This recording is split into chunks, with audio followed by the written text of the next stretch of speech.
message for seniors from President Trump. I'm Lisa Lacera, Fox News. These are your golden years. The president with that message at the Villages in Florida. But these are really beyond your golden years. This is the golden age of America. This is where we are. We're in a period of time, and you've lived, and you're going to live a long time longer, but you're going right now through the golden age of America. The president highlighting his no tax on Social Security policy while at the 55-plus community, also mentioning his no tax on overtime and no tax on tips plans. This comes a day after he signed an order that would create retirement accounts for people who don't already have them. Democrats argue the president's policies are raising prices for everyday Americans. Before he left Fort Florida, the president was asked about negotiations with Iran. They want to make a deal, but I'm not satisfied with it, so we'll see what happens. The president saying they are continuing to meet by phone. And the president telling lawmakers the deadline to approve the Iran strikes doesn't apply because hostilities have terminated. President Trump sending letters to congressional leaders saying because of the ongoing ceasefire, he doesn't need their authorization for ongoing military operations in Iran. Under the War Powers Resolution of 1973, Congress has to declare war or authorize the use of force within 60 days. But the war with Iran began 60 days ago without congressional approval. The Senate rejecting a Democratic resolution to stop the conflict for a sixth time Thursday. Fox's Kristen Goodwin, but in the letter, the president says the conflict may be far from over, saying the threat posed by Iran to the United States remains significant. As several European nations have been critical of the U.S. involvement in Iran, the Pentagon now says War Secretary Pete Hegseth has ordered the withdrawal of about 5,000 troops from Germany. America's listening to Fox News.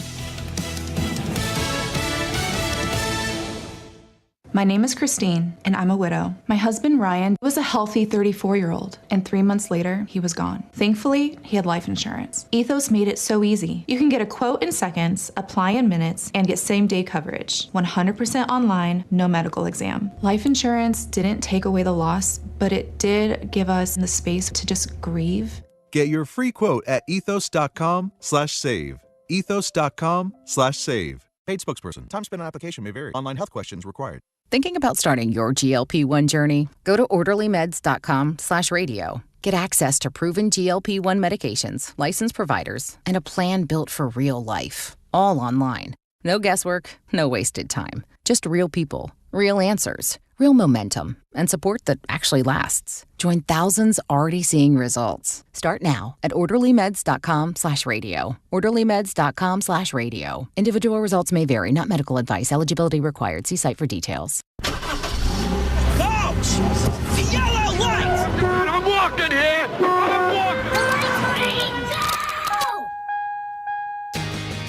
Good afternoon and welcome to the Jason Rantz Show here on Seattle Red, 770 AM. Streaming on the Seattle Red app, online at seattlered.com. We got a ton to get to this hour on this gorgeous May Day Friday afternoon.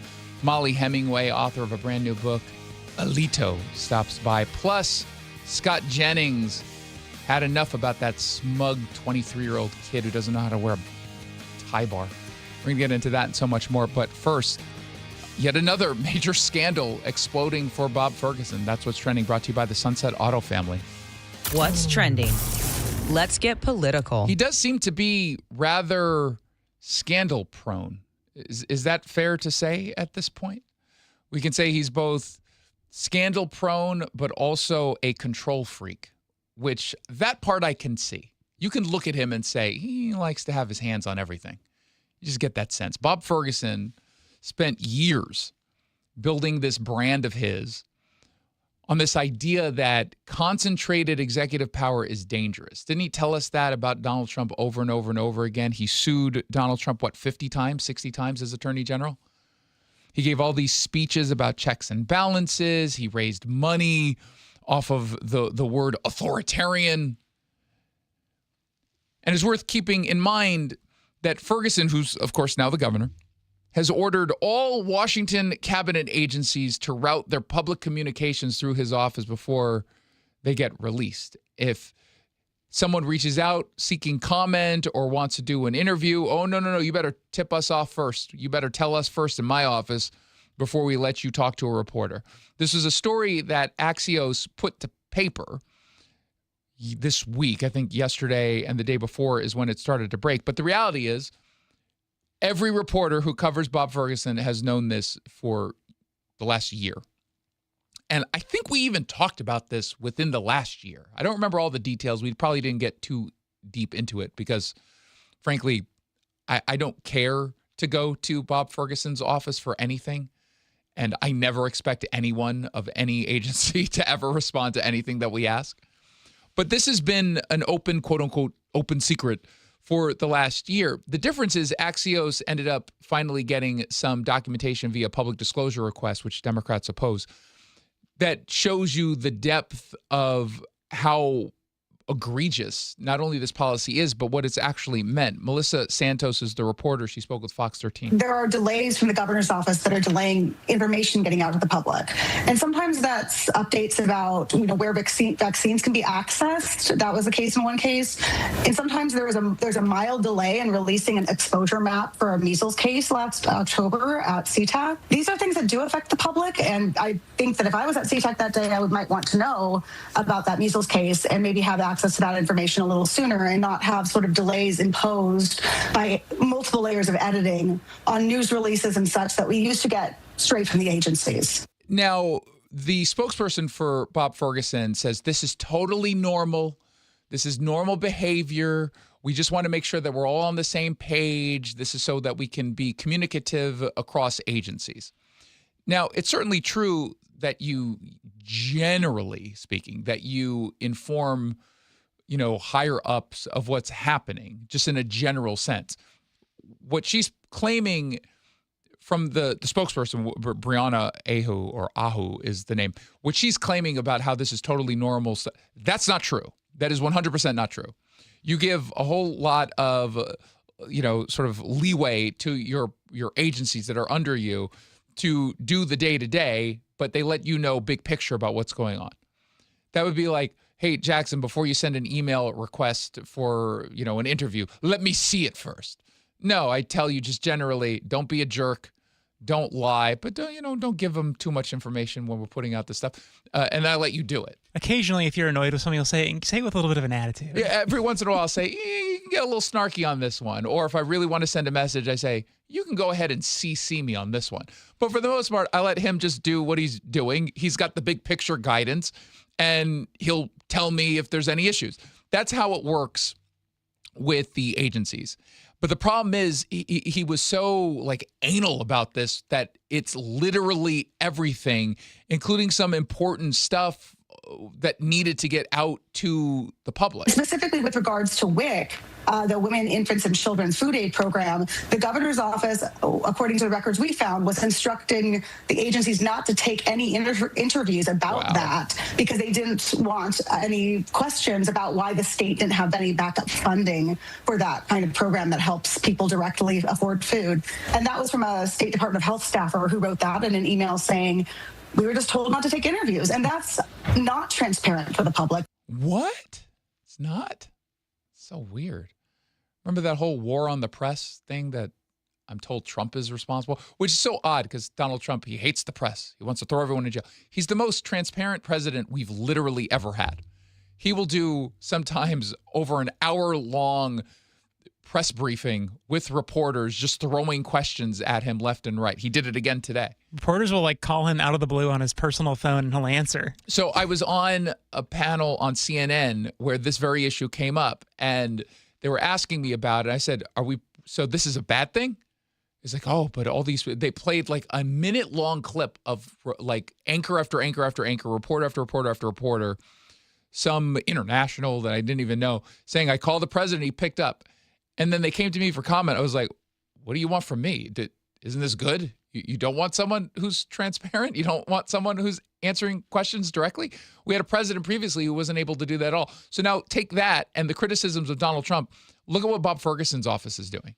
It's just so insane. And his office was even influencing talking points for public health officials. But no politics in public health. Interviews also have to be approved by the governor's office, to the point that the governor at one point was personally editing or reviewing talking points for the state epidemiologist to talk about bird flu to Politico. And that's an unusual, it seems to me, amount of involvement by a governor in communication with the public and media relations when there are dozens and dozens of professionals whose job it is to do that.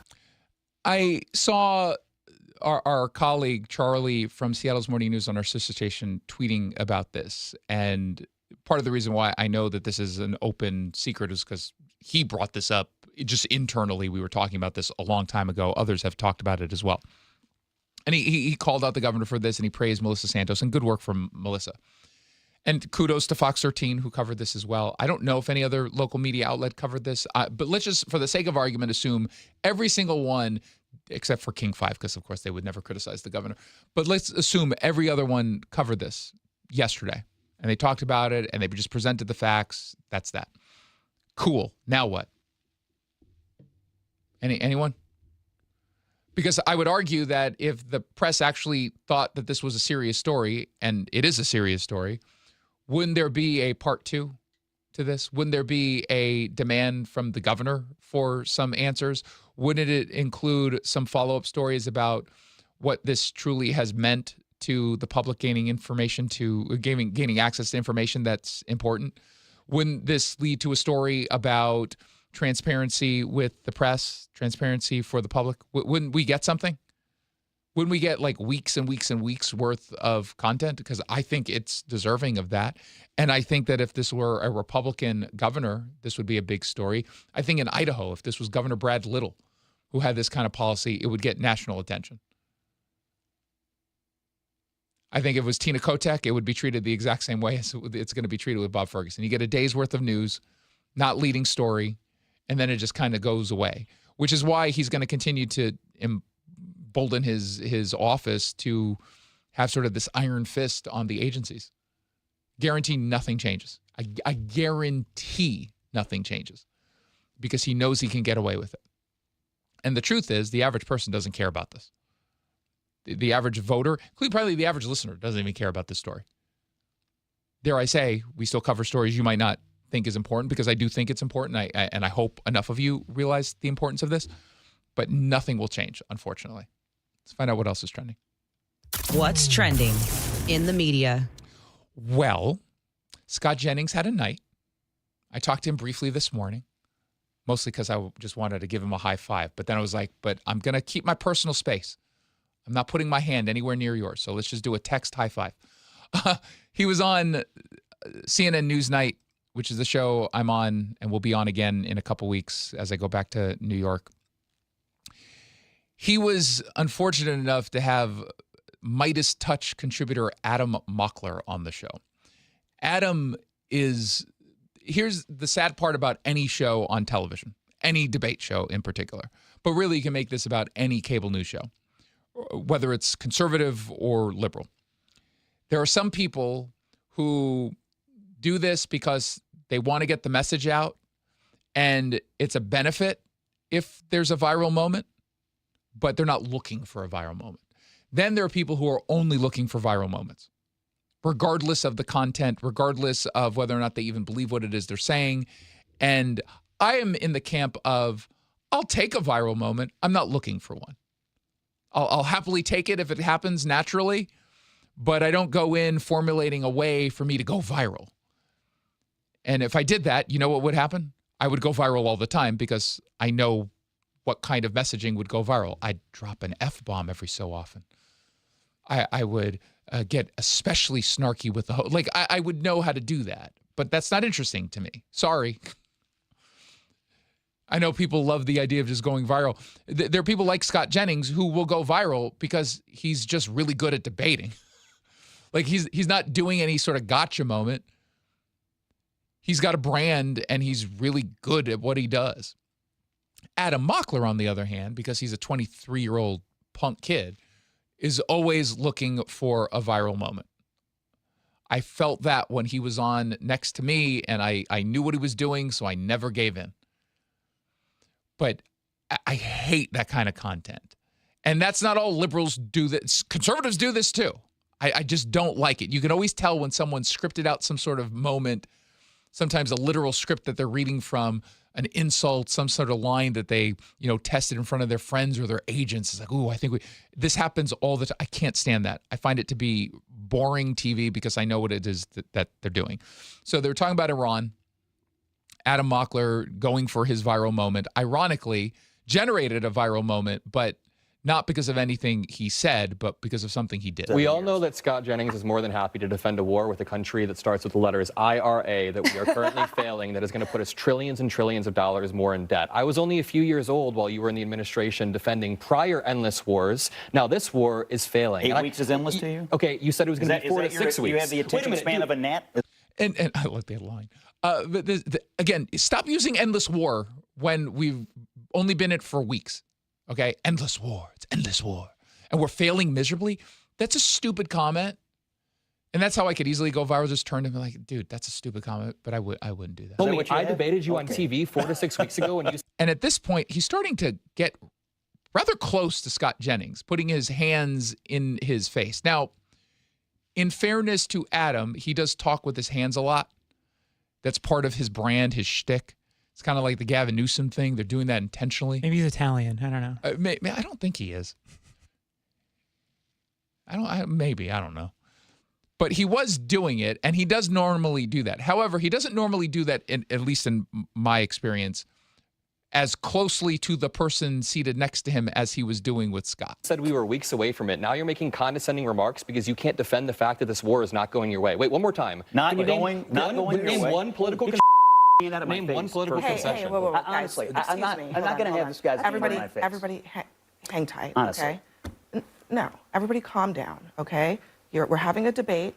You can respond to the points that he's making. Can you name a political concession that we've got? We're having a flashback to the war the skinheads had in my studio. Shut up, I would be mad if I had to defend war too. I would be mad if I had to defend war. Scott, you can respond. We have a very simple goal: to keep terrorists and a terrorist regime from having a nuclear weapon that can threaten the United States, our interests in the region, our allies in Europe, anybody else in the world. So you can't answer the question. That is I would get mad too. Oh, God. So smug. He's so smug. He's so smug. And I say that as someone who's got a huge narcissism problem, but dear God. So you can tell that Scott didn't do this for a viral moment because, number one, Scott almost never curses. And you can tell that this was a legitimate annoyance, rightly so, I think. Folks on the left decided to jump on this, in bad faith. He should be fired. He should be fired for this. Mehdi Hassan, who no longer appears on CNN, I guess, was up in arms. I saw, what's his name? Jim Acosta. He posted this morning. I can't believe that CNN still hires this guy. Okay, thanks, Jim. Just the guy who got bitter. fired for being so incompetent. This is obviously not a fireable offense. It's so dumb. It's cable news, by the way. You can say the F word. You generally don't. I was on a panel on this show 2 months ago, and I can't remember who it was. This is the first time she was on, and we talked about this when it happened. She had not been on before, and this was her big kind of moment, and she didn't, and this is not her fault, especially if you're new to this. She could not figure out how to join the conversation, so she said almost nothing the entire show, and you could tell that was kind of getting to her because I could tell she was getting text messages, presumably from a friend or an agent saying, hey, speak up, as my assumption was. So towards the end of the show, she drops the S-bomb, but no one reacted to it. And I think she wanted it to get that kind of reaction, like to go, ooh, look at, she's so edgy. It's like, just be normal. Just be normal. You don't have to look for viral moments. And it's hard to get, the first time I did the show, for at least the first half, I struggled to get two things: the rhythm of how the conversation goes, because you got 5 total people talking. That's not easy to assert yourself for the first time with people you've never met and get that rhythm down. I figured it out halfway through because I'm a once-in-a-generation talent. But then the other thing I had to figure out is camera placement. Knowing when the camera's on you, and depending on which seat you're on, you're not getting a direct line to when the camera's on. So it's not always easy, but you figure it out. So I have some sympathy there. But the whole trying to get that viral moment, it never works out. And the viral moments happen, the real ones that people actually like and share, is like this, when it is organic. Except, ironically, it was organic from the person who went viral, not from the person who was trying to go viral. There was another moment that I think deserves to be viral. My friend Peter Mayer, who's a former Republican congressman who got booted because he was anti-Trump, at least towards the end. But I actually like Peter Mayer, and he's really smart on issues. But he went after a former congressional candidate far to the left, Kat, how do you say her last name? Abugazile? I know her best as Kat Abu. And you know why I know her as Kat Abu? She used to work at Media Matters. Do you remember what Media Matters did? They take little snippets of conservatives, usually out of context, and try and make them look bad. Do you know what Kat Abu did multiple times to me on Fox News? That exact issue. And I remember one time she called me that annoying debate kid who's an adult. Something like that. Like she would do that all the time when I was on Fox. And it was always out of context, and it was always really bad faith. So listen to her talking about an issue of media ownership that Pete Mayer was wise enough to call her out on. Last night, we saw in Texas courts that the case for Alex Jones and the Sandy Hook families, which has been going on for more than 8 years, these families have been tortured by this man for over a decade. He somehow found a legal loophole made just for him. Even lawyers don't totally understand what's happening here. And if you're watching this and you're in Texas, you should call your representative and ask what the hell is happening with that deal. This goes to speech all across the spectrum, except for the people that align with the most extreme parts of the right. Do you have a vested interest in that case? Sorry? Do you have a vested interest in the Yeah, my partner owns The Onion, but also, do you not want the Sandy Hook families to get their fair share? I do. I think because Alex right now, Jones this is the only I just deal. was saying, like, there are other externalities there when it comes to that. So I like disclosure. I like honesty. Yes, I like and that I think the Sandy Hook families deserve every honesty. Absolutely. Yeah, I love this. So she was talking about something that she has a vested interest in because she was, her boyfriend's business takeover of InfoWars to be finalized has to go through this court case. Okay, so she didn't disclose that. Isn't that weird? Now, I don't know how Peter Mayer knew that she was dating the guy. Like, do you know who Kat Abuzova is dating? No. I don't follow. I don't know. Is Pete Mayer married? I don't know. But he called it out immediately. And did you hear what she did, like right at the end there, or right when he did it? Listen again. It's an interest in the Yeah, my partner owns the people that align with the most extreme parts of the right. Do you have a vested interest in that case? Sorry? Like, wait, what? You weren't supposed to do that? Sorry? And then she responded, well, yeah, as if she was going to mention that anyway. Speaking of Peter, he also called out Adam Mockler, who was complaining about Trump being a fascist or something. If you even so much as hint that Donald Trump is a fascist, Republicans lose their temper, as they so often do. Or you put it into a manifesto after you try to assassinate him because you believe that he's a fascist and you think that justifies his assassination. No, you guys have said that we shouldn't even call terrorism. Donald That's Trump the phrase that you say. Then Donald Trump gets into office, he tries to remove comedians from the airwaves, and you guys run... He hasn't tried to remove anyone. He said someone should be removed. That doesn't mean he's trying to remove someone from the airwaves. Defense for it. Donald Trump tries to make a list of his political opponents that he wants to lock up, like, I don't know, Comey, Letitia James. He's talked about I impeached the guy, and I'm sitting here talking about him, right? Like you so see me in the concentration camps right now. No, I'm referring You're to not other... in a fascist Wait, do you not republic. think he has fascistic tendencies? Do you not think Using the term fascist is so fraught. No, No, Donald Trump is taking comedians off the air. Oh, my God. Oh, so now we are taking comedians off the air. I thought he said before, he started off by saying he wants to try to take them off the air. And then he says he's taking comedians off the air. See how that just flipped? The second you push back against some of these silly talking points, the easier it is to watch these people fold. And it's not to say that you can't make reasonable arguments against Donald Trump or against Republicans. Have at it. I think there are plenty of things that we can have debates on. But dear God, this whole, he's a fascist. I still am trying to figure out what the whole wannabe dictator line is. At least he's saying wannabe.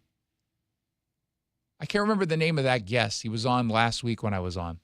The guy from Tennessee. He's like, he's a wannabe dictator.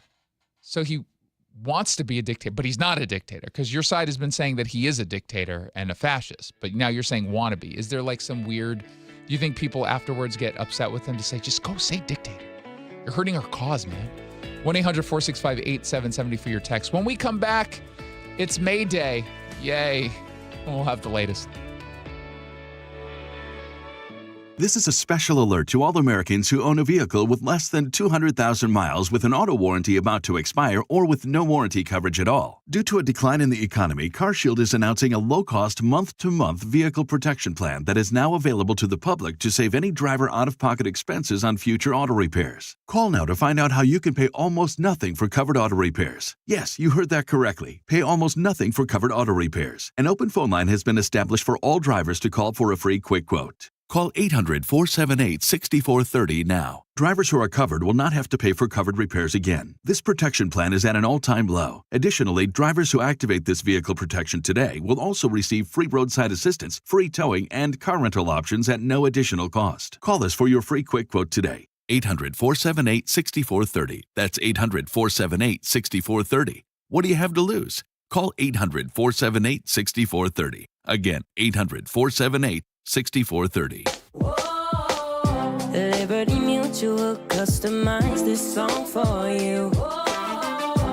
Like your car insurance, it's custom too, yeah. Liberty Mutual's got the coverage that could save you money. Thanks to Doug and Limu, well now you can go and take that cruise. Liberty, liberty, liberty, liberty, yeah. This is the story of the one.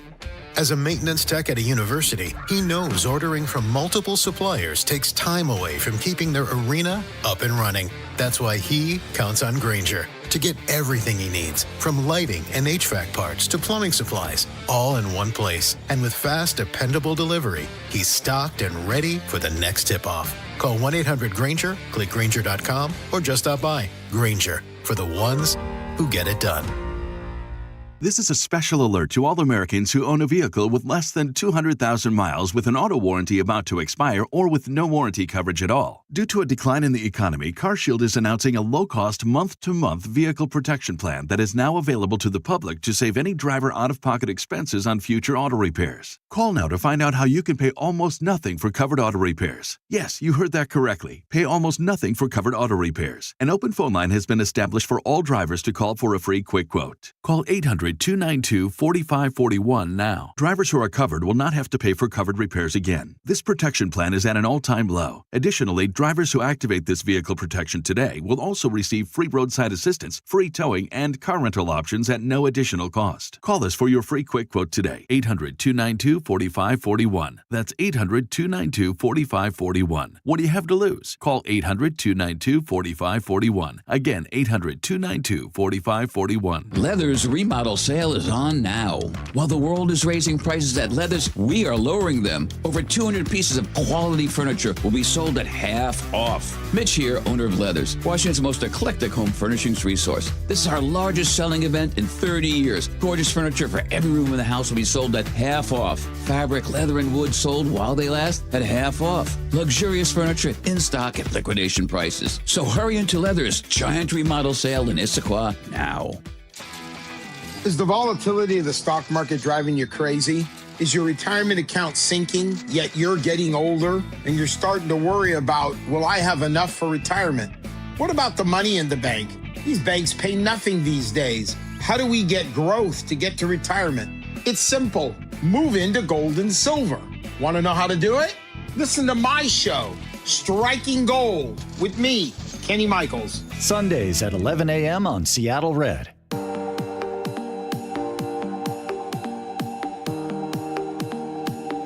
Welcome back to the Jason Rantz Show. Thank you so much for tuning in on this May Day.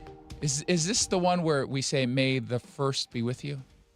That's May 4th. May the 4th be with you. Okay. So which one is this? This is like the weird commie one. Okay. But it's different this year because they've got Donald Trump in office. So it's a mix of flying around communist flags while pretending that you stand for labor. You don't. While also talking about how Trump is a dictator, and then you get to do the whole... This is what democracy looks like. But this is not what democracy looks like. This is just what a march looks like. This is what happens when you get a bunch of people who are already unemployed looking for something to do on a nice Friday. I don't understand. What do you mean this is what democracy looks like? So when there's a pro-life march, is that what democracy looks like? No, that's something else. It's not. It's what's the opposite of democracy? Well, we can't do the opposite. That reminds me, I saw a couple weeks ago, I was driving home and I saw this guy in a pickup truck and his bumper sticker said, "Are you an environmentalist or do you work for a living?" That was so funny. That's a good one. That's a good one. They have to come up with one that rhymes. I still don't understand that one. The people united will never be defeated. Why can't they have a rhyme? They don't even have the same number of syllables, so it doesn't even like work lyrically. I don't like it.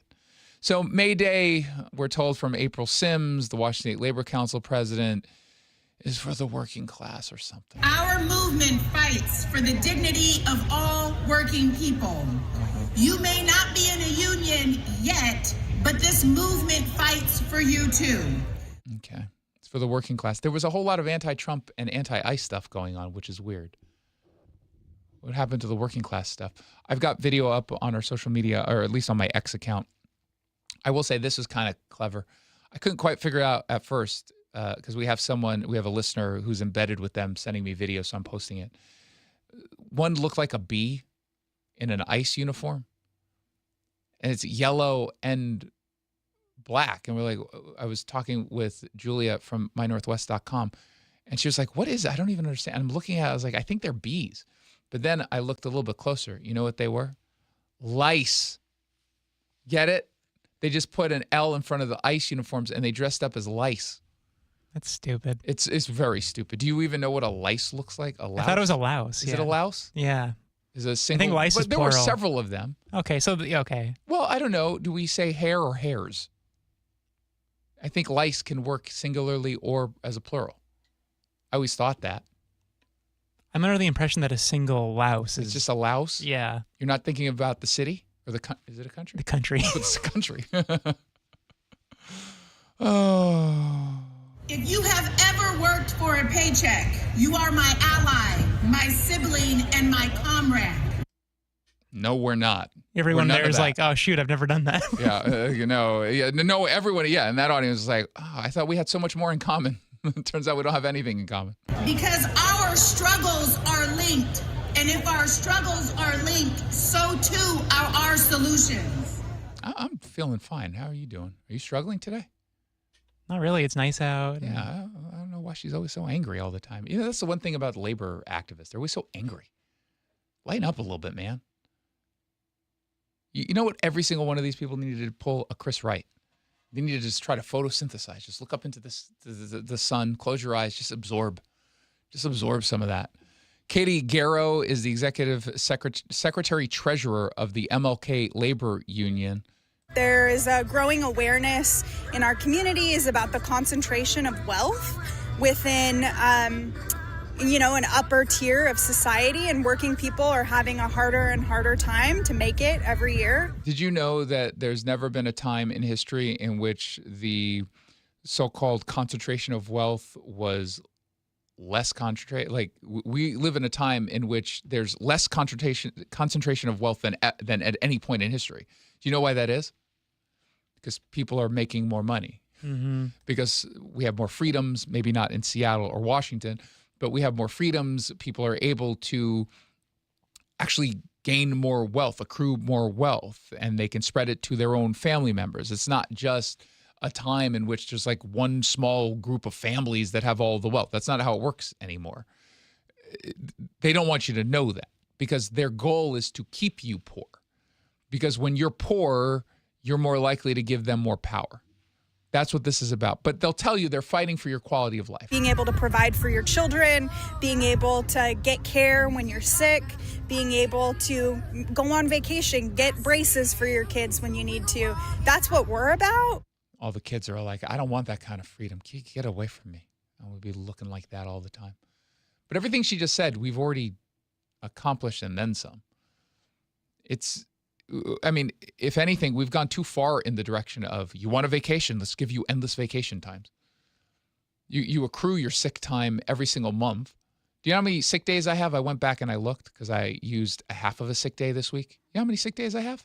How many? So I've been here in this building for, I think, 14-ish years, a little bit more than 14 years. I have 27,000 sick days accrued because of the laws in Seattle and in Washington in particular. Did you know that? 27,000. Don't feel so well. I'll see you at my retirement party. What are they talking about?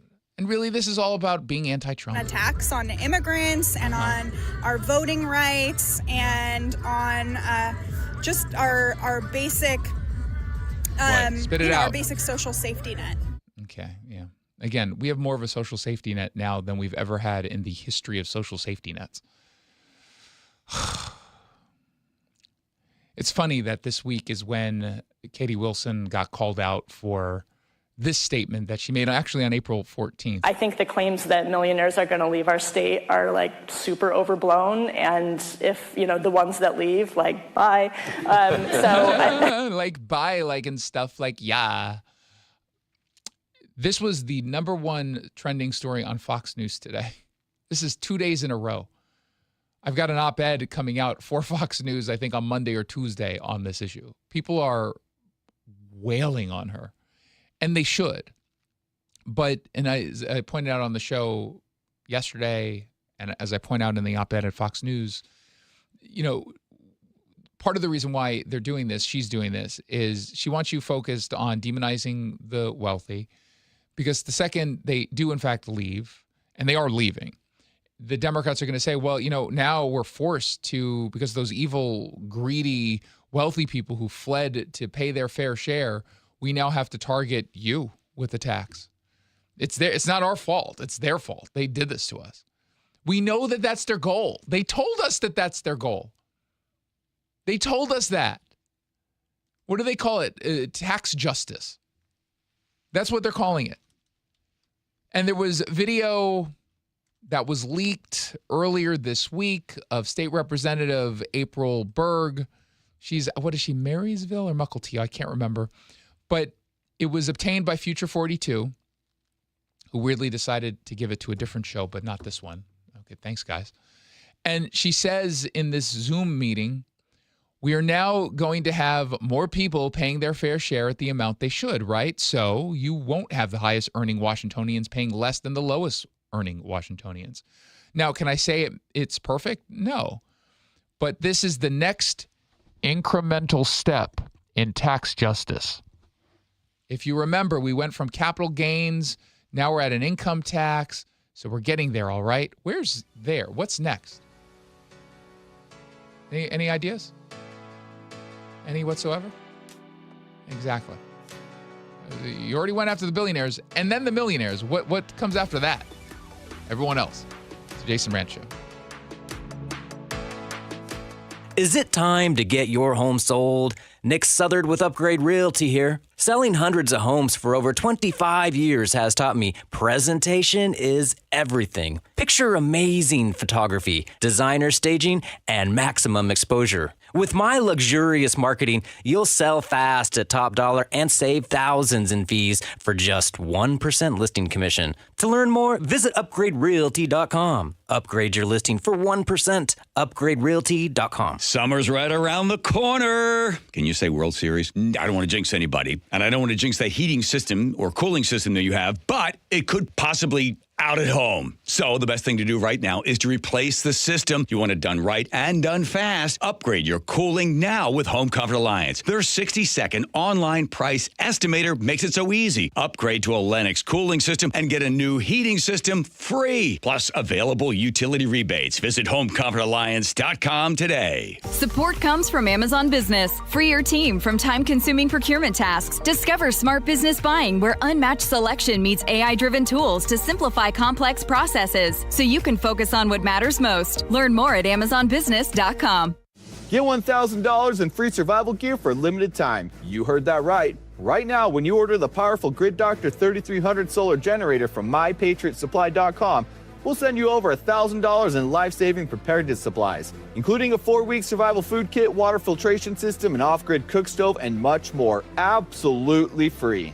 This offer won't last long, so get your generator and free survival gear now at mypatriotsupply.com. That's mypatriotsupply.com. Check engine or ABS light on? Take the guesswork out of your warning lights with O'Reilly Veriscan. It's free. Ask for O'Reilly Veriscan. O'Reilly Auto Parts. Hey, John, why don't you tell everybody why you started going to Longevity Medical Clinic? No, I don't want to do that. I can tell you, I started going to Longevity Medical Clinic before I started doing these commercials, but that why I went is not important. Oh, it absolutely is. Okay. I'll tell you. I was a Sammamish City Council member, and whenever they had asked me to do the Pledge of Allegiance, I couldn't make it through the whole thing without crying. I know, it's so dumb. I mean, I know I'm patriotic, but what the heck? So I go into Longevity Medical Clinic, and I explained this to them, that there's something wrong with my hormones or something, and they see the testosterone and the estrogen are all out of balance. We balance all that stuff, and I can do the Pledge of Allegiance without crying. But I've also noticed that I deal with stress a lot better, don't I? Yes, you're a lot easier to live with because you're getting more sleep, you have more energy, you're better organized, and I'm not helping you look for your car keys every morning. Right, because now I've taken the steps to take care of my mind and body. I strongly recommend anybody get the free health analysis at lmclinic.com. That's lmclinic.com. You can't control what's happening in the world. You can't control gas prices or what the market does tomorrow, but you can control whether your retirement is protected when the unexpected hits. That's what Rajiv Nagaich has dedicated his career to helping families do. Not just picking investments, but building one plan that brings your healthcare, housing, legal, and financial decisions together into a single strategy. A strategy designed to keep you out of a nursing home, protect your assets, and keep your family from becoming your unpaid caregivers. If the last weeks have made you uneasy about your future, you need help. Join Rajiv at a free 90-minute seminar this May. You'll see where most plans fall short and how yours doesn't have to. Register for a free LifePoint Law Retirement Planning Seminar in Puyallup on May 5th, Federal Way on May 6th, Bellevue on May 7th, or Linwood on May 12th. Seminars begin at 6:30 p.m. Space is limited, so sign up at lifepointlaw.com.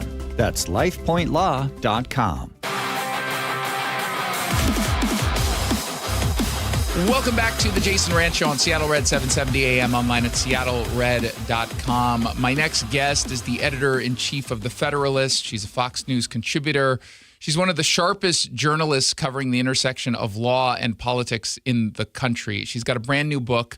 It was an instant New York Times bestseller. It's phenomenal. It's called Alito, the Justice Who Reshaped the Supreme Court and Restored the Constitution.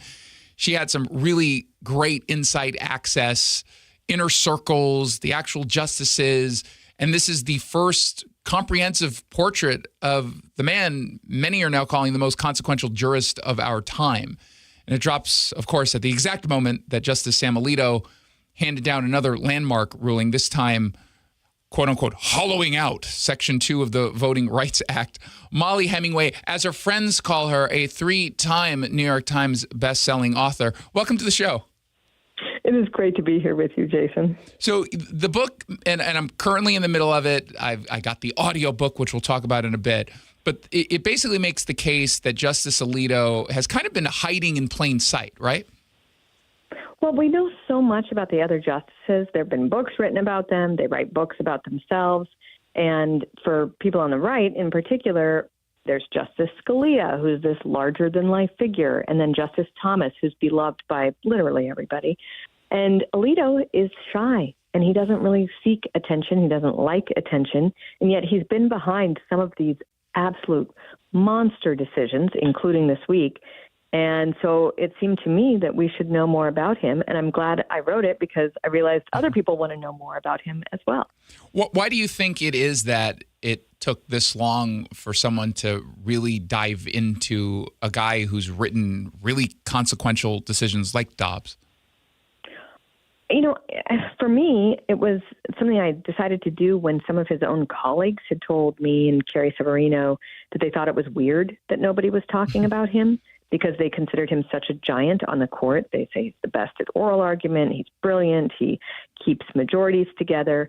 And so when prominent people say something like that, it's an indication that, something should be done. But I myself have wondered why people haven't talked about it more. Now, I will say there's a certain type of conservative attorney in Washington that has always said that while the others get the more attention, they follow Alito. And I think that's only becoming more true now as the conservative movement is figuring out that they need to balance principle and wins. People aren't satisfied with just having the right principles. They want to see some victories achieved. And into that, I think Alito provides that perfect model of balancing principle and achieving victory. And there might be some irony in early on in the book, you write about when he was put on the Third Circuit Court of Appeals as a judge, he was being questioned at the same time that at the time, just Judge Souter was also getting his hearing, and everyone was focused on that because they were like, he's the one who's going to get onto the Supreme Court, probably not Alito.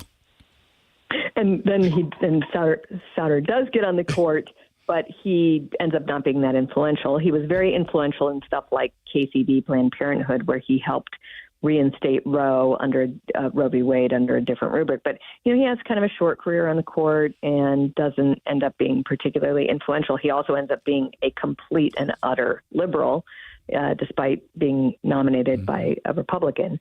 But it's then Alito who just passes in, under the radar and becomes this major figure.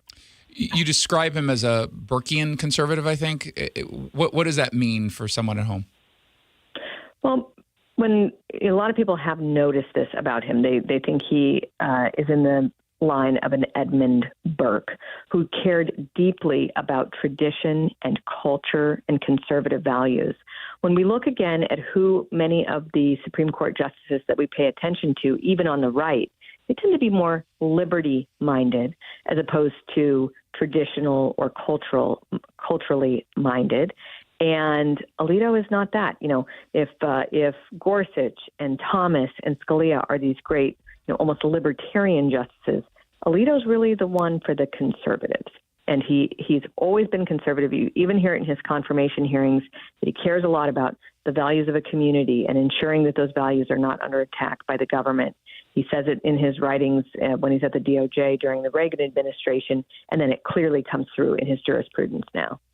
Well, let's talk about this case that dropped this week, Louisiana v. Kalis, I think it's pronounced. He wrote the majority opinion. He effectively neutered at least a portion of the Voting Rights Act that was being abused, frankly, by Democrats who wanted us to think that, the sort of proportional representation by race is mandated by the Voting Rights Act, and we have to create these weird maps that snake, 250 miles around a state in order to have a, quote-unquote black majority district, a second one, which, as it turns out, the law didn't actually require. Democrats are responding to this very similar, at least in rhetoric, than the way they responded to Dobbs, which is this is the end of the world. Black people will not be able to vote now. This is Jim Crow 2.0. How much of that that sort of manufactured outrage actually works when someone like Alito on an issue like this issues the kind of decision he issued? Well, this is, again, the kind of decision that should have been issued a very long time ago. He didn't neuter the Voting Rights Act. He, in fact, upheld it. He neutered the misapplication of it. So you'd had a bunch of confusing and conflicting rulings essentially saying to states that they had to be racist when creating electoral districts. And we know that couldn't be true because the 15th Amendment of the Constitution explicitly forbids states from being racist with anything to do with election laws. And that was passed in the aftermath of, that was like the post-Civil War situation where the Supreme Court is passing these things to deal with people who are being racist. But it had somehow been interpreted to mean you can't create like majority white districts, but you have to create majority black districts. And and for the purpose of, a particular outcome, it didn't make any sense. And he said, well, clearly the Voting Rights Act, Section 2, could never have meant that.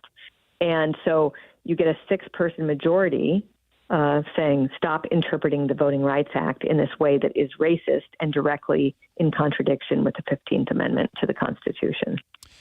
Molly Hemingway joining me on the line. She's the author of a brand new book. It's out right now. It's called Alito, the Justice Who Reshaped the Supreme Court and Restored the Constitution. I'm in the middle of it. It's fantastic. I hope everyone goes out and purchases it today. What was something that was shocking to you or surprising to you as you were researching his life?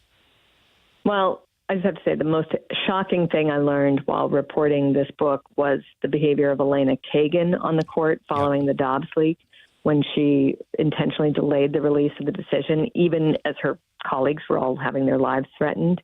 But as for him, I think maybe his sense of humor and how, because he's so reserved, it doesn't come across in his public life so much, not that he even has much of a public life. But his clerks would always talk about his sense of humor, how much he cared for them.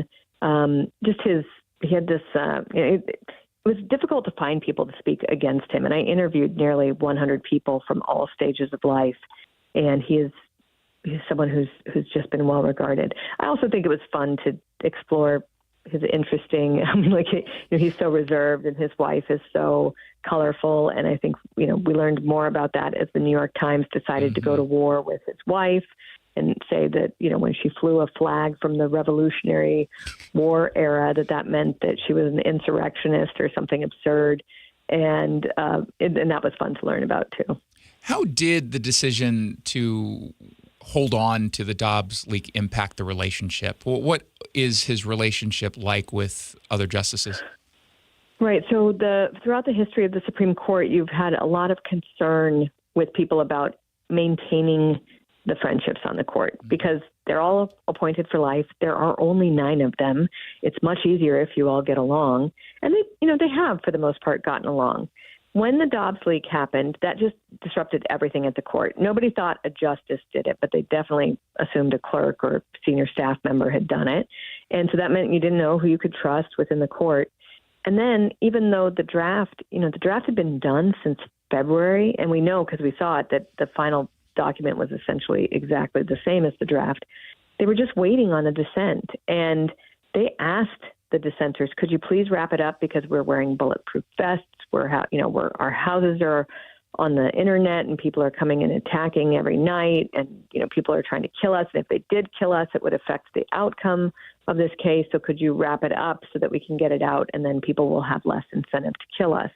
And instead, they just slow-walked it, maliciously slow-walked it. And I think they still get along pretty well, but I'm kind of shocked by that because how could you get along well with someone who knew that your life was under threat and didn't care enough to help you get out of that situation? I mean, speaking of under threat, how serious do you believe that the institution itself is under threat? Hakeem Jeffries earlier this week says everything's on the table in dealing with this, quote unquote, MAGA majority, which is a clear reference to stacking the court. We've heard this for a long time, including from Seattle's Pramila Jayapal. That's their end goal.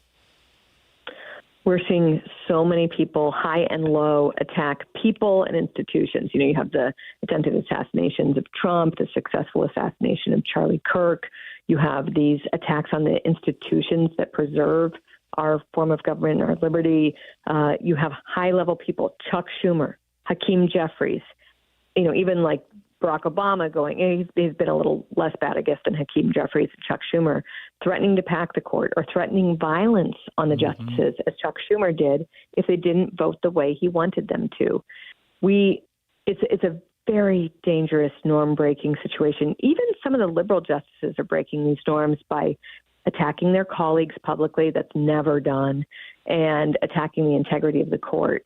If you don't have rule of law in this country, it's a pretty quick and slippery slope to a very bad situation. Indeed it is. You've got not only the hardcover out, but you also have the audiobook. I always recommend people get both, especially if you got an Audible account. You get your credits. Everyone probably has a bunch left. And I like to promote the audiobook in particular because when I wrote my book, What's Killing America, like you, I had to go into a tiny studio without any air conditioning because the microphones are hypersensitive and pick it all up.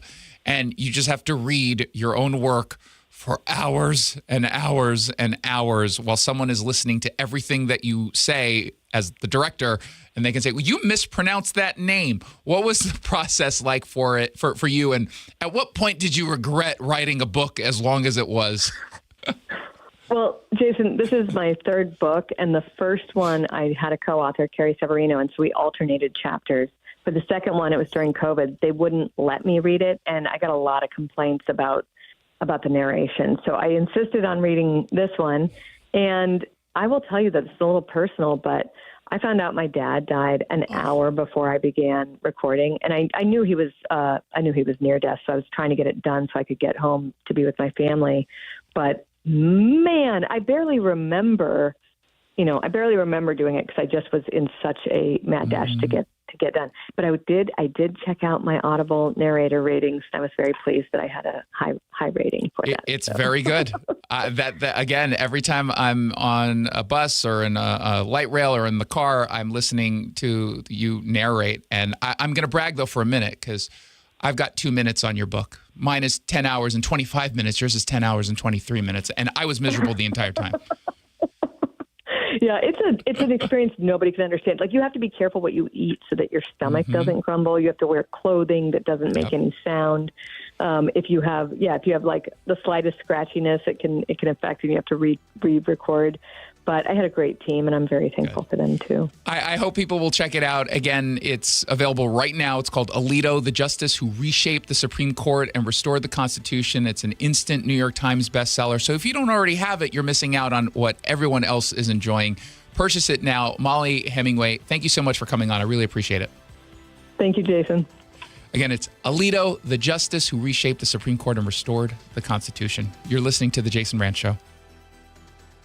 This is a special alert to all Americans who own a vehicle with less than 200,000 miles with an auto warranty about to expire or with no warranty coverage at all. Due to a decline in the economy, CarShield is announcing a low-cost month-to-month vehicle protection plan that is now available to the public to save any driver out-of-pocket expenses on future auto repairs. Call now to find out how you can pay almost nothing for covered auto repairs. Yes, you heard that correctly. Pay almost nothing for covered auto repairs. An open phone line has been established for all drivers to call for a free quick quote. Call 800-478-6430 now. Drivers who are covered will not have to pay for covered repairs again. This protection plan is at an all-time low. Additionally, drivers who activate this vehicle protection today will also receive free roadside assistance, free towing, and car rental options at no additional cost. Call us for your free quick quote today. 800-478-6430. That's 800-478-6430. What do you have to lose? Call 800-478-6430. Again, 800-478-6430.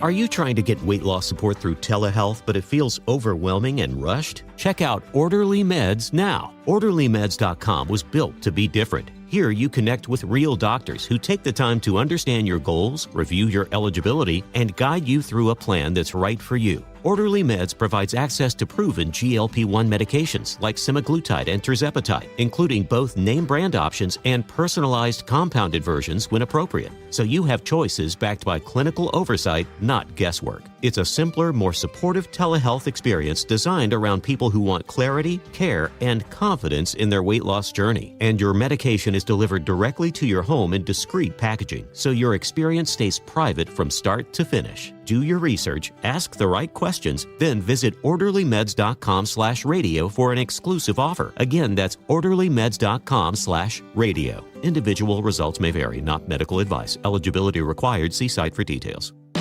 Workdays can be unpredictable, but your workwear shouldn't be.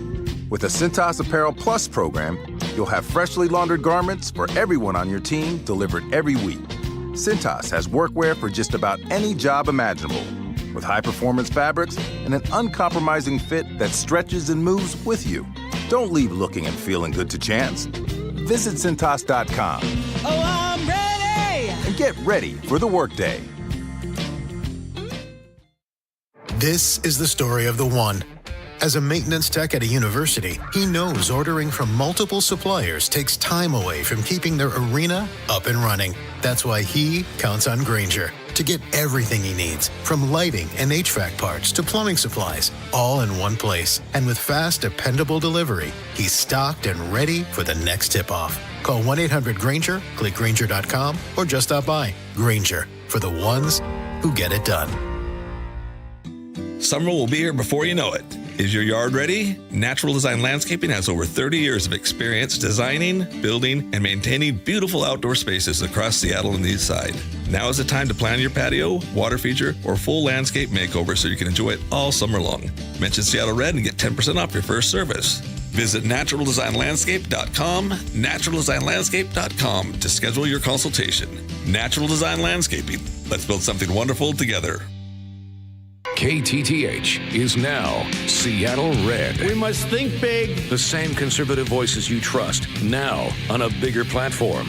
Learn how Seattle Red is amplifying the conservative movement in Seattle at seattlered.com. Seattle Red on 770 KTTH Seattle, 97.3 KIRO FM, HD3 Tacoma Seattle, 94.5 K233 DT Eastlake, 33 BU Seattle. From a NATO ally, I'm Lisa Lacera, Fox News. The Pentagon announcing 5,000 troops will be withdrawing from Germany over the next 6 months to a year. This coming as President Trump has criticized Germany for what he says is their lack of help with the strikes in Iran. There are 38,000 American troops stationed there right now. It's going to take 6 to 12 months for this to happen. And the Department of War says they're doing this because they just finished a review of the force posture in Europe. Fox's Peter Doocy at the White House. In July 2020, President Trump ordered 12,000 troops to withdraw from Germany, but Congress pushed back and it was not completed before Joe Biden took office. This, as the president says, negotiations are still open with Iran, but so far there's no agreement. Iran delivered the text of a new proposal through a mediator in Pakistan. The details have not been revealed, but President Trump says he's not impressed. So far, Tehran has shelved any talks about nuclear weapons, and analysts say negotiations are likely to move slowly. Fox's Ashley Webster in Tel Aviv. This afternoon, the president spoke at the Florida 55-plus community, The Villages. We're here to celebrate a policy that benefits every American senior all across this land, and it's called No Tax on Social Security. It's done. It's done. The president claims he's done more for seniors than any other president, but Democrats argue he's making basic needs for seniors unaffordable. A federal appeals court has restricted access to one of the most common means of abortion in the U.S. by blocking mailing of prescriptions of mifepristone. The decision overturns the 2023 federal rule adopted under the Biden administration for now. It's the first major ruling limiting mifepristone access following several attempts since the drug was first approved in 2000. Fox's Laura Cantor. America's listening to Fox News. My name is Whitney Allen, and I'm a widow. My husband, Ryan, died. We never thought we'd ever have to use life insurance, but the unexpected happened. With Ethos, signing up was fast and 100% online. You can get a quote in seconds, apply in minutes, and get same-day coverage. No medical exams, and you can get up to $3 million worth of coverage. I'm grateful we were prepared. Get your free quote at ethos.com/term. That's ethos.com/term. Paid spokesperson. Time spent on application may vary. Online health questions required. Thinking about starting your GLP-1 journey? Go to orderlymeds.com/radio. Get access to proven GLP-1 medications, licensed providers, and a plan built for real life. All online. No guesswork, no wasted time. Just real people, real answers, real momentum, and support that actually lasts. Join thousands already seeing results. Start now at orderlymeds.com/radio. orderlymeds.com/radio. Individual results may vary, not medical advice. Eligibility required. See site for details. Coach! The yellow light! I'm walking here! I'm walking!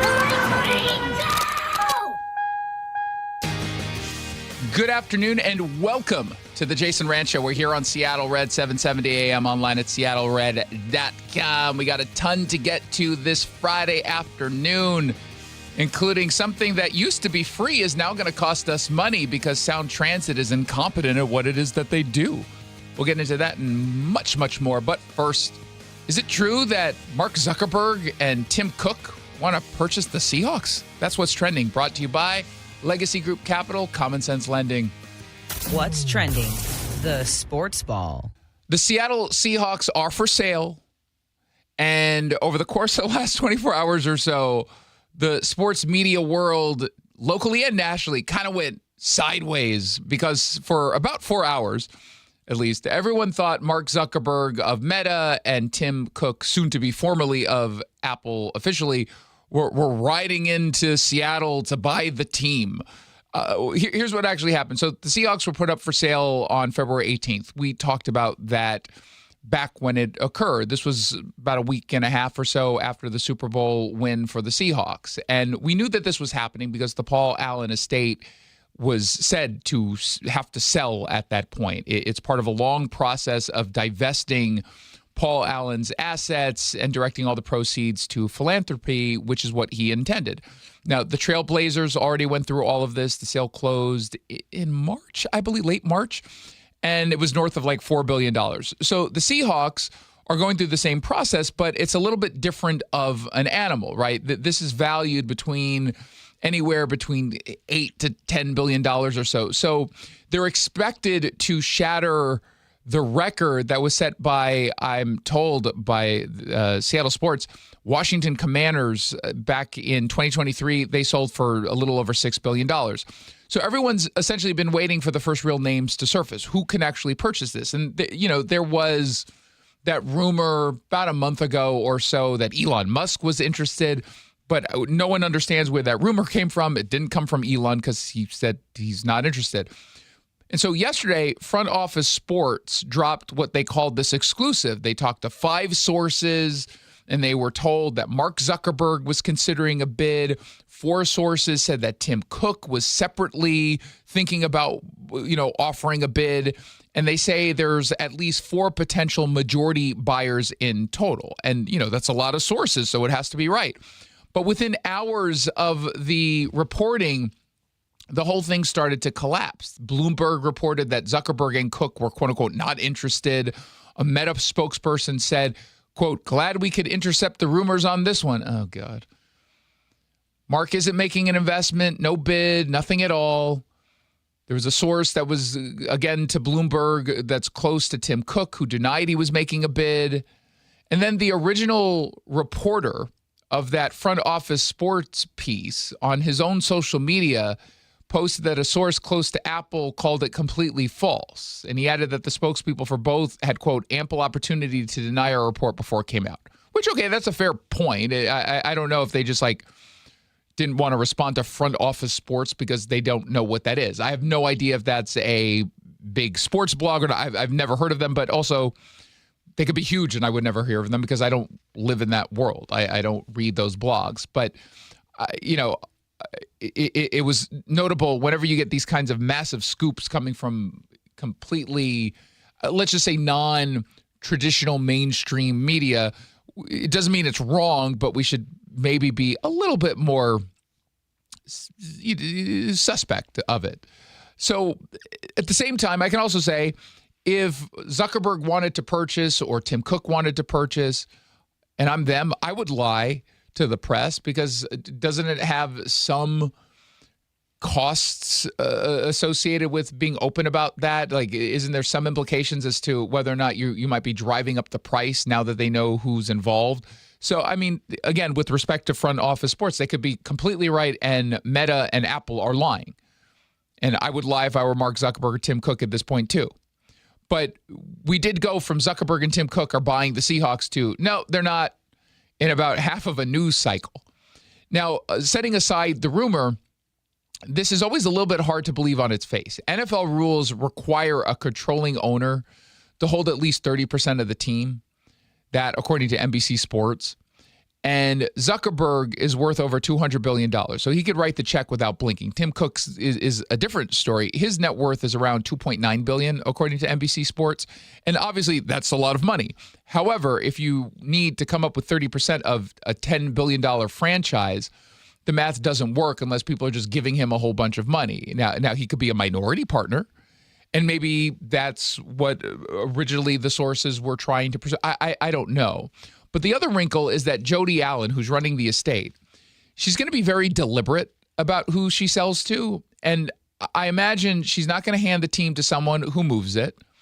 Paul Allen bought the Seahawks in, 1997? And it was specifically to keep them in Seattle, and that part matters. So I don't know if going with a Mark Zuckerberg or a Tim Cook suggests that they would stay or if it makes it more likely that they would go. Neither of them live here or have ties here. So where this currently stands is where it stood a day and a half ago, where the team's still for sale.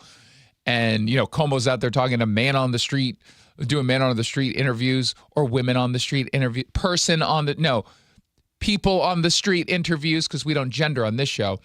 And they've got all hot takes. My favorite one is going up to just some random, I'm hoping at least as a fan, to say, who do you think should buy the team? As if... What do you think about either of them buying the Seahawks? Well, for sure they have the money.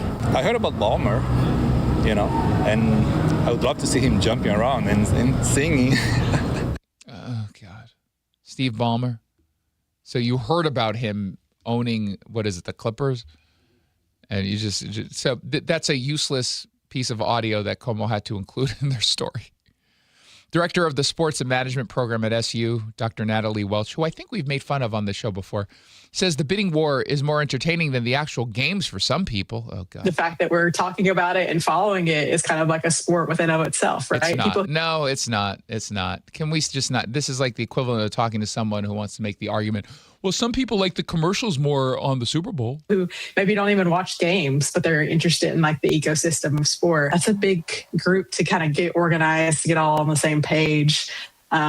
Just the fact of buying the team, not alone like how the team is managed and how you deal with the operation. Look, the bottom line is we don't know who the real bidders are, or even if they exist at this point. I'm assuming that they do exist, but who knows? It still might be a little bit too early.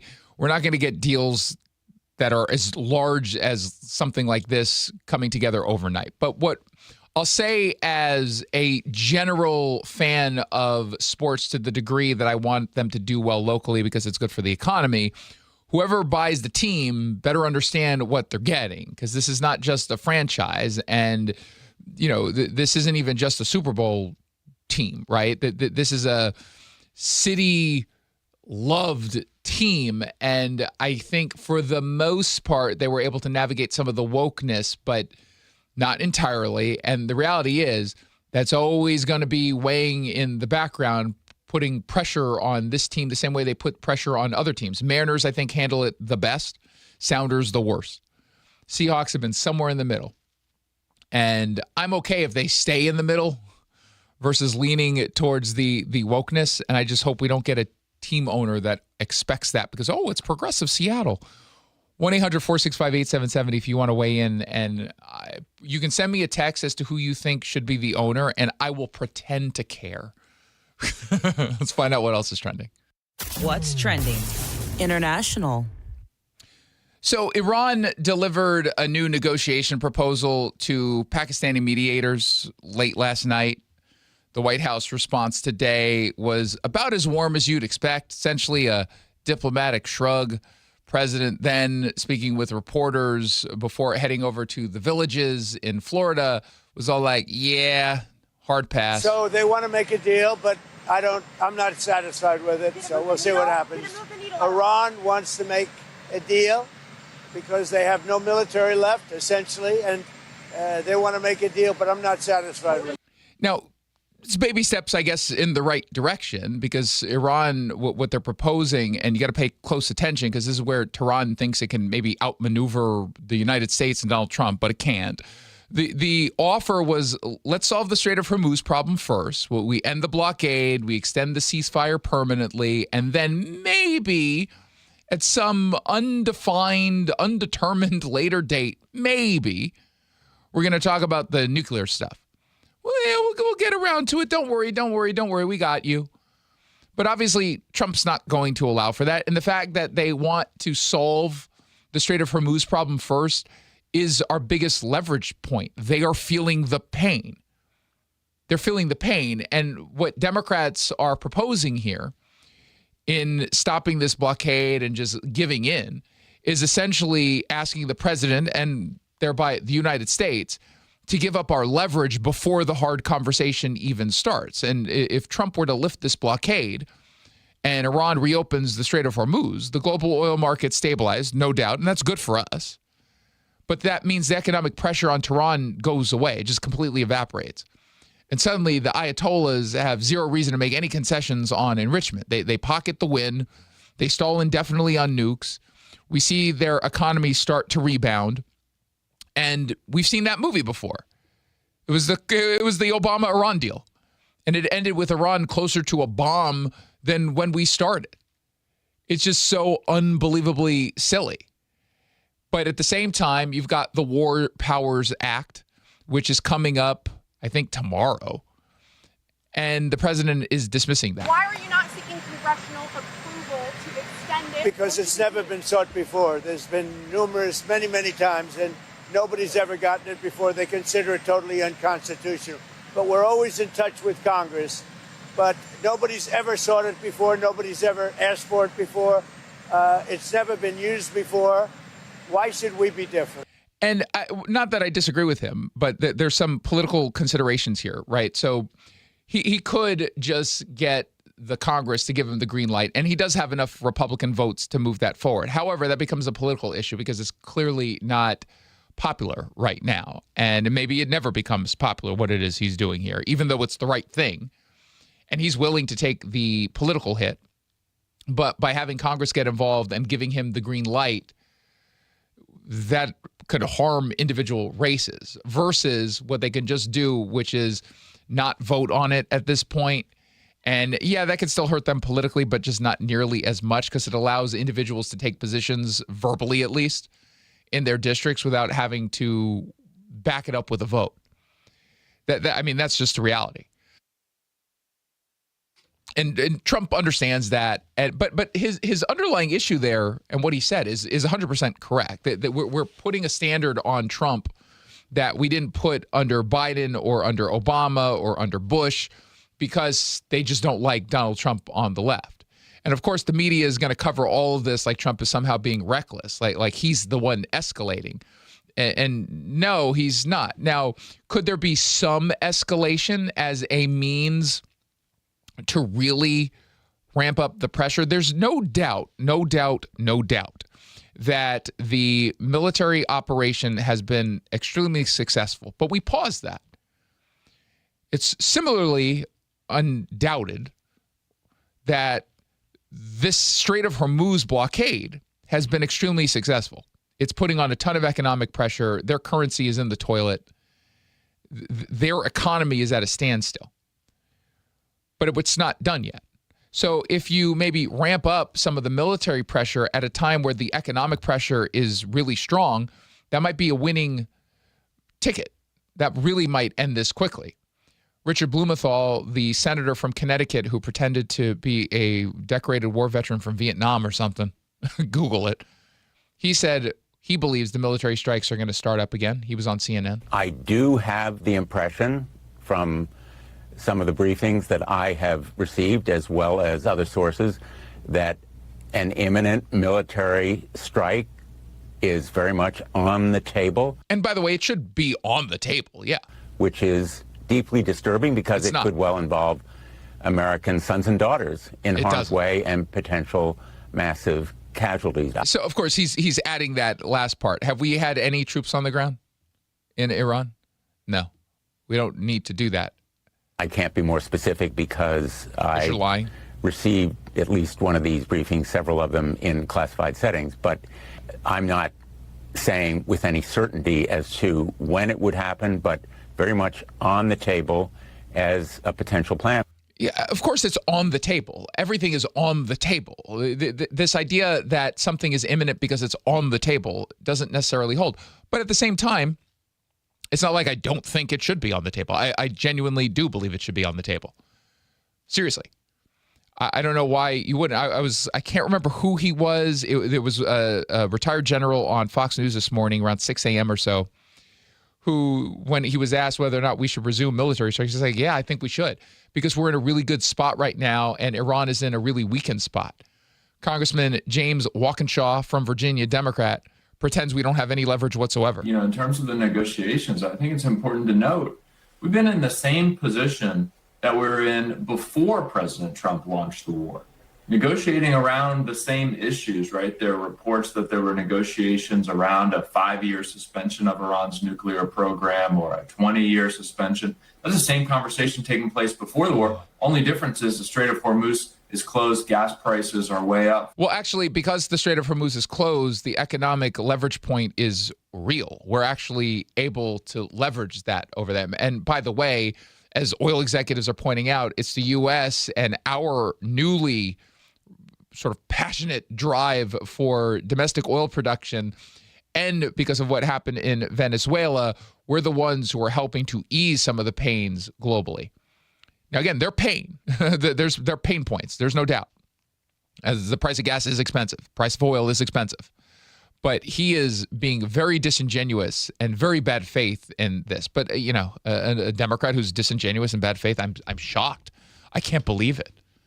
Never could I ever even imagine a Democrat taking a position like that. 1-800-465-8770 for your texts. Let's find out what else is trending. What's trending? Legal. 8 firefighters in Snohomish County asked for religious accommodation from the COVID vaccine mandate. And their employer said, no. They said it was too much of a hardship. And so they put these men on unpaid leave. But the thing that they don't want us talking about is that neighboring fire departments had apparently zero problem accommodating them. The vaccinated firefighters were literally working side by side with the unvaccinated responders from those other departments. So what exactly was the hardship? Now the case is headed to the U.S. Supreme Court. Jennifer Kennedy is one of the attorneys fighting for these 8 men. And she says this isn't just about them. This is about every single religious employee in the country. Jennifer Kennedy, welcome to the show.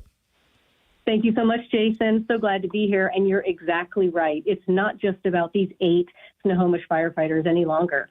It really isn't. And I'm obviously grateful that you're fighting for the 8, but I'm as grateful that really the fight that you're taking on and your 8 clients are taking on is for this country. So walk me through what happened to these 8 men. They asked for this accommodation from Snohomish Regional Fire and Rescue, and they were just told no.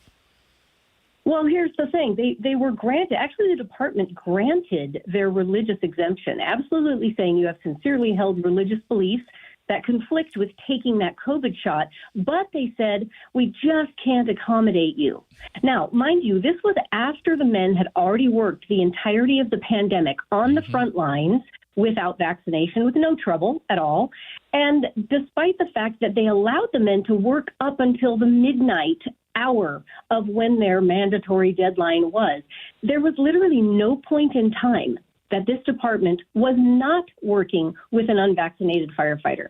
Just like you said, on mutual aid with the other firefighters, Snohomish is the hole in the donut, and all the departments around it accommodated their people.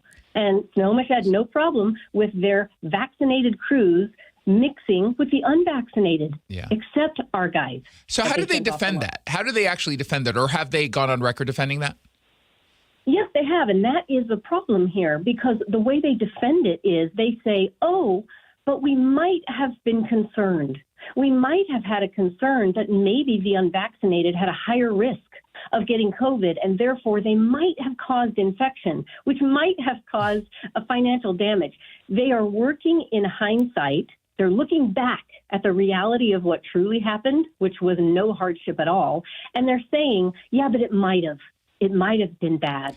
But doesn't that even fail the smell test there? Because we know the vaccine didn't stop the spread of COVID. And the department admitted it. Back in July of 2021, the department said, we understand you can get it from talking and breathing normally, and the shot doesn't do what we thought it did. It wasn't a magic bullet. The problem is that the Ninth Circuit has decided in this case that even if in reality we can see that the accommodation worked and that there was no undue hardship, even if that exists, as long as the employer can come up with some kind of evidence of a reasonable concern of hardship, then that's enough. Wow. So then what's the difference between a reasonable concern of hardship and actual hardship? Jason, that's the point. The reasonable concern in court is we need to see evidence of it. And that's what the Groff versus DeJoy case did for us in 2023. That's a U.S. Supreme Court case. U.S. Supreme Court landmark 9-0 unanimous decision where the Supreme Court really heightened the bar for protecting religious employees in the workplace. And they said, if you're going to be excused from accommodating the religious conflict of your employee, you had better show us some real evidence. What is the hard cost to your business operations? What's the dollar number? Where is the harm? That's what Groff said. And unfortunately, ever since Groff, now that was pre-COVID, when COVID rolled in, it's as if a whole new world happened, and our courts are divided on how they are applying Groff in these COVID mandate contexts. And I think there have been 6 circuit courts, correct, that have tried to figure out what all this means since Groff? You're right. We have, and we got a split, a real even split with 3 of the circuits that are citing, like the Ninth. They're saying a reasonable concern without true hard evidence is enough. And then there are 3 circuits that are faithfully applying Groff, and they're really demanding the hard proof of where is the hardship. And of course, the 2 circuits, we've got both coasts, First Circuit, New York, Ninth Circuit, California, they're both the ones saying that reasonable concern is going to be enough. So then does that strengthen your case for review? It certainly does, because that is what the Supreme Court's job is in this country. When there is disarray in the district courts on how they are applying the law of the land, obviously Supreme Court decisions, the Supreme Court needs to step in and correct and clarify. And in fact, that's what the Supreme Court did in Groff. After 50 years of allowing the most trivial reasons to let an employer escape liability for not accommodating, the Supreme Court said enough. And that's what Groff did. It clarified in the religious accommodation concept what you are going to have to show as an employer. So now we have the chance, post-COVID, to get in there quickly and really clarify, does Groff mean what it says? Is it going to be faithfully applied for religious employees, or was it window dressing? What happens to the firefighters if they decline at the Supreme Court level to take up this case? The sad truth of the Supreme Court declining cert is that the case is at an end. That is the end of the road for litigation. We are certainly praying that that's not the case, because once again, it goes so far beyond Snohomish and these 8 firefighters.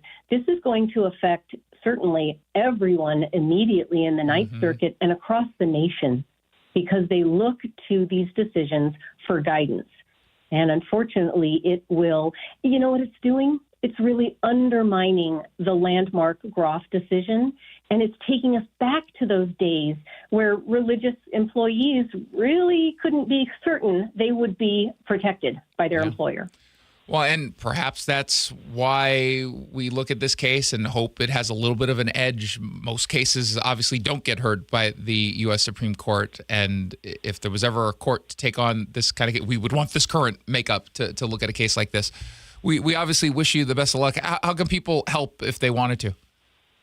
We have, of course, we've got a site for, you know what? Here's the thing. I have to give a shout out to First Liberty Institute, who is sponsoring this case, and to Williams and Connolly and Lisa Blatt in D.C., who are presenting this.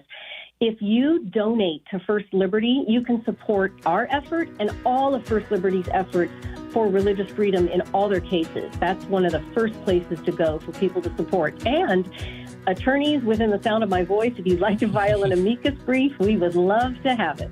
Love it. The website is firstliberty.org. It's all spelled out, so FIRST, firstliberty.org. We've been talking with attorney Jennifer Kennedy.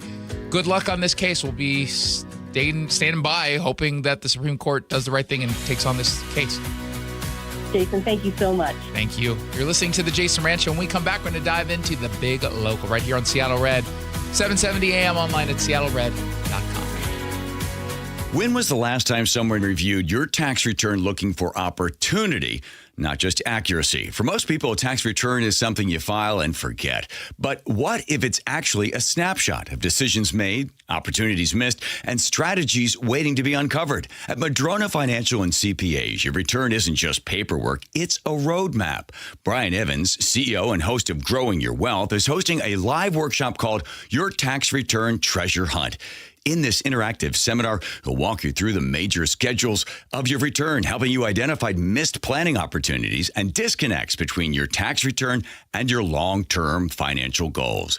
Because your return already tells a story. To reserve your seat, visit madronafinancial.com or call 833-673-7373. And be sure to catch Growing Your Wealth Saturdays at 7 a.m. This is a paid advertisement. Investments involve risk. See full disclosures at madronafinancial.com. Hey, North Sound and Eastside homeowners, it's Jason Rantz. If your furnace is getting older or not keeping up, now's the perfect time to check out CM Heating, Cooling, Plumbing, and Electrical.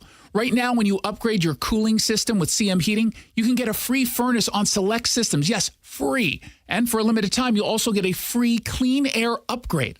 Plus, CM Home Comfort Advisors are tax credit and rebate experts, so they're going to help you get every incentive available. CM Heating also offers a free in-home estimate for system replacement so you can understand all your options first. And if your heating or cooling system breaks down, CM Heating's award-winning technicians can fix it fast with zero service call fees with approved repair. Whether you need a repair or a full upgrade, do not wait. Visit cmheating.com and schedule your free estimate or repair today. But hurry, the free clean air upgrade special won't last. License CMHEAHL 751LW, CMHEAHL 754L3, CMHEAHL 750LP. For over 50 years, Bucky's Complete Auto Repair has been the one locals trust for honest pricing, expert service, and guaranteed repairs. This dedication has earned them a Carfax Preferred designation. At Bucky's, every customer gets detailed Carfax updates, timely service reminders, and a full service history, all at your fingertips. With 16 family-owned locations, no appointment needed, and easy financing, Bucky's makes auto care simple. Visit Bucky's.com today and drive with confidence. Bucky's.com. The first few steps that I took in the morning were pretty painful. This is Carlos. I mean, I had been told by multiple orthopedic surgeons that there was no alternative for me. That wasn't what he wanted to hear. You see, Carlos is an active guy. I played basketball, and for 3 to 4 days after, my knees would just be so swollen. And now I can play basketball, and there is no swelling. There is no pain in the knees. No swelling, no pain, because Carlos went to see Dr. Mark Wagner, MD, at Seattle Sports and Regenerative Medicine for stem cell therapy. I'm just happy to be able to be out there. And then knowing that tomorrow I am not going to suffer for this. What do you say to your friends and family who are in pain? I say, I had horrible knee pain and stem cells really worked for me. You might want to go to Dr. Wagner, just get a consultation before you have surgery. Consider stem cell therapy with Dr. Mark Wagner, MD, at Seattle Sports and Regenerative Medicine. Schedule your consultation at drmarkwagnermd.com.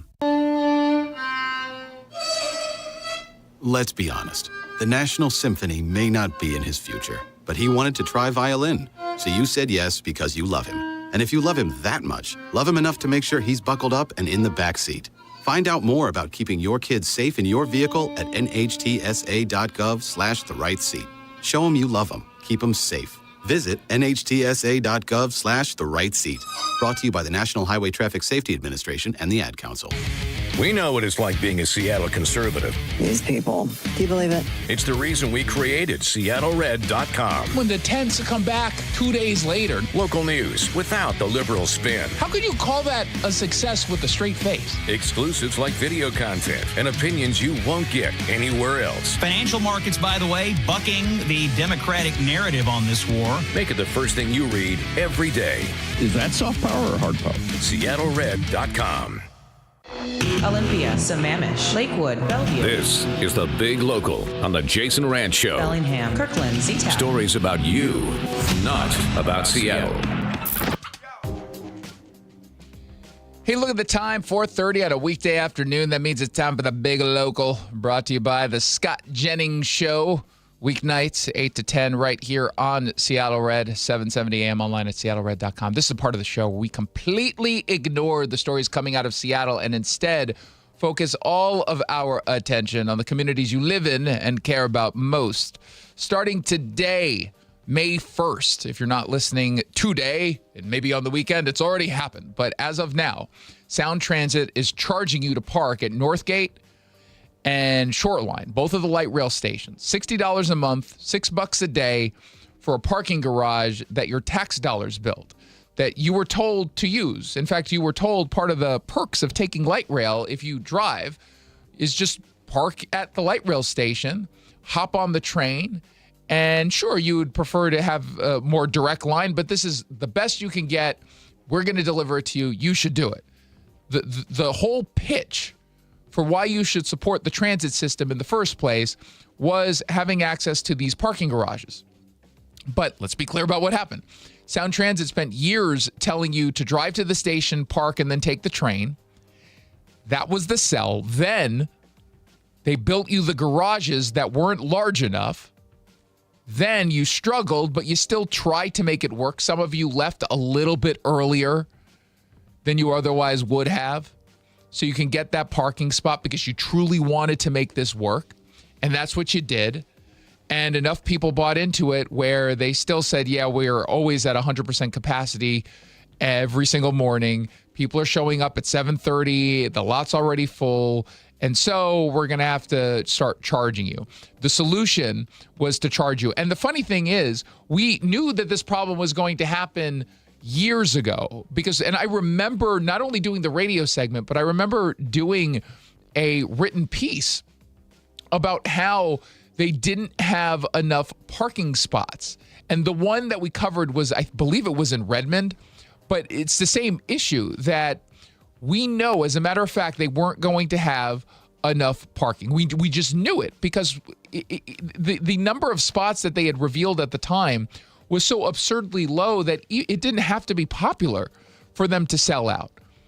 And yet they decided to put their heads down and just continue on with their plan. And now we're paying a price for that. And what should make you laugh about all of this, the shoreline permits sold out within a week because they only made 5 to 10% of the spots paid permit spots. So they haven't even solved the parking problem in any meaningful way. They've just carved out a small piece of the garage, sort of putting it behind a paywall, and left everyone else to fight over the scraps, I guess, at 6 a.m. in the morning. The crush of people competing for parking is still there. It's still your problem, except now the city or the agency is making some money off of it. Here's one light rail user talking to Como. I don't care for it. I think this will discourage people from using the link, myself included. Well, they say one of the most genius business ideas is creating a problem and then selling the solution. Yep. So by not providing enough parking for all of us, they're selling us the solution. Someone give this woman a pat on the back. 100% correct. 100% correct. That's exactly what it is they did. And one of the commuters did the math in this piece. $6 fare, $6 parking, $12 round trip to take a train. At that point, why not just drive downtown and deal with some of the traffic? Right? At some point, you just say, Here's another commuter who says they should only have permit parking on certain days. It's probably a good idea for days where there's games at the stadiums or big events downtown, but otherwise I think it's a bad idea. Okay, if I have to pay to get here at 5:45 or 6 a.m., that might be a distraction, and I might go to continue Mount Lake Terrace. And by the way, and this is something I didn't realize until I saw some of the reporting, Sound Transit's ST3 plan already called for daily parking fees starting in 2027. So this isn't a response to a crisis. It appears it was always the plan. They just moved it up and rebranded it as some sort of permit program so that they can ease you into it, I guess. Look, they told you to park there. They collected your taxes to build the garages that they knew were going to be way too small. The garages are full, and now you pay even more. Welcome to Seattle Transit. That's what we do here. Meanwhile, Spokane is staring down another multi-million-dollar budget shortfall as they head into the next year. They're already having to deal with a $13 million hole going into this year. And now, how do they fill it? Tax hikes, fee hikes. There's some cuts, but they're pretty minor, the usual stuff. But the Salary Review Commission is meeting to decide whether Mayor Lisa Brown and the city council deserve raises again. So Mayor Brown is already pulling in $186,400 a year. The council president makes a little over $70,000. The 6 council members make $53,000, and they call it a part-time job. But in fairness, it's not a part-time job of the council. That is a full-time job. But at the last, meeting, they were talking about whether or not they're going to move forward with this, or should they encourage the commission, I guess, to give them some pay increases. And they're in a little. I'm going to side on the council issue, at least with them, in that I do think that $53,000 is absurd. And they should be making considerably more than that. And again, I believe that it's truly a full-time job. The mayor does not need more than $186,000 a year. That's absurd. And they already got a raise in 2024. That process was a mess. The commission first voted to reject the salary increases. Then they said it was an illegitimate procedural move, so they had to do it over, and then they flipped. The commissioner on the losing side made a motion to reconsider, which isn't allowed under the order, the rules. Then another commissioner changed her vote. It was just a total mess. And so I guess they're back for another round of all of this. And they have to decide by the end of this month. The first meeting is next week, May 8th. So whatever day that is. Was it Wednesday, I guess? Now, the good news is at least one of the commissioners, Reed Jensen, is already on the record. He's saying, look, I'm going to vote no. I don't need a whole lot of research time. That's rather refreshing. I kind of like that. He said elected officials shouldn't be enriching themselves from public service, which I agree. But, you know, I don't know if talking about a reasonable amount of money of like 60 grand, 70 grand, I don't know if that's enriching yourself. That seems to go a little bit overboard. Now, if they wanted like 200 grand, okay, fine. But I think they're worth a little bit more than what they're currently getting. Not the mayor, but it is a bad look, I think, when you're doing this at a time when you're already dealing with such a significant budget issue. Like, to me, that's a little crazy talk. To me. Now, we've got this written up over at SeattleRed.com. I hope you'll check it out. SeattleRed.com is the place to go for news and opinion without any of the left-wing spin. We had another really good April, another good month of numbers. Can we do even better in May, on this May day? I think we can, but not without your help. So head on over to SeattleRed.com. When we come back, it is Friday. Jake Skorheim stops by to talk youth sports and how exceptionally expensive it's become. It's the Jason Rantz Show.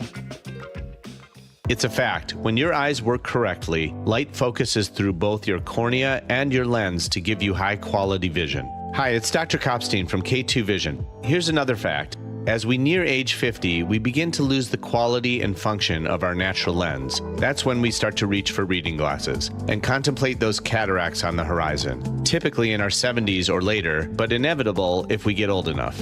Fortunately, K2 Vision has the advanced permanent solution for both, refractive lens exchange, or RLE. K2 Vision RLE is a quick, painless procedure that restores distance and near vision permanently. Plus, another thing is permanent. You will never develop a cataract.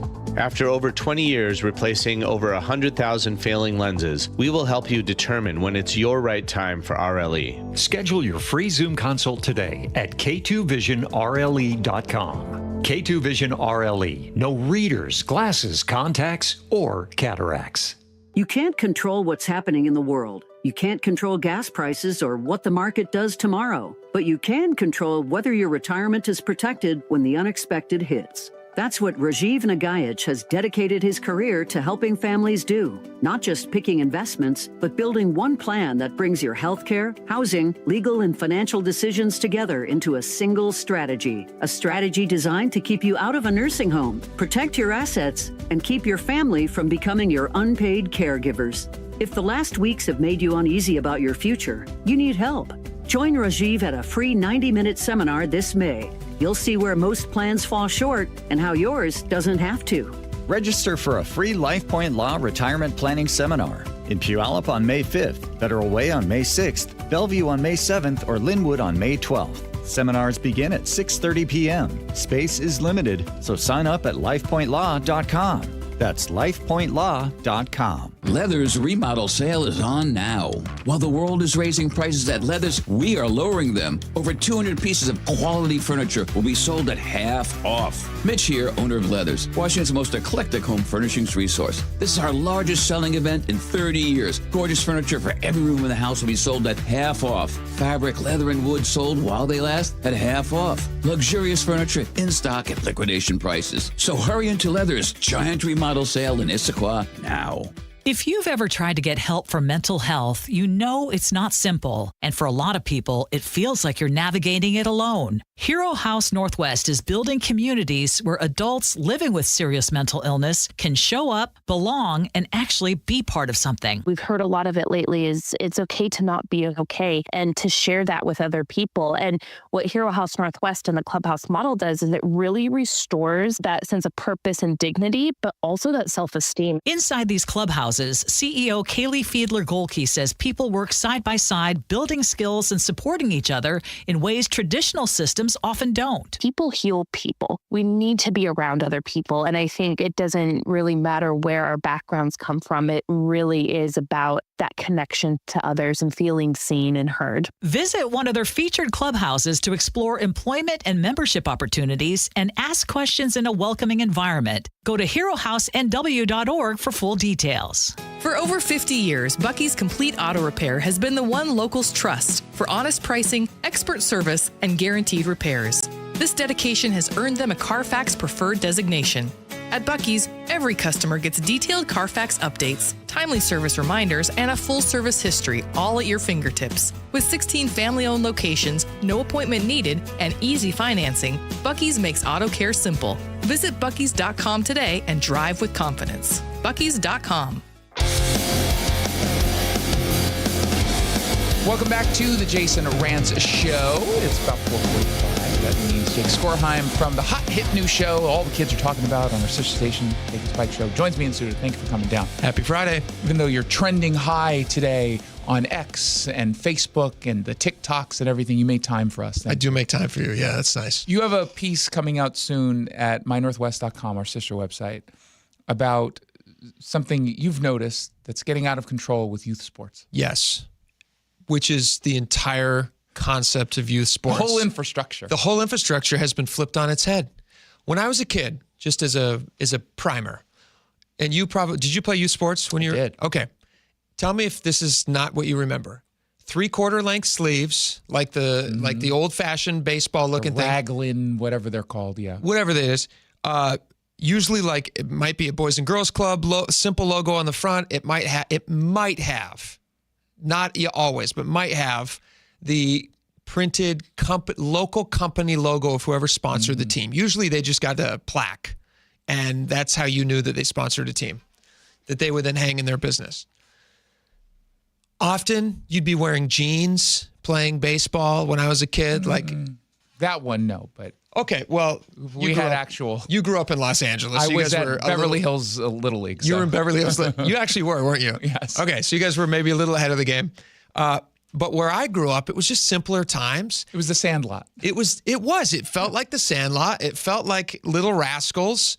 And now parents are nuts. And they are investing, and I don't actually think it's fully parents' fault. There's a lot of like keeping up with the Joneses that happens with parents, and they see other kids, and then their kids, they don't want to be like, oh, well, my kid's not going to have that, and they're going to feel sad. So I'll also buy them the woven braided baseball necklace.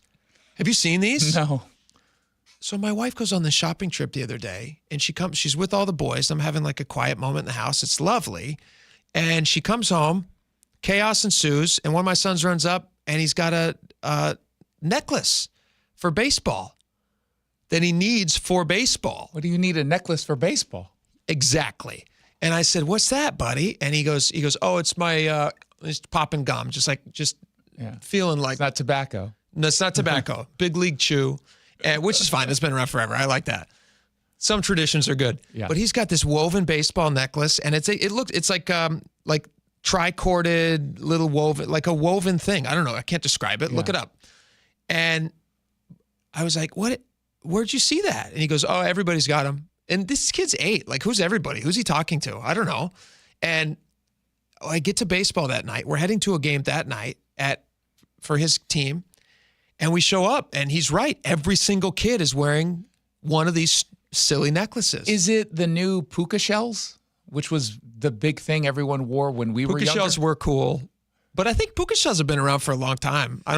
They were big in the 90s. They were big in the 90s, early 2000s. Yeah. It's kind of late 90s is when everyone, and you had to have bleached hair, at least your tips. Yeah. Like everyone did that. Frosted tips. Yeah. Frosted tips. Everyone did that. Yeah. Is that what it is, or is this specific to baseball? This is specific to, they don't wear it any other time. They just only wear it when they're on the field. It's like an accessory that they have to have. They all have specific glasses for playing in the outfield. Again, one of my sons is 6. These kids can't hit the ball off of a tee consistently, and yet they need like very specific sunglasses and a woven baseball necklace to go out there. And I understand it's kind of adorable, how much they think it matters, and it's nice that I like that your kids get excited about things and you are excited that they're having fun. But there is also a part of me that goes like, this is overcomplicating something that was very simple when we were kids. You have kids showing up. There's not a single kid that I've seen who doesn't have a baseball backpack. They don't wear baseball bags anymore. They're all baseball backpacks with 2 baseball bats sticking out the back. What do you need 2 for? What do you need 2 for? Exactly.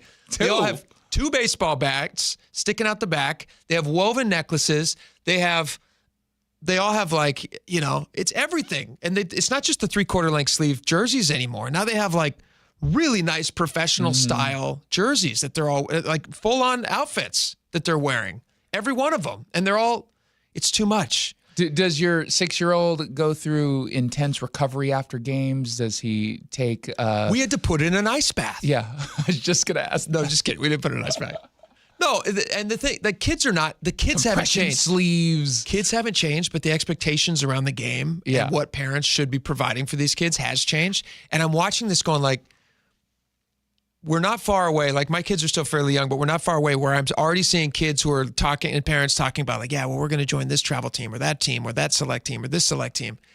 And they're going to invest all of this time and all of this energy, and a lot of resources are going to go into pushing these kids in a sport that like they may not even like in 5 years. Well, are you critical of this? So we're not doing that. But are you critical because you're cheap or because you think it might take away from the game? I think it's taking away from the game. So it's not because you don't want to spend the money. It's also because I don't want to spend the money. Because I feel like that's really what this is about. Part of it is me being cheap and just looking down the road and going like, man, that's a lot. Like I got 4 of these kids. I got an outfit with these stupid necklaces.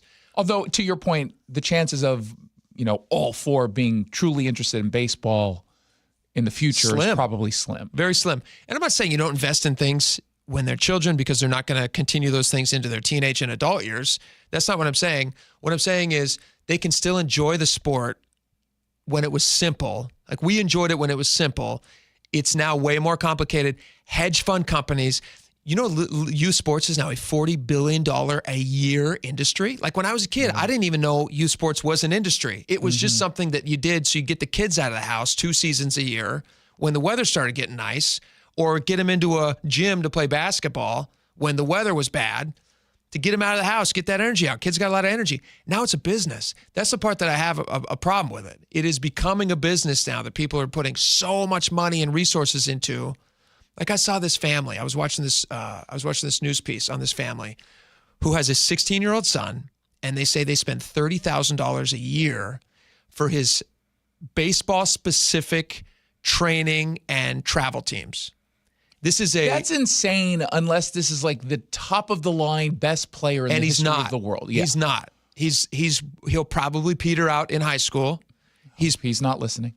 I'm hoping he's not listening. He'll probably peter out in high school just based on what I'm seeing in the videos that they showed of this kid in this news report.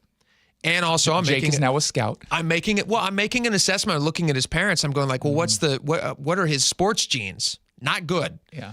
$30,000 a year they're spending on this kid. Now, it doesn't mean that he can't overcome obstacles and maybe he's going to be the greatest in the world. Maybe. But you could if he's going to be the greatest in the world, I don't think not spending $30,000 is going to stop him from becoming the greatest in the world. And these people have been tricked into, literally the mom took on a second job so that they could start contributing more to his private training. That makes me so sad. It does. It'd be one thing if they could afford it and they had this. They're multimillionaires. And they grew up in Beverly Hills. Awesome, good for them. Good for them. But having to get a second job. Yeah, that's insane. And so that's what I'm kind of bucking against and what I don't like. I just don't like. So you just don't want a second job. I don't want to have to take a second job. You barely work full time here. Oh, shut it! I'm here all the time. I'm here all the time. You were here early today. I have many jobs. You know that. But that's what I'm having a problem with. It's not because I'm cheap. I don't like seeing people taken advantage of, and I do think that system feeds into the insecurities that every parent has that they're not giving their kid the very best. And you don't always have to give them the everything. That's not going to make you a bad parent because you're not investing $30,000. And yet you started this story telling me that your son walked in with what? With a woven necklace. Okay, so it does sound like you're giving But it. you know what? Or maybe you and your wife, are you not on the same page on this? It was $9. It was a small. I don't care. Every bit small counts. price to pay. You're right. Every bit counts. And I told her, I said, it sends a message. I said, honey, did you save the receipt? And she kind of just, gave me a nasty. So what are you going to say no to? Because this is the part that's difficult. But I'm talking about the equipment side, the uniform side of things. Yeah. Because that is a tricky place to navigate as a parent. Yes. For a kid who's going to see, even with the $9 necklace, everyone else has one, and you're like, you don't need it. We're in the local Little League teams. We're not doing the travel teams. There are specialized teams in our area where you meet a coach and he goes, hey, you know what? We're actually putting together something. And, here's what we're going to do. I just keep walking. Sounds just creepy to me. Yeah. Well, it's not. I think they meet. Hey, I noticed your kid over there. You want to join a traveling team? Your kid's No got a parents strong allowed. arm. We're not going to go in for that. That's too much. My wife and I grew up very different. I grew up in a much more down home, very rural. Just call your wife uber wealthy. She comes from money. My wife came from money, and she grew up on travel teams. So she's like, we had a lot of times where we'd go to Hawaii for soccer. And I'm like, well, that's not because they love soccer. That's because they love Hawaii. And so we have different experiences, but even she is just like that. But she recognizes now that was crazy to be, and she was an only child. We have 4. It's just not. It's not sustainable. Yeah. So I don't know. And youth sports your is kids crazy. will say that's okay. My kids will say, Mom and Dad, why didn't you take us on travel teams to Hawaii? And I'll be like, well, You're ready to have that conversation. Yeah, I've already told them. Yeah. What do they say to that? They're too young to care. They'll care more in a few years. Okay. It's like, well, I know this one family that spent $30,000 so their son could go to a nicer gym. Why can't you get me anything, you cheap son of a... I'll be like, well, because I can tell based on your genetics, i.e. you're my son, that you're not going to be cut out. I was only able to get to water boy and ball boy. Yes. This is not going to work for you. But you have unlimited potential when it comes to being a water boy someday. Yeah. Yes. But just not the... No, I don't want to cut off any of their dreams. Not putting them in all these expensive things is not going to stop them from being phenomenal athletes if they have the drive and the natural God-given talent to do so. They will achieve those things. It's not. No one at 6 has that. So just everyone relax. Yeah, chill out, folks. They're 6 years old. Chill out. You wait until they get into their early preteens or late preteens, I guess. Yeah, let the kids enjoy the game for a little bit. Everyone just relax. Poor kids. Poor kids. God, Poor kids. This is a horrible dad. That's Jake Skorheim. Check out Jake and Spike Show, noon to 3 on our sister station, Car News Radio. You can also subscribe to the podcast. Thanks for stopping by. Thanks, man. Happy Friday. Happy May Day. It's the Jason Rantz Show. A multi-billion-dollar settlement is paying claims for up to 21 years. If you were exposed to weed killers at work or at home, your rights are affected. If you or your family has or had non-Hodgkin lymphoma, you could receive $6,000 to $165,000 or more. This settlement impacts you even if you're not sick because this blood cancer can take 10 to 15 years to appear. If you stay in the settlement, you give up your right to sue. Learn more at weedkillerclass.com or call 888-403-8201. Paid for by the Roundup Settlement. At Liberty Mutual, we love helping people with things like customizing car insurance, just like how we customize a song for you. Catered country tune. Liberty Mutual, saving you bucks by protecting your truck. 'Cause 30 told me to only pay for what I need. Thank you, Limu. I'll always trust in Limu with Liberty, Liberty, Liberty, Liberty.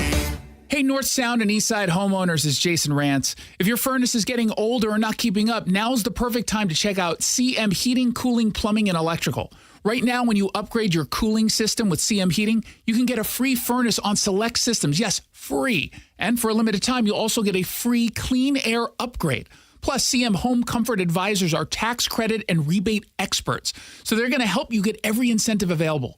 CM Heating also offers a free in-home estimate for system replacement so you can understand all your options first. And if your heating or cooling system breaks down, CM Heating's award-winning technicians can fix it fast with zero service call fees with approved repair. Whether you need a repair or a full upgrade, do not wait. Visit cmheating.com and schedule your free estimate or repair today. But hurry, the free clean air upgrade special won't last. License CMHEAHL 751LW, CMHEAHL 754L3, CMHEAHL 750LP. Leather's remodel sale is on now. While the world is raising prices at Leather's, we are lowering them. Over 200 pieces of quality furniture will be sold at half off. Mitch here, owner of Leather's, Washington's most eclectic home furnishings resource. This is our largest selling event in 30 years. Gorgeous furniture for every room in the house will be sold at half off. Fabric, leather, and wood sold while they last at half off. Luxurious furniture in stock at liquidation prices. So hurry into Leather's giant remodel sale in Issaquah now. 14 years in prison for killing a young woman. A 15-year sentence for a crash that caused 3 deaths. 12 and a half years for killing a child and critically injuring her mother. All true stories, all caused by marijuana-impaired drivers. No matter what you tell yourself, if you feel different, you drive different. So, if you're high, just don't drive. Brought to you by NHTSA and the Ad Council. We are Seattle Red. Learn how Seattle Red is amplifying the conservative movement in Seattle at seattlered.com. Seattle Red on 770 KTTH Seattle, 97.3 KIRO-FM, HD3 Tacoma, Seattle, 94.5 K233 DT Eastlake, 33 BU Seattle.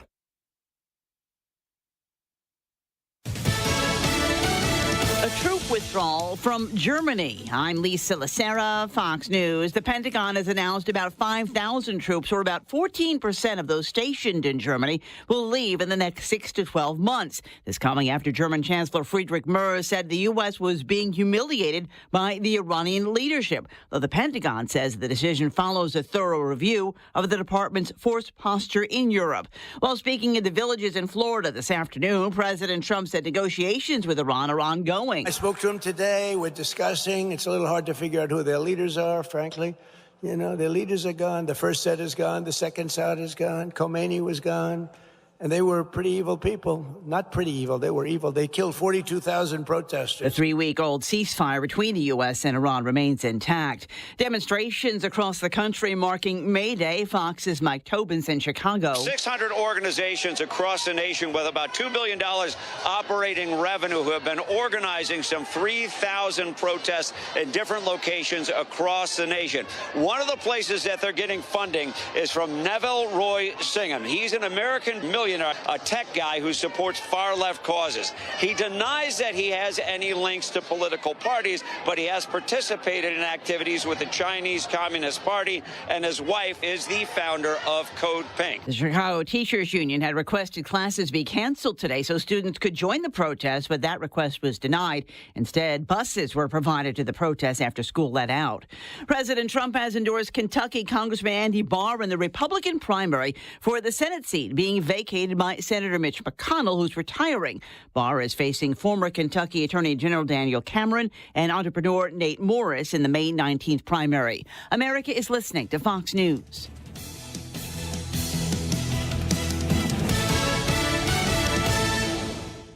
My name is Christine, and I'm a widow. My husband, Ryan, was a healthy 34-year-old, and 3 months later, he was gone. Thankfully, he had life insurance. Ethos made it so easy. You can get a quote in seconds, apply in minutes, and get same-day coverage. 100% online, no medical exam. Life insurance didn't take away the loss, but it did give us the space to just grieve. Get your free quote at ethos.com/save.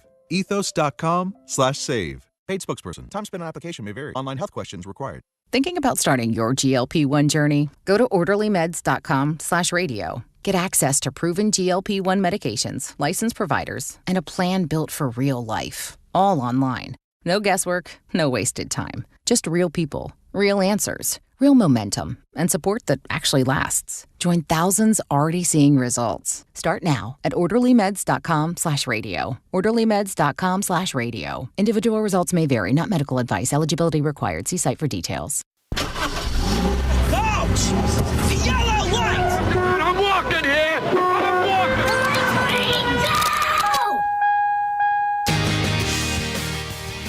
Good afternoon and welcome to the Jason Rantz Show. We are here on Seattle Red 770 AM, streaming on the Seattle Red app on this Friday, May 1st. May starts with an M. Maha starts with an M. Maybe May should be Maha May. which is why we've got a special guest coming on at the bottom of the hour, famed biohacker Dave Asprey, on the biohacking revolution, interest in peptides taking off. What can we do from a health perspective in Seattle now that we actually have some sunlight that's lasting more than 4 hours a day? Dave Asprey will stop by ahead of this massive biohacking conference in Austin at the end of this month, which I'll be at. I'm really excited for that. We're going to have him on at the bottom of this hour. But first, Seattle is considering a ban on data centers because it might require too much energy. Okay, that's what's trending. What's trending in Seattle? The left has been telling us for years that the future is electric, that we have to get rid of oil, no more gas, ban the gas stove, ban the gas car, ban anything that doesn't run on renewable energy. We've got heat pumps and electric vehicles and solar panels. That's the revolution that they want. And Seattle has been one of the loudest cheerleaders for all of this, not just in Washington, but around the country. The problem, of course, is that we can't even keep the lights on with what we already have. And no one seems to want to acknowledge that. But if you pay close attention to some of these stories, you start to pick up on that reality. 4 companies approached Seattle City Light about building data centers in the city of Seattle. You had 5 proposed facilities with a combined peak demand of 369 megawatts. And that's about equal to 1/3 of the entire average daily power consumption in Seattle. And the city's response had been a full-on meltdown where you had elected officials saying they got more than 54,000 messages raising what they called intense public alarm. The mayor was exploring a moratorium. You had 3 council members announcing an emergency 365-day ban on new data centers. You already had 2 of the developers pulling out just because of the pushback. The Eco-Socialism Working Group at Seattle DSA, of course, is celebrating all of this. But what's not being said in all of this, at least not out loud, is that Seattle City Light already needs to nearly double its capacity. It has to go from 2,000 to 3,800 megawatts. Right now, in the next 7 years, they have to start doing that. And that's with 0 data centers factored in. We have a growing population to a degree. We have electric vehicles and heat pumps and electrification. All of that is driving the load growth. And so the data centers aren't causing the grid crisis. The green agenda is causing the grid crisis.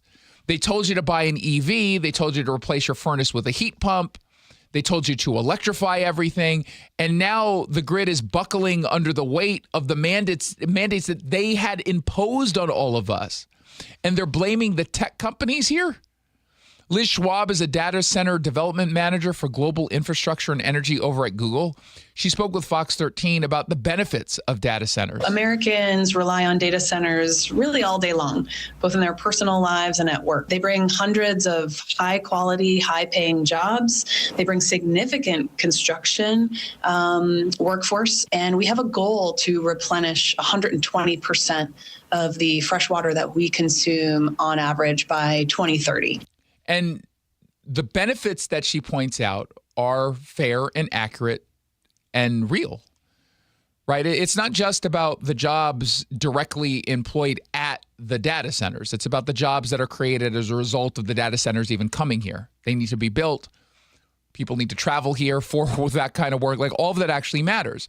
And yet we're being told it's going to be really expensive on the local economy because of the power demands that they require. And it's not just power, it's also water when you think about it, because we have hydropower in Washington State taking on such a huge portion of our needs.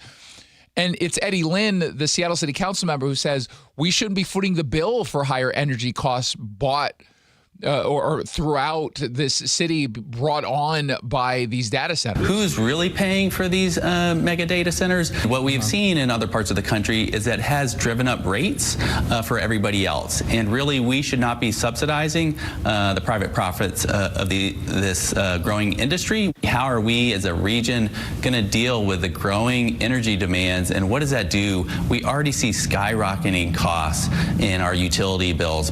Yeah, we already see skyrocketing costs. Why is that? It's not because of data centers. Seattle City Light right now announced that the rate increases of 5.4% starting in January is just the beginning, because we're going to see annual increases through 2027 of somewhere between 7 to 10% each year. Your bill is going up because the grid is strained, not because of data centers that haven't even been built yet, but because the demand the green revolution created is outpacing the infrastructure that was supposed to support it. But it's not even just about the supply-demand issues.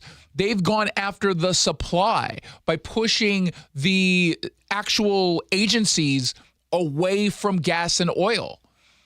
When I say supply-demand, just understand I'm not talking about demand in the traditional sense. They've gone after the supply. We're getting away from using gas and oil. Natural gas, we're getting away from that. Oh, okay. Are we ready to do that? Can we handle it now? No, but they're doing it anyway. They're doing it anyway. And now in the middle of an economy where people are hurting, where businesses are struggling, where we desperately need job creation and tax revenue, Seattle's saying no to a job creator, or in this case, 4 to 5 job creators. There was a time in this city when a company wanting to invest hundreds of millions of dollars and build infrastructure, that would have been celebrated. And yet now we send 54,000 angry emails to stop it. The co-chair of the Eco-Socialism Working Group, according to Cairo 7 TV, said, we need more power in Seattle already. We're maxed out on hydro. We're maxed out on hydro. Why is it that we are trying to take away hydropower? I mean, just look at the lower Snake River dams. That's Democrats who are doing it to save the salmon. Quote, when are we going to get clean, renewable energy from? Where? That should be our number one priority, not serving corporate interests. Okay, not serving corporate interests is sort of the tell in all of this. That's the ideology underneath all of this. Jobs are corporate interests. Investment is corporate interests. Any kind of economic growth, that's corporate interests. And in Seattle, that would deem it disqualifying, I guess. The left wants an economy that runs entirely on green energy, but they haven't built that grid. And they're not capable of building that grid. The technology, frankly, isn't there yet, not with the way that they're talking about. If we went nuclear, that would be different. But the grid they want to create can't be built fast enough. It's not going to be built because we don't have the technology. And rather than admit all of that, rather than grapple with the consequences of a revolution they've been demanding, they'd rather ban the data centers and send the jobs somewhere else. You can't mandate electrification and then say you're out of electricity. That's not a policy. And if you want to call it a policy, okay, but I'm going to call it a policy failure. And Seattle is living that policy failure right this moment. 1-800-465-8770 for your texts. Let's find out what else is trending. What's trending? Crime. Another sad reality of having to do business and trying to survive in Seattle in particular, out of Greenwood, the neighborhood Greenwood, where the Taproot Theater, which has been part of the community for some 50 years. They survived arson. They've survived a natural gas explosion. They were one of the few theaters to survive COVID. This is their 50th anniversary season, which is supposed to be a celebration. And now, instead of celebrating, they're wondering whether or not they're going to survive the latest issue, which is a copper thief. Someone apparently scaled the building, ripped apart of the rooftop HVAC units, stripped out the copper wire. And what they ended up walking away with was probably less than like $100 worth of copper. But they left behind hundreds of thousands of dollars in damage. And if you're a theater that operates the most during the summer and y'all don't have air conditioning, yeah, you're not going to be the most loved theater. So the theater is now scrambling to raise some $400,000 for a full HVAC overhaul. And, you know, the sad part is they didn't even know when it happened. They just noticed it during a performance that the venue was getting, kind of warm. Like, why is it so hot? It's early in the evening. It shouldn't be like this. And so someone goes up to the roof just to check out. Maybe something was going on. Maybe one of the vents was covered or something. And what they found was a total mess. And we've got some photos up at seattlered.com if you want to look at what this thief did. They've jerry-rigged the one remaining unit to cool the performance space. They bought a couple of portable AC units, but that's just a Band-Aid because you can maybe get away with that right now where it's still not all that warm. But summer's going to be here soon, and theatrical lighting runs really, really hot. Really hot. And so the folks over at Taproot, they say there's a concern about whether their insurance is even going to cover this kind of vandalism costs. And if the money doesn't come in, they might end up being dark by this summer. So they might not even survive. A 50-year-old community institution threatened with closure by a theft that netted, some drug addict, most likely, a little under $100. This is not just some isolated crime. This is the symptom of a policy failure at an extraordinary level. One that's been happening over and over and over again. One that Olympia repeatedly refuses to fix, and certainly you're not going to expect anything on the Seattle local level. We see more copper theft than any other state in the country. Lumen reported 350 theft incidents in a single year compared to 146 the year before. They've been forced to deploy covert video surveillance, GPS tracking alarms in the areas that are deemed high risk. We've told you about Sound Transit having to shut down some of their lines from time to time because of copper theft. So whether it's a private company spending their own money to do the job that law enforcement isn't able to do or the legislature won't allow them to do, you've got taxpayer dollars going into all of this, trying to prevent it. And it's just whatever you think needs to be done is obviously not being done. Otherwise, we wouldn't get these stories all the time. I mean, when things are so bad that Sound Transit's light rail system twice in 2 weeks had to shut down because of this, one of the events happening hours before the Seahawks Super Bowl parade. Do you remember that story? They couldn't run their light rail because someone had stolen the copper. That's serious. And the service was shut down between Kent and SeaTac on the day of hundreds of thousands of people needing to get downtown. That's embarrassing. And Olympia didn't do anything about this. They could have stepped in to at least give off the appearance that they're interested in doing something. They had a bipartisan bill that would have required scrap metal dealers to photograph and upload copper purchases to a searchable database. Again, I don't know if that's going to make a huge bit of difference, but it's something, at least shows the impression that you care. But that died in the state Senate back in February. It was bipartisan. So that means Republicans and Democrats were like, yeah, we need to do this, and yet it still died. 3 days after that bill was killed, that's when a Sound Transit light rail line was disrupted. Same thing, copper thieves or copper wire thieves. This isn't complicated. The proposal that they had wasn't complicated. Again, I don't know if it would make a huge deal in the grand scheme of things, but it's something. It's sending a message, even if it's just symbolic that you actually care about this, you're paying attention, you want to do something. It also puts an incentive on a scrapyard that knows the police can identify and seize the copper they just bought. So maybe they'll stop buying stolen copper, or they will, to the degree that they're getting taken advantage of, step up their vetting a little bit. Because if they stop buying, the theft drops. It's called deterrence. It's pretty basic. Again, you don't have to be innovative here. But we can't have that because in this state, accountability is always one session away from never actually arriving. So Dan Griffey, the state representative Republican, he introduced a bill last year to hold scrapyards accountable. And that would include civil penalties of up to $10,000 for a first violation. He didn't even make it out of committee. So he's saying he's going to bring it back again this upcoming session. I don't know if it's going to go anywhere.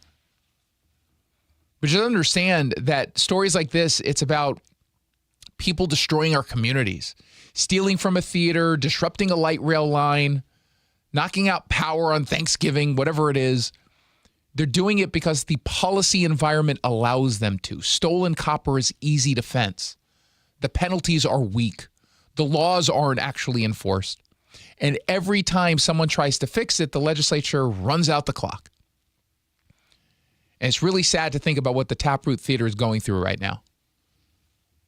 So we have a story up, and if you want to donate to help, it's over at seattlered.com, seattlered.com. Let's find out what else is trending. What's trending? Let's get political. We have an update to a story we first brought you several weeks ago, maybe even a few months ago. Bob Ferguson signed a law that raids the pension fund for retired police officers and firefighters. And I don't mean metaphorically, I mean literally. Nearly $4 billion just gone, swept out of this fund, which covers cops and firefighters who were hired before 1977. These are the people who gave their careers, their bodies, their health to this state. And Olympia just looked at their retirement security and said, oh, no, we could use that money more than they can. And what makes this so infuriating is the fund was 160% funded as of last year, and it was on track to hit over 200% by 2029. It's not a struggling account. This is a well-managed, fully solvent pension, one of the best in the entire country. And the Democrats in the legislature decided, well, that's the problem. It's doing too well. And because we have a poor track record on dealing with the, budgets here in Olympia, we're just going to take that money. Because why not? Why not? I mean, they spent themselves into a $2 billion budget hole, and now they need someone to bail them out. So they'll go and call, without even calling 911, they'll reach out to, law enforcement and firefighters. So this new law terminates the fund in June 2029, sweeps about $4 billion out of it, and then reinstates it. And it would leave it at just 110% of projected obligations. The state actuaries, not Republicans, not conservatives, but the state's own actuaries, said this law increases the potential of future state contributions if adverse experience occurs. So in other words, if the market drops, these retirees could be left exposed. Then who's responsible? You and I would be. Taxpayers. $880 million from this raid goes directly to backfill the rainy day fund that Democrats have already spent. So think about that. They drained the emergency savings. Now they're picking the pockets of retired cops and firefighters to refill it. And so now, as of yesterday morning, there is a lawsuit. It's being led by Dave Reichert, who happens to be a secretary or treasurer, I can't remember, for the firefighters and retired law enforcement. Obviously, he's retired law enforcement, and he is eligible for this, so he's directly impacted. So he's one of the plaintiffs. But some of the Democrats, not all of them, but some Democrats decided that this was okay, and some Democrats said, we don't like this. But obviously, the smaller some Democrats ended up losing. When you're getting sued with a class action in federal court, it's not local court. It's not a Seattle judge that's going to look at this, who maybe is a Democrat. It's much different when we're talking about federal government or federal judges. They're looking at this, and it seems pretty clear that this is a violation of the contract clauses of both, not just the state Constitution, but the federal Constitution. The legal argument is pretty straightforward, that the money belongs to the beneficiaries. You don't just get to decide that you're going to take it. That's been the prevailing legal standard forever. And yet Ferguson, again, signs a law that he knows is unconstitutional. He just signs it into law and ignores the legal implications, saying, well, you know what, if you want to stop us, you're going to have to stop us in court. We're going to force you into that and just hope against hope that we win this. There are about 5,500 retired first responders in the fund. So we're not talking about a ton of people, fewer than 6,000. And the state government, which can't stop spending, can't balance a budget, can't figure out how not to create a deficit every single session, they decided that those 5,500 people were the answer to their problems. And that's pretty despicable. Pretty despicable. Let's find out what else is trending. What's trending? The weird world of clickbait. We haven't done a straight up clickbait story in a while, but this one caught my attention, and I got interested for a variety of reasons, not just because it's stupid clickbait, and dear God, did it do well on our sites, but it's part of this Costco food culture that, frankly, I don't understand. I don't get people who get all excited about the $1.50 hot dog combo at Costco. It's a stupid hot dog. Hot dogs can be delicious. And I'm not saying that this isn't a deal. It obviously is a deal. But there's a level of passion that people talk about Costco with that just is weird to me. I just don't get it. But I saw a headline pretty much everywhere on the web. Costco makes small tweak to iconic 150 hot dog combo meal. And so crazy people decided to click it because, God forbid, you change anything about something that they're so passionate about. They will die for this deal. Oh, gosh, they will go to war for it. So it's just kind of silly. So I clicked on it because, again, it's clickbait, and I was kind of curious what it was. And it turns out it's nothing bad. Like, they don't even try to hint in the first sentence of every article I read on this that it's bad. It's just a clickbait title. They're now offering, instead of just, so the way that currently works is it's a hot dog plus you get a refillable fountain drink for $1.50. So now what they're doing is offering bottled water. That's it. That's the big quiet change, that you can choose whether you're going to get a fountain drink or bottled water. Oh, okay. That's it. I don't even know if you needed to advertise this, hence it being quiet. I imagine up until this moment, if someone said, hey, instead of the fountain beverage, can I just get a water? I'm sure they just give it to you. It really doesn't make, in fact, if anything, getting the bottled water is worse of a deal than the fountain drink, because the fountain drink is refillable. And can't you just get water at pretty much every single soda fountain? Isn't there a little tab next to one of the more unpopular drinks that just gives you water? This is so dumb. They say over at Cairo 7, customers can substitute a 16.9-ounce bottle of Kirkland Signature water for the 20-ounce soft drink. So they can't even get a 20-ounce bottle of water. They say in 2024, Gary Millerchip, Costco's chief financial officer, shut down rumors that the price of the combo meal was about to rise. To clear up some recent media speculation, I also want to confirm the $1.50 hot dog price is safe. He said that during a third quarter earnings call back in 2024. Then last year, this was also one of those newsy stories, or at least pretend news stories that people pretended to care about. Costco's food court returned to Coke products as its main soft drink product. They had served Coke for about 27 years before switching to Pepsi, which is disgusting. They say at most U.S. locations, Costco requires an active membership to order from the food court. Okay, so can we just move on here? By the way, never go from Coke to Pepsi. I was so annoyed. I was on a JetBlue flight from New York to Vegas last week, and I'm certain I've flown JetBlue before. I just couldn't tell you when. It's been a very long time since I flew JetBlue, but I normally fly Delta, and they're all Coke products, and I drink Coke Zero. That is a vice of mine. Leave me alone. I've got one in my hand. See? That's a can of Coke Zero. Well, it's an empty can of Coke Zero. I like Coke Zero. Leave me alone. But I get onto the JetBlue flight, and you know, the woman comes around, the flight attendant comes around asking for my drink order, and I'm like, oh, I'd like a Coke Zero. She says, no, we don't have it. I'm like, I guess Diet Coke, which every once in a while, I guess I don't like Diet Coke, but I'll suffer through it. It's like, oh no, we only have Pepsis. Pepsi. And so I ordered the Pepsi Max or the Diet Pepsi. I'm not sure which one they gave me. It's disgusting. It's disgusting. The hotel that I stay at for CNN in New York sells Pepsi Maxes in their little, concessions corner in their lobby. And I've had to have it before because, I get off the air in New York at 11 p.m. There's not a ton open right by the hotel, at least. And I'm thirsty. I need to take my PM supplements. And so I get the the Pepsi Max, and it tastes weird. It's got this weird sweetness. It kind of tastes flat to me.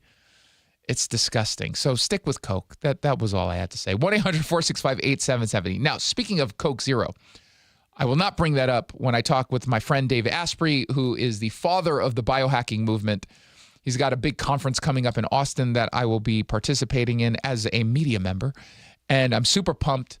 Let's get Maha healthy on the Jason Rantz Show when we come back right here on Seattle Red 770 AM. Nick, you know what my dad always used to say? Oh, which thing? Let me guess. If you put anything on a hot dog besides mustard, it's un-American? Okay, that's true. Okay, but no, about the word worry. Remember he used to say about the word worry? Yes, that it's not a verb, but it actually is. I know it's a verb, but Nick, his point was nothing comes from worrying. You can sit here and worry about all the news and all about the chaos in the world. You worry about your health, but nothing comes of it. You have to take action. Right. Like, for instance, you and I, we go into Longevity Medical Clinic. That's an action. It's about taking that action. Like, people can go to Longevity Medical Clinic, take the free health analysis, and then they can find out how they're aging and the things they can do in order to slow down the process to have a big, full, rich life so you can enjoy a hot dog with whatever you want on it. And now worry is a verb. See, there you go. So it all starts for you taking action.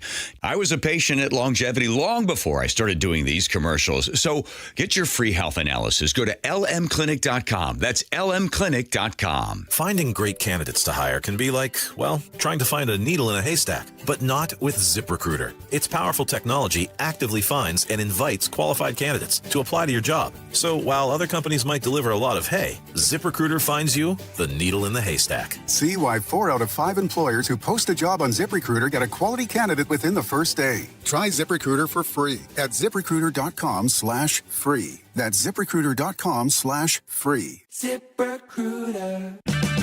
Save $2 when you buy 2 cans of Superior Products Coverall Tire Dressing. Plus, get 4 times O-Rewards points now at O'Reilly Auto Parts. O'Reilly Auto Parts. Support comes from Amazon Business. You can't rely on guesswork to run your business. With Smart Business Buying, innovative AI tools optimize your purchasing experience, paired with delivery options built for business. Empower your team today. Learn more at amazonbusiness.com. Doctors King and Kopstein from K2 Vision. If you're over 50 and you've been diagnosed with a cataract, or your vision is changing as you're developing an early cataract, you could be a perfect candidate for K2 Vision RLE. It's inevitable. At some point, typically in your 60s or 70s, you'll have a dysfunctional lens that eventually becomes a cataract. To restore your vision, you will someday need a procedure such as refractive lens exchange. The question is, are you done with glasses? Do you want to spend your good, active years hassling with changing prescriptions and needing readers? K2 Vision RLE can give you great vision now, permanently, and you'll never develop that cataract. The procedure is quick and painless, and our state-of-the-art custom lens technologies give highly predictable outcomes. K2 Vision doctors have performed over 150,000 procedures. They know when it's your right time for RLE. Schedule your free Zoom consult today at k2visionrle.com. K2 Vision RLE. No readers, glasses, contacts, or cataracts. The Jason Rantz Show. All right, let's break it down with Seattle radio host and author Jason Rantz. Jason, if I didn't know you, my first question would be, do you make these stories up? No, they accepted this proposal. I guess it's a measure of how much they really don't like Trump, isn't it? Long form. We are just a few weeks away from an exciting conference. It's happening in Austin, Beyond Biohacking. I will be there with my next guest, Dave Asprey, the father of the biohacking movement. Dave, welcome back to the show. I'm happy to be back on. Yeah, I'm super pumped. You guys hooked me up with a media pass, so that always makes life a little bit better. But I'll be there. What can people expect over the course of this adventure? Because it's not just for people who even know what it is we're talking about. This is for newbies as well as the veterans. If you're interested in meeting people who care about being better human beings, or you want to be one yourself, this is ground zero.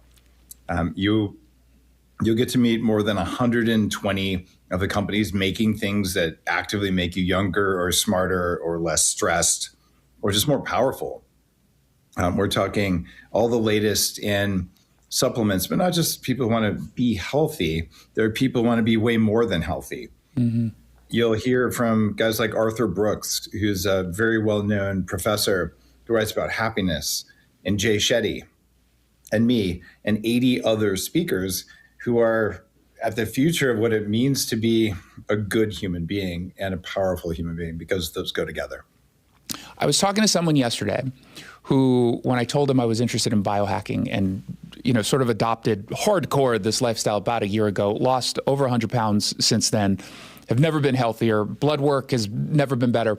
He told me, and there's some he was critical, and I think there's some little truth to the criticism, that biohacking is just branding for diet and exercise. It's certainly true there's branding associated with this movement. There's no doubt about that. However, that is a very simplistic and false way to talk about it. What's your response to that kind of criticism? Well, it's interesting because diet and exercise has been branded since the 70s, but it hasn't worked because we've all gotten fatter. And people who do biohacking, they measurably are younger in their blood work. I've lost 100 pounds. I've kept it off for 20 years. And the difference is biohackers, and this is in the definition of the word when I coined it, it's change the environment around you and inside of you so you have control of your state. And diet and exercise, those are variables. So is light. So is the community you keep. And so are toxin levels and all that. And instead of saying, oh, maybe if I just exercise more and eat less, I'll lose weight, which is provably nonsense. Yeah. Well, that's where biohacking starts. Let's personalize it. Let's measure what works, and let's only do that for you. And let's recognize your goals are different than the guy sitting next to you. And your biology is different too. So we just do what works to get there quickly with the least amount of suffering and cost as we can, but you're still going to get there. Diet and exercise, they just want you to diet and exercise forever without getting results because that's where the money is. Yeah, and part of the whole idea of dieting and exercise, obviously it's an important piece of biohacking, but it's how you diet, quote unquote, and how you exercise. I don't want to go to a gym, every other day, or the way you did, which was like every single day for hours on end. I'm not interested in that. That was hell. I wasn't interested either. But when I was 300 pounds, I was willing to do 90 minutes a day, 6 days a week for 18 months. Unfortunately, I never got results. Now, my current, this is the difference between the old way and the new way. My current exercise regimen is 20 minutes a week, not per day. And yeah, I'm using AI. We've got one of our upgrade labs up there in Bellevue. But this is how I look. I don't know, I'm reasonably ripped for a guy who the calendar says I'm 53. My lab tests say I'm somewhere in my mid 30s. So I spend 20 minutes, and most people listening either spend way more than that or they don't do any. I just want to get it done in the least amount of time. And the same is true with meditation. The same is true with everything, with cardio. I can show you how to do cardio in 15 minutes a week without any sweating.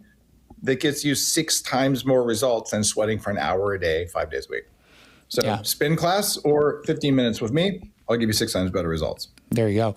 So one of the big issues that you'll be talking about at the conference is around peptides, which kind of exploded online. All of a sudden, it seems like everyone is talking. It feels like a few months ago, creatine was the only thing anyone was talking about. And now peptides, only thing anyone's talking about. So from a basic level, what is a peptide? We'll start there. Oh, this is awesome. I wrote about these in my big New York Times longevity book, which is almost 8 years ago. And it's been a part of making the movement happen. So peptides are a really simple idea. So all proteins are made up of something called amino acids. People have usually heard of amino acids, even if you don't really know what they are. They're just letters in the alphabet. And if you put those letters together into a word, that's a peptide. And if you put those words together into a paragraph, that's a protein. Right? So what we're doing is we're breaking these proteins down into signaling molecules that are a small number of these amino acids stuck together.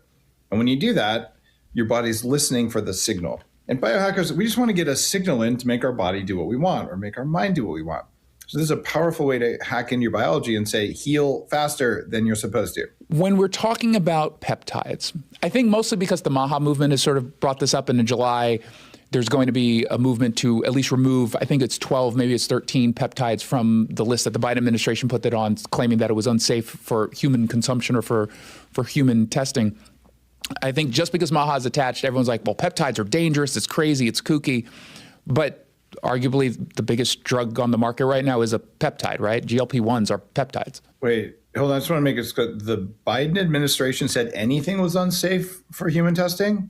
Is that like in the definition under irony? I'm talking about something out of Wuhan. Anyway, that's hilarious. But yeah, they did do that simultaneously, by the way. And there are a lot of people healing from long COVID using peptides. To be really clear, they can help.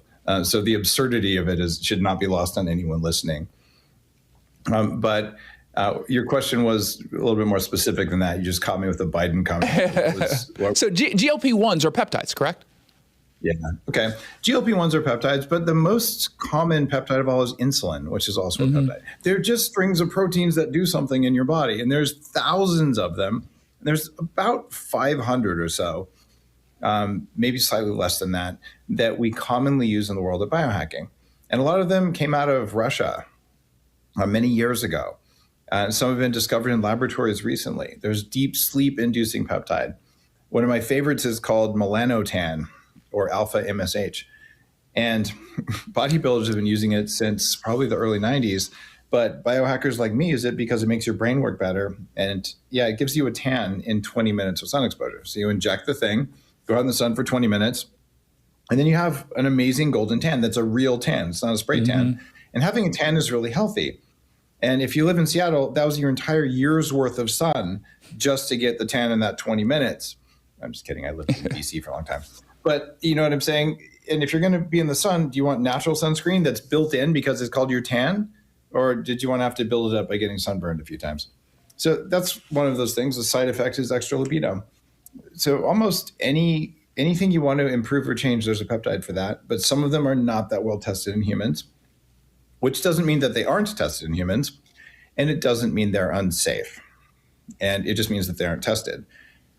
One of the things that Big Pharma likes to do is they like to say anything on the market has to be tested to our standards of hundreds of millions of dollars of tests and all that.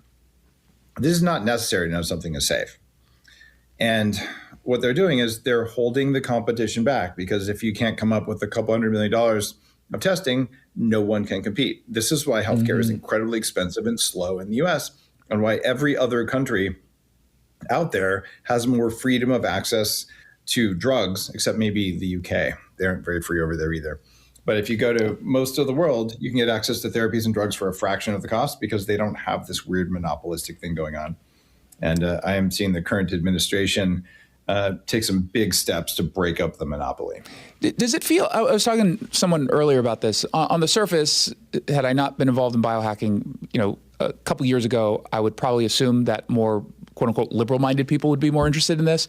But then the Maha movement has come around, and while I don't view Maha as inherently political, it's obviously got some politics to it, I suppose. Who's the person who's been signing up for this, who's been, changing their lifestyles around and really embracing biohacking? It's something I designed from the beginning to be a movement for humans. It became a new word in the English language in 2018. 60% of biohackers are women, not men. And some people say it's only for rich white men. And it's funny, the people saying that always have the same color of hair. And it's not a natural color. Yeah. So what's going on here is you go to the biohacking conference, there'll be 19-year-olds going, I cannot believe I lost the weight. My ADHD is gone. I'm not anxious.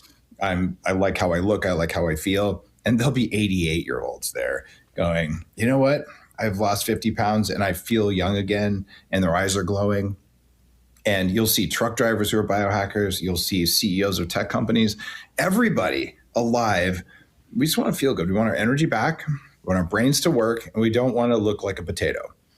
And biohacking is the fastest path to get there for the least money. So no wonder it's attractive to people. Lots of women in perimenopause are like, my God, I thought I kind of had control of this. Now it's not working.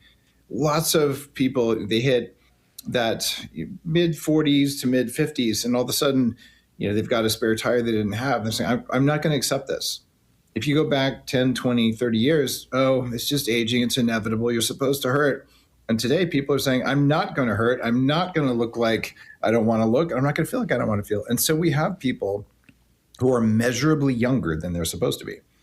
In fact, I've got about 50 of them in my very high-end medical concierge program. We do tens of thousands of dollars of lab work on this population every year.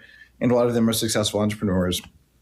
And they can afford this kind of care where they fly around the world to get the latest therapies. And they're getting gene therapy, or we can actually inject gene signals into your body to tell your body to make more compounds that young bodies make. And then they get younger. So this is science fiction level stuff at the very high end. But at the very low end, It's like, what are the simplest things you can do that don't cost anything or cost pennies that shift your biology in the direction you want? Let's start there. I tell everyone start there. And then we prove that stuff can work at the very, very high end things. And this idea of democratizing it isn't something I'm interested in. I'm just interested in making it fairly priced according to economics, which means it's affordable to everyone.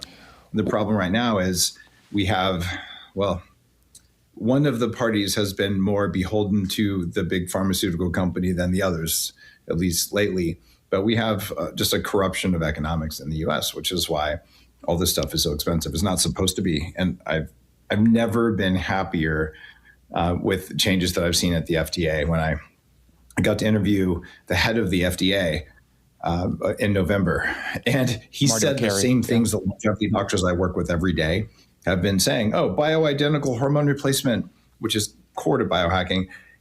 We've been holding women back for 23 years by not allowing them to have this, by lying to them about it.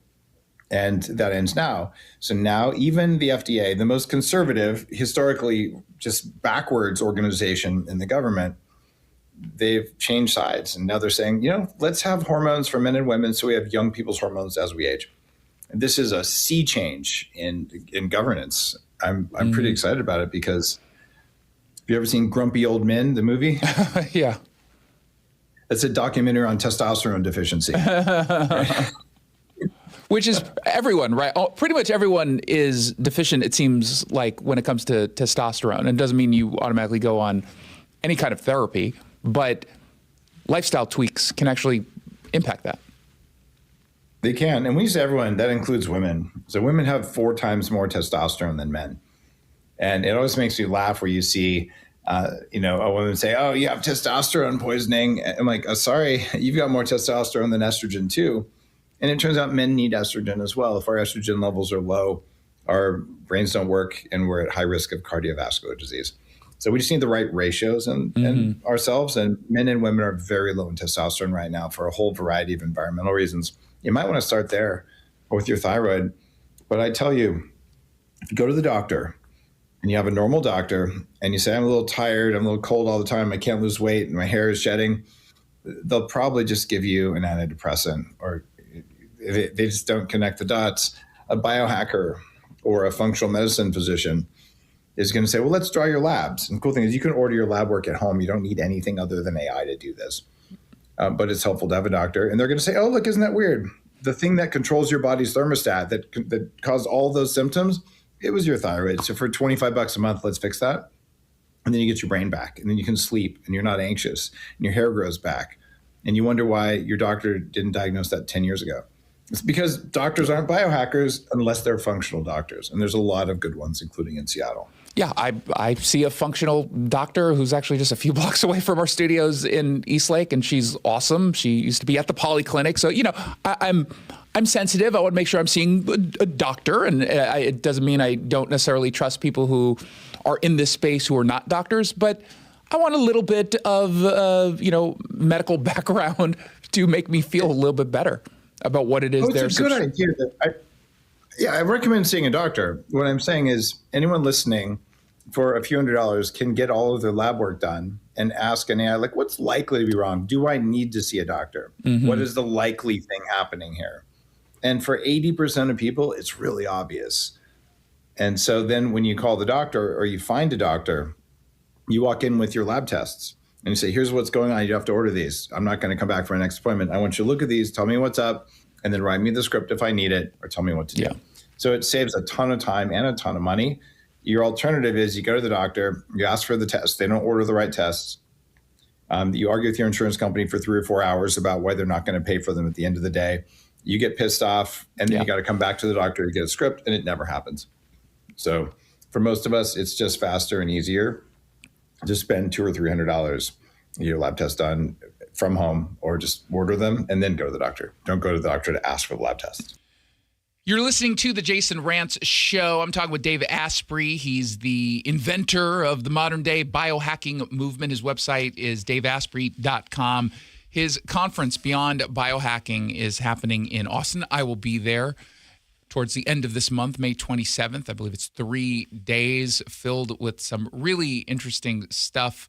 So if you've been interested in what you've been hearing so far on the show, you can purchase tickets over at daveasprey.com. I believe keyword rants will get you $700 off your passes. So that's actually some significant savings if this is something you're interested in. We're going to continue our conversation when we come back on the Jason Rantz Show. Summer will be here before you know it. Is your yard ready? Natural Design Landscaping has over 30 years of experience designing, building, and maintaining beautiful outdoor spaces across Seattle and the East Side. Now is the time to plan your patio, water feature, or full landscape makeover so you can enjoy it all summer long. Mention Seattle Red and get 10% off your first service. Visit naturaldesignlandscape.com, naturaldesignlandscape.com to schedule your consultation. Natural Design Landscaping. Let's build something wonderful together. Jason Rantz here with our local tax expert and advocate, Greg Nunn from None Better Tax Resolution. So, Greg, not all tax resolution companies are the same. There are some that are definitely not local. There are others that don't quite know what they're doing even. Well, I tell you, these ads that all of us hear, Fresh Start program, they make you feel like, hey, man, I can just easy peasy get my taxes written off. No. And I've had several clients actually come to me after going through that process, and they just get no response after a while. They're passed around from person to person. That doesn't happen at my firm. You are familiar with the cases that come in. You're working on them. I'm familiar with every case that comes into our office. And I know what's going on and have the ability to really advise our taxpayers very well on what to do. If you're having trouble with the IRS, then call Greg Nunn. None Better Tax Resolution, from stress to success with IRS Solutions. 425-947-1967 or Google NUNN. None Better Tax Resolution. Progressive knows it ain't easy navigating the open plains of home insurance, but there is one man who can help tame that wild herd of options. The Home Quote Explorer. Note, Progressive's Home Quote Explorer is not a real person, but an online tool that lets you compare home insurance. He's the type of feller who helps you decide on the right insurance, even if it ain't with him. Again, not a person, just an online tool that helps you find great home coverage. A real pioneer. Okay, fine. Just do the thing. Yeah! Progressive Casualty Insurance Company affiliates and third-party insurers. Comparison rates not available in all states or situations. Tired of hearing scary radio ads about the IRS? Tax Relief Advocates is different.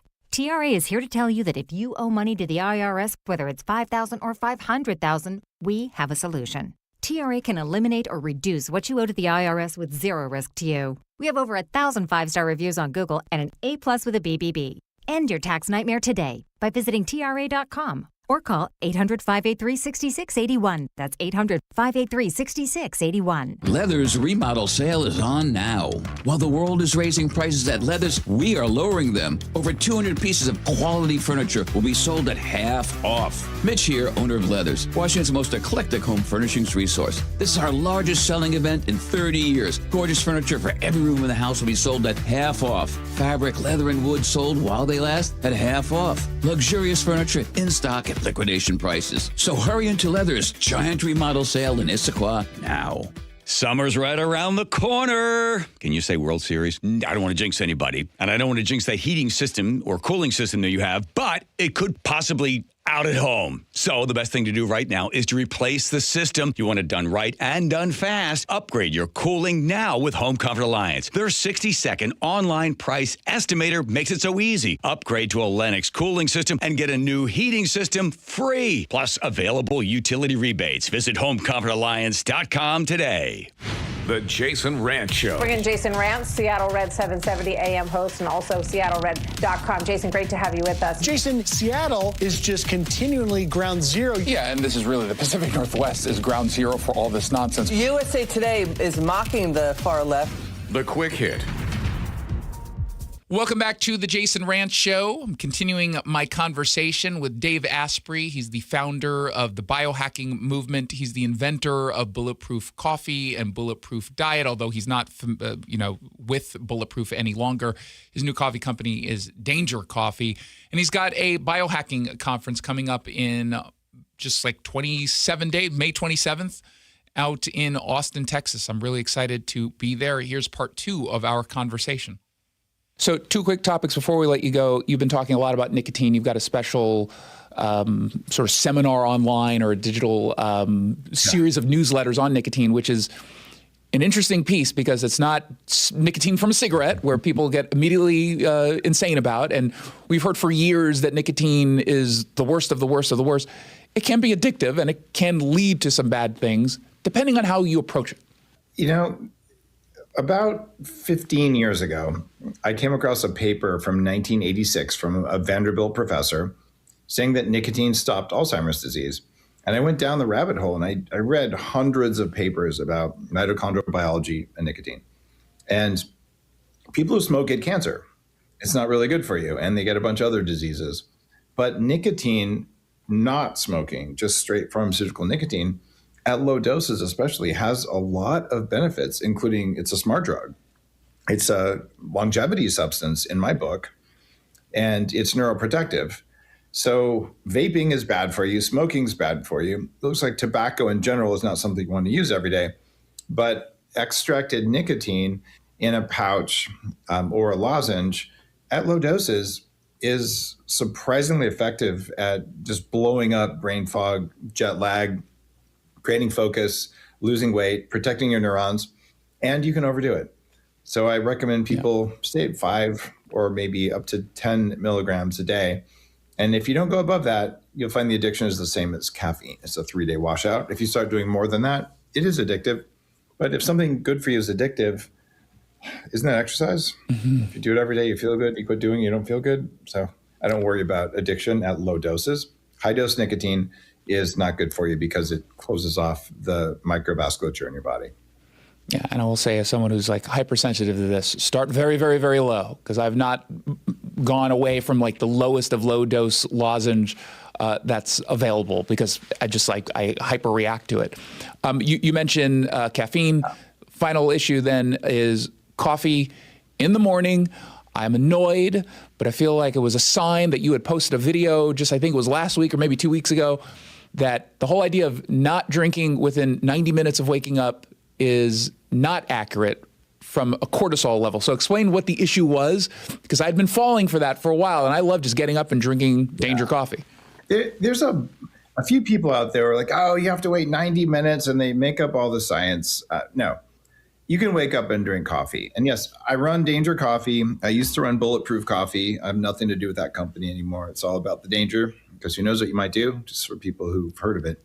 But people say, oh, coffee raises cortisol. Guys, if your cortisol doesn't go up in the morning, it means you will have brain fog. And in fact, if it didn't go up at all, you wouldn't be able to get out of bed because your blood pressure would be too low. So your body intentionally and in a healthy way spikes cortisol in the morning, and then it declines over time so you can go to sleep at night. This is core circadian biology. So you get these uninformed people saying, oh, don't drink coffee when you wake up for 90 minutes.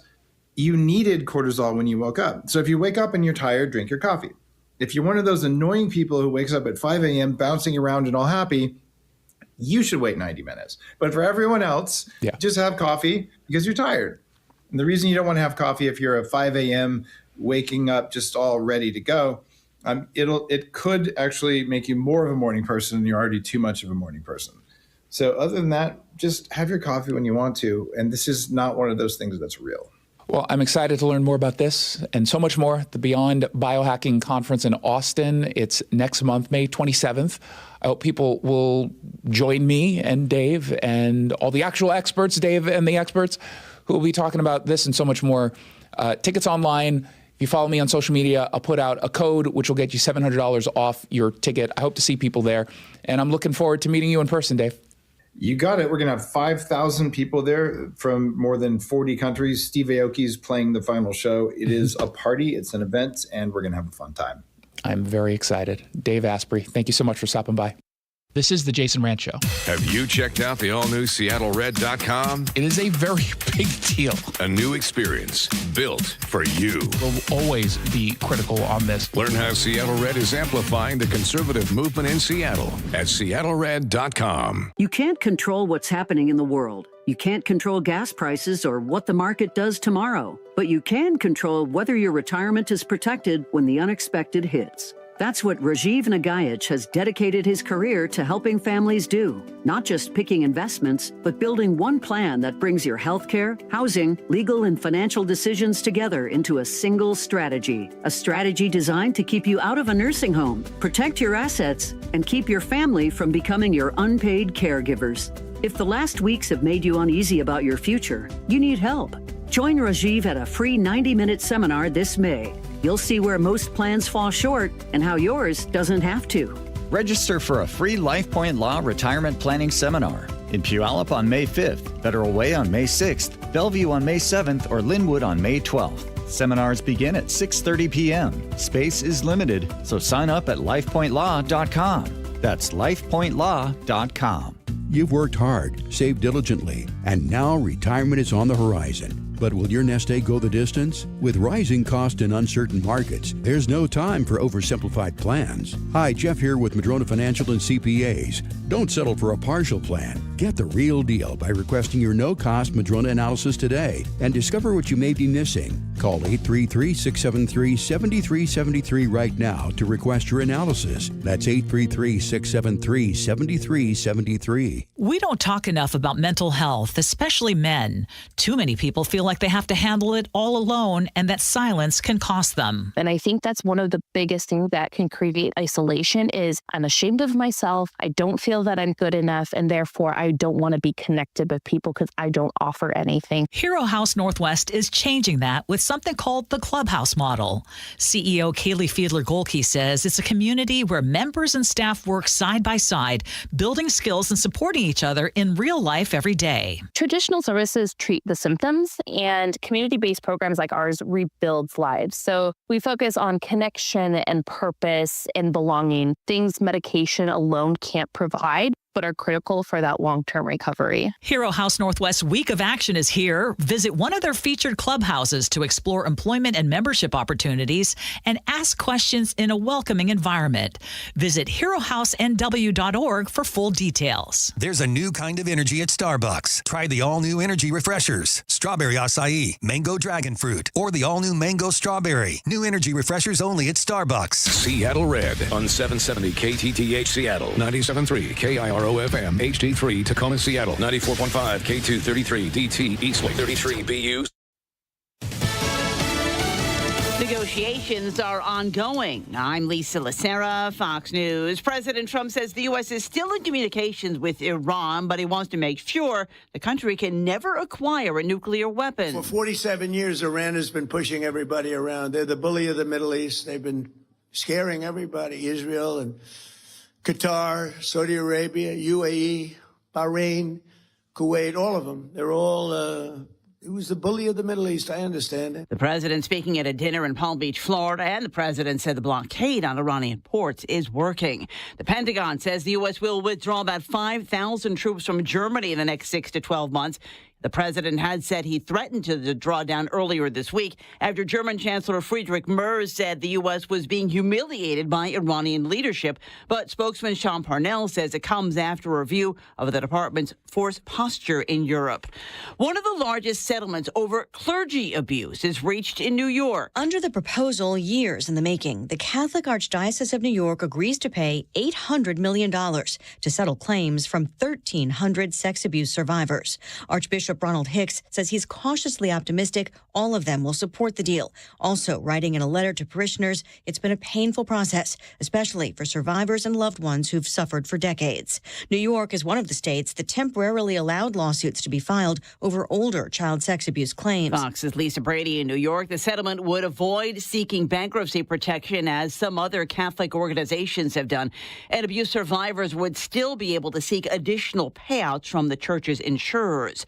After 5 days of testimony, Jessica Mann, the woman who accuses Harvey Weinstein of sexual assault, has finished testifying. This is the third trial involving Mann's accusations. Weinstein denies the allegations. America's listening to Fox News. I'm Lauren Simonetti, and this is the Fox Business Report.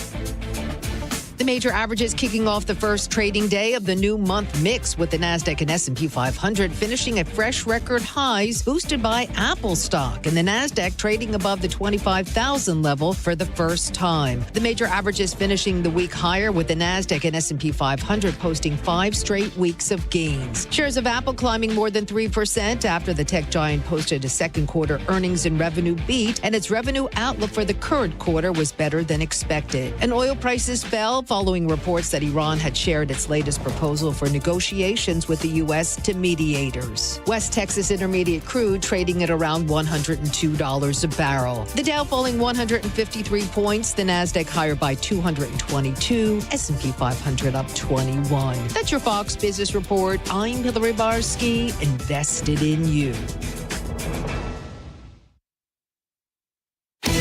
You didn't want to buy gold when prices were rising. Then you waited when gold pulled back.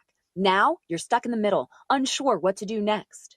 Speak with a precious metal specialist now at noblegoldinvestments.com. Get the answers you need to stop guessing and move forward with confidence. Their team makes it simple to gain real investor knowledge and insight. Stop trying to time the market. Start spending time in it. Don't let the market move without you. Visit noblegoldinvestments.com. That's no. The yellow light! I'm walking here!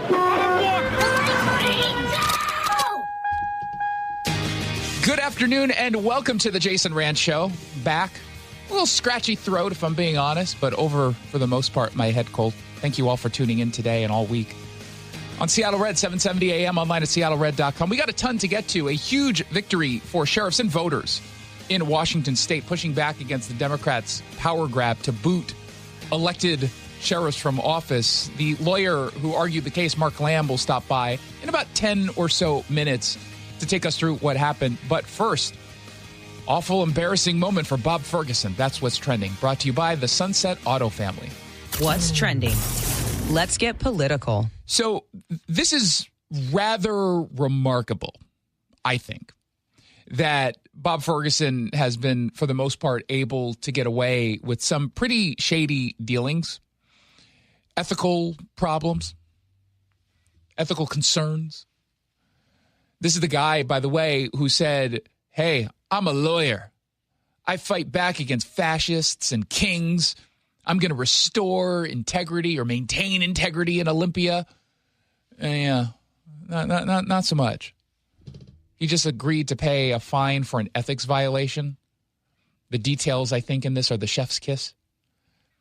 Bob Ferguson, our governor, the guardian of democracy, the social media fundraiser off of other people's scandals. He illegally used a state patrol aircraft to fly his buddy around. Not a staffer or a cabinet member, but his friend. Now, in fairness, the guy used to work for the governor until he was forced out because of allegations of hostile work environment. Oh, no. From Bob Ferguson's office? That doesn't pass the smell test. Oh, it does? So last June, Ferguson invited a guy named Mike Webb, his former chief strategy officer, into a Washington State Patrol plane that was going to the Tri-Cities for some meetings and I believe for a fundraiser. And Webb just, I want to say 3 weeks earlier, it was a few weeks earlier, had just resigned because he allegedly created a hostile workplace for women in the governor's office. That Mike Webb, Ferguson's guy, his wingman, the one he wanted to bring along for the ride, even if maybe it would make some female staff members uncomfortable. So what did Ferguson do when the ethics complaint hit? He told investigators, and this is the actual argument. He says, de minimis in nature. Do you know what that means, de minimis? No, it sounds like Latin or something. It's Latin. It essentially is, it's not that big of a deal. Shut up. Who cares? That's what he's saying. Ethics, schmethics, I guess. I think that was the actual legal argument. I'm going off of memory and a Wikipedia entry, so don't quote me directly. I think it was his, sir, what say you? Ethics, schmethics. That's the argument. I didn't do anything wrong. Did the Latin not impress you? I know Latin. As he asked ChatGPT to give him the most plausible argument that you can make here. Now, de minimis. Here's where it gets really good. So Mike Webb is, I guess, a lobbyist. He's at a law firm pushing state officials to create this massive new wildfire liability fund. So you've got the government basically funding the governor going to the Tri-Cities in a state patrol plane, and you're allowing him to bring along a dude who used to work for the state but was pushed out over concerns of hostile workplace environment. And we're supposed to, I guess, pretend that this is not that big of a deal. Now, of course, when he was telling the state it's not that big of a deal, there was a Zoom call he had with his office that got leaked to the Seattle Times. Weirdly, they chose not to publish, as far as we can tell, the actual video. But they quote him in this meeting that I think they called kind of tense. But they said that he admitted that the decision to bring Webb was, quote unquote, pretty stupid. Okay. And yet he was still pushing back against the state. Eventually, he said, okay, let's just settle this thing so we don't have to go into a big investigation. Now, the settlement is nothing for Bob Ferguson or most people in his position. $4,000, half of it is suspended. So he's only going to have to pay $2,000 so long as he doesn't do this again. And it's better than nothing, I guess, but that's obviously not the kind of punishment that is truly going to serve as a disincentive to continue this kind of pretty, disgusting behavior. Wasteful tax dollar moves from a governor who honestly doesn't really care, but at least pretends to care. But he can't even pretend to follow basic ethical guidelines. And I don't understand how we're going to just pretend that this is not that big of a deal. Now, in fairness, local media is covering this. As far as I can tell, Seattle Times has a story. We obviously have a story up at seattlered.com. But do you think that if this was a Republican, it would be a little bit bigger of a deal in Washington? Ethics violation in which you agree to pay a fine, even if it's just $2,000, feels like it might get some more meaningful coverage. Probably. I'm just throwing that out there. So someone had to say it. He's got loose ethics, and I guess he's proud of it. Speaking of proud, a lot of people are proud that a Barnes & Noble is opening in downtown Seattle because nothing says we're saving a city like a bookstore. I've got a video on this posted on our social media channels right now. It's brought to you by your local tax expert and advocate, Greg Nunn of Nunn Better Tax Resolution, NUNN, Nunn Better Tax Resolution. Head on over to our social media channels and you can watch it there. Jason Rantz on Instagram, facebook.com/Jason Rantz Show, or head on over to our YouTube page. Let's find out what else is trending. What's trending? Equity. Pete Hegseth, Secretary of War, was in front of, this time, a Senate committee today. This is 2 days in a row. Yesterday, he had to deal with the House. Today, he had to deal with the Senate. And there were two issues that came up across both of these hearings. And this was something that Pete Hegseth wanted to bring up. We've got one clip from yesterday. We'll actually play second because he during his opening, I thought he gave such a well-articulated speech against what it was that the military was dealing with for the last several years under the Biden administration, where we decided to push aside any kind of real merit-based systems, which the military was designed for. We pushed that aside for DEI nonsense, and his argument was so brilliant. Underwriting the change that we've seen at our department was a laser focus on getting back to basics. And the key word to that is merit. We had a department that was obsessed with gender, ideology, and race, diversity, equity, and inclusion. In fact, the mantra you would hear dripping from the lips of generals and with a serious look on their face was, "Our diversity is our strength," which is the single dumbest phrase in military history. It really is. That's your strength? What about strength being your strength? What about military might? What about, as Pete Hegseth points out, unity? Of course, our diversity is not our strength. Our unity is our strength, our shared purpose, the flag we wear, and the Constitution we serve to defend. And you know how much I could bench press? How much? Diversity. And when you clear that debris away, whether it's Marxist ideologies or social engineering or political correctness or quotas based on gender and diversity, you get the best of the best rising up, regardless of gender, regardless of race, motivated by that environment where merit reigns. It's accountability, standards, lethality, readiness, training, all the debris wiped away. And it was Joe Biden who said over and over and over again, there's no greater testament than the success of our military. Our greatest strength has always been our diversity. That has never been our greatest strength in the military. It's not to say you don't want a diverse military or diverse anything. Have at it. I want the best of the best. I want people who know what it is they're doing. I want people who have a shared purpose. That's what I want. That's what most of us want. And pretending that for 4 years under Biden, we had not abandoned that is just foolish.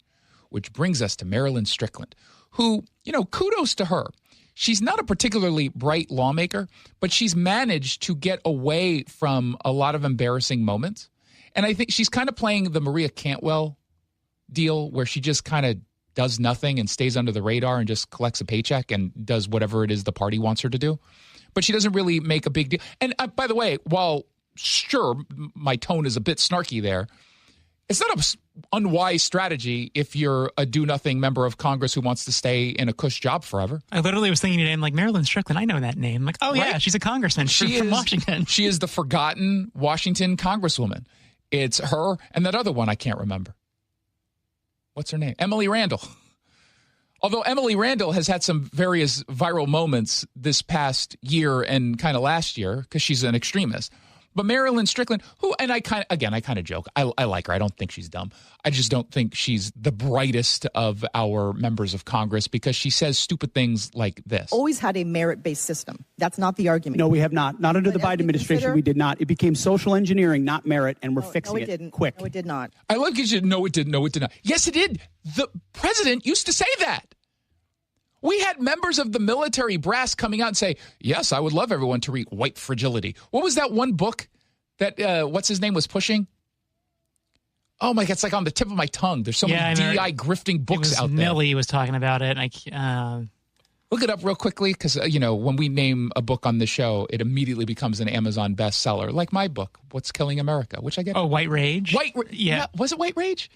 Maybe that is what it was. Or actually, I think he was talking about the concept of White Rage. I don't know if that was the book. It was basically what we're talking about. It was like a Robin DiAngelo book or one of those grifters. Like, yes, I want to know this, and we want everyone to know.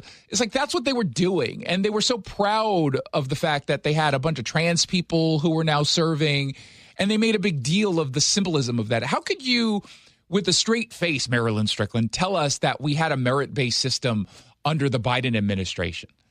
When you have a guy who's coming out there, not just about the military, but, even setting up his cabinet, I vowed to have a cabinet that looks like the American people.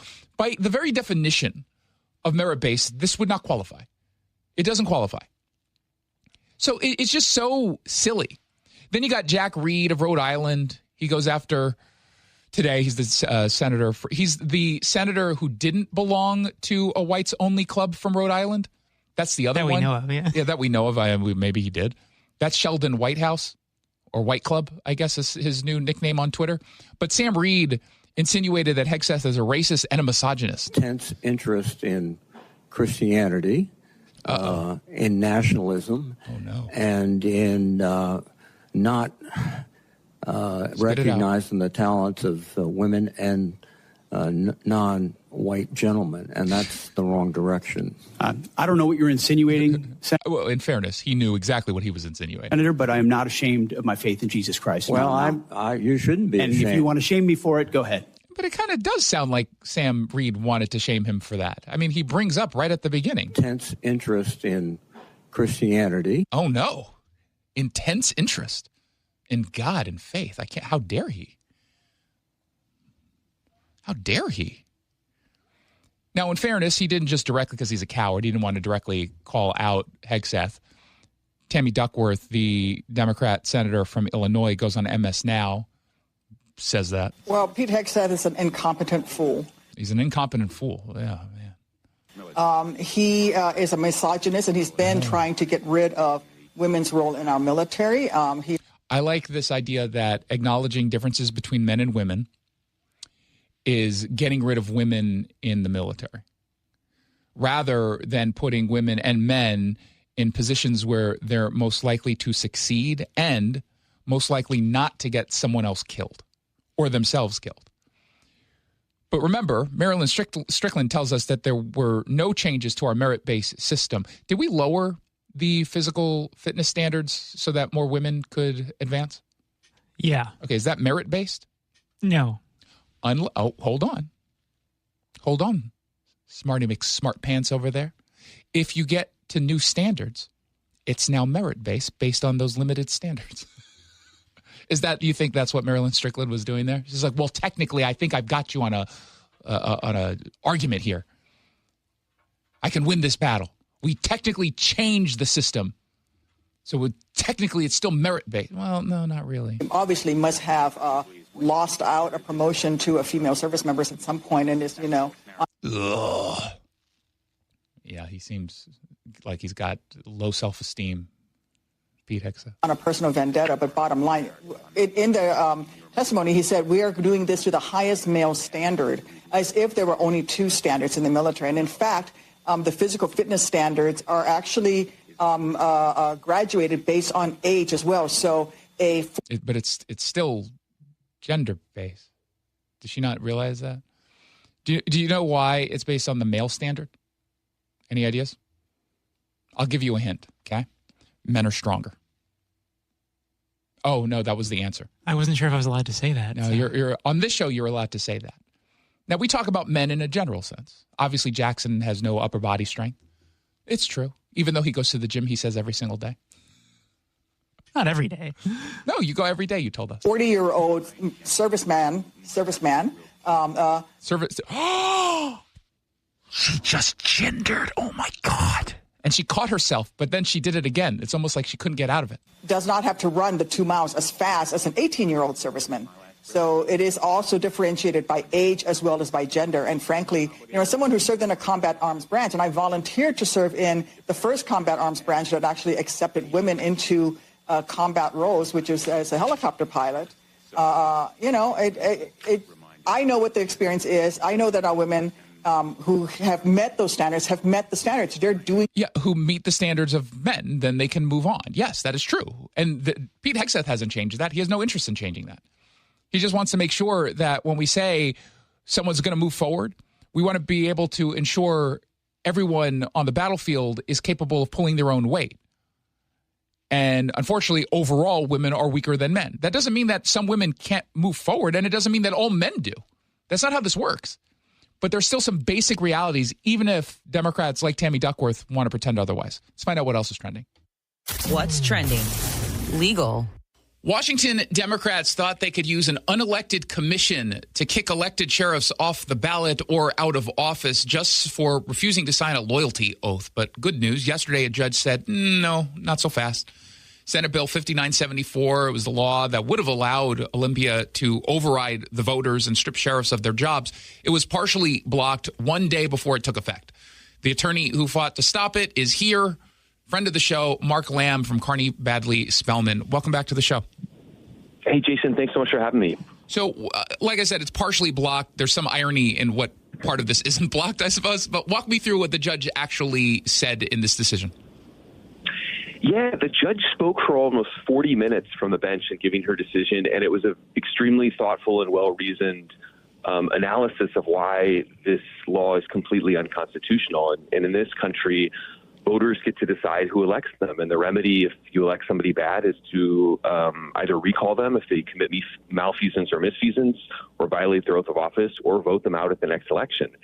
And we have never, ever in our country had an unelected body be able to directly remove elected officials from office. And that's really what she focused on. And she said, sheriffs, they have an important job. And she said, the legislature has an important job too. Like everybody in government has an important job. Mm-hmm. Judges do too. And we just don't let this happen. We just don't, in America, we don't remove people. We don't set up a star chamber to look at people's social media posts and then remove them from office if we find them offensive.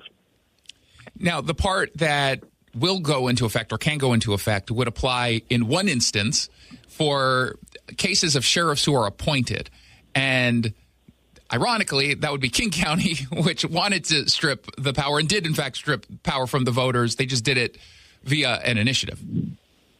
Yeah, Yeah, and I think that's critical. I mean, we're kind of it took a while to get the order finalized because that was something that we wanted to consider fully. But at the end of the day, I think the voters in King County made a poor choice, but they made a choice, and that's ultimately the voters have the power in our country and in our state in particular resides with our voters, and that's an important principle that the judge upheld yesterday in court, which was very very significant, well beyond our sheriff clients who we're extremely proud of, and we're very grateful for the judge's decision. But it's just an important concept in democracy because, as I said to the judge yesterday, they're going to start with the sheriffs. They're not going to stop there. They're going to go to prosecutors. They're going to go to judges. They're going to go to other elected officials to say, hey, if you do something that we deem as offensive, or if you say or speak something, or if you affiliate with someone. That was one of the weirdest and most chilling parts of this law. Is it was like a McCarthy law. It said if you affiliate with an extremist, you can be removed from office.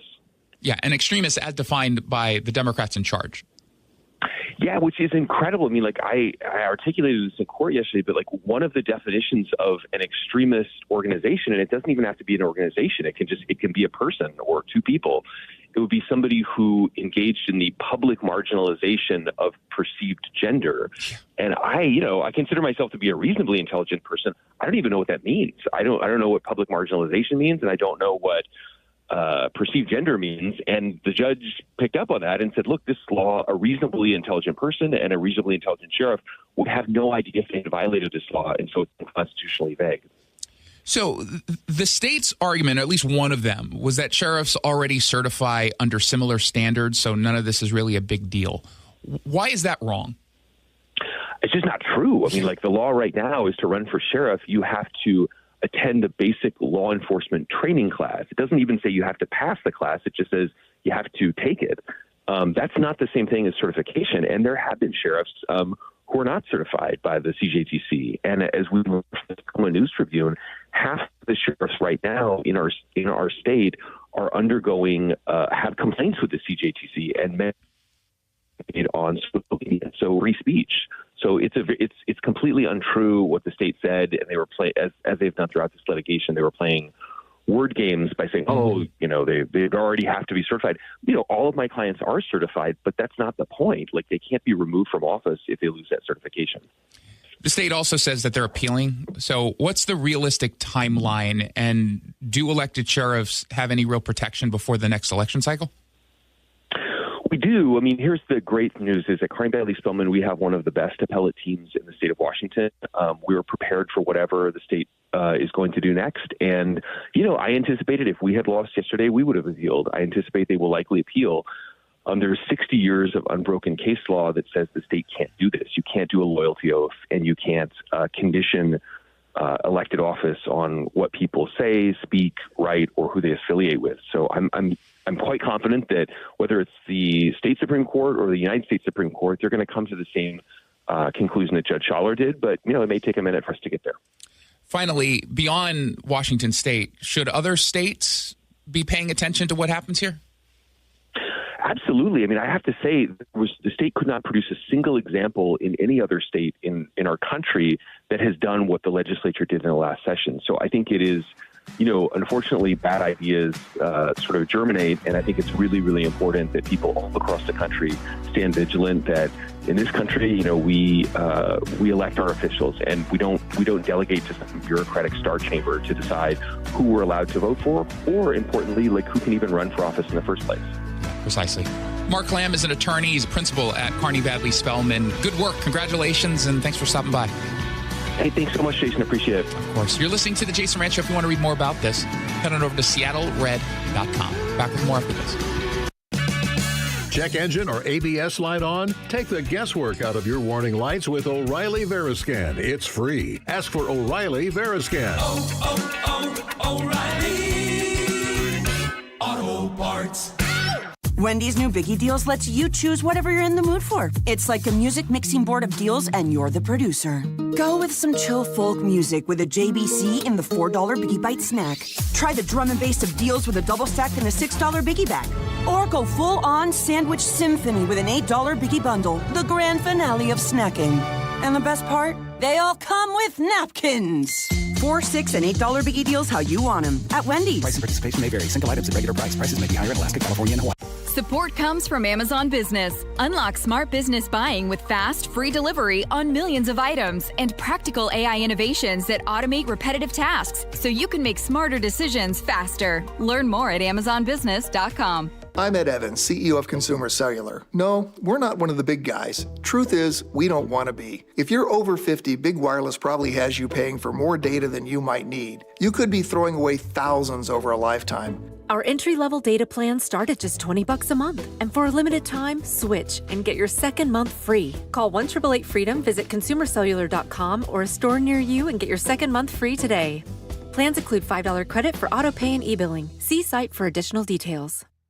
Wesley Financial Group is not a law firm, and Chuck McDowell definitely not an attorney. This is Chuck. If someone talked you into buying something really silly and you want to get out of that silly little thing, my advice, get the facts. Call me and I'll send you our timeshare exit kit absolutely free. Inside, you'll learn how timeshare works and all your options for cancellation. Call Wesley now for your free exit info kit. 800-290-7100. That's 800-290-7100. Hey, North Sound and Eastside homeowners, it's Jason Rantz. If your furnace is getting older or not keeping up, check out CM Heating, Cooling, Plumbing, and Electrical. When you upgrade your cooling system with CM Heating, you can get a free furnace on select systems. Yep, free. CM Heating also offers a free in-home estimate for system replacement so you can understand all your options first. Visit cmheating.com and schedule your free estimate. License CMHEAHL 751LW, CMHEAHL 754L3, CMHEAHL 750LP. Are you trying to get weight loss support through telehealth, but it feels overwhelming and rushed? Check out Orderly Meds now. OrderlyMeds.com was built to be different. Here you connect with real doctors who take the time to understand your goals, review your eligibility, and guide you through a plan that's right for you. Orderly Meds provides access to proven GLP-1 medications like semaglutide and tirzepatide, including both name brand options and personalized compounded versions when appropriate. So you have choices backed by clinical oversight, not guesswork. It's a simpler, more supportive telehealth experience designed around people who want clarity, care, and confidence in their weight loss journey. And your medication is delivered directly to your home in discreet packaging, so your experience stays private from start to finish. Do your research, ask the right questions, then visit orderlymeds.com/radio for an exclusive offer. Again, that's orderlymeds.com/radio.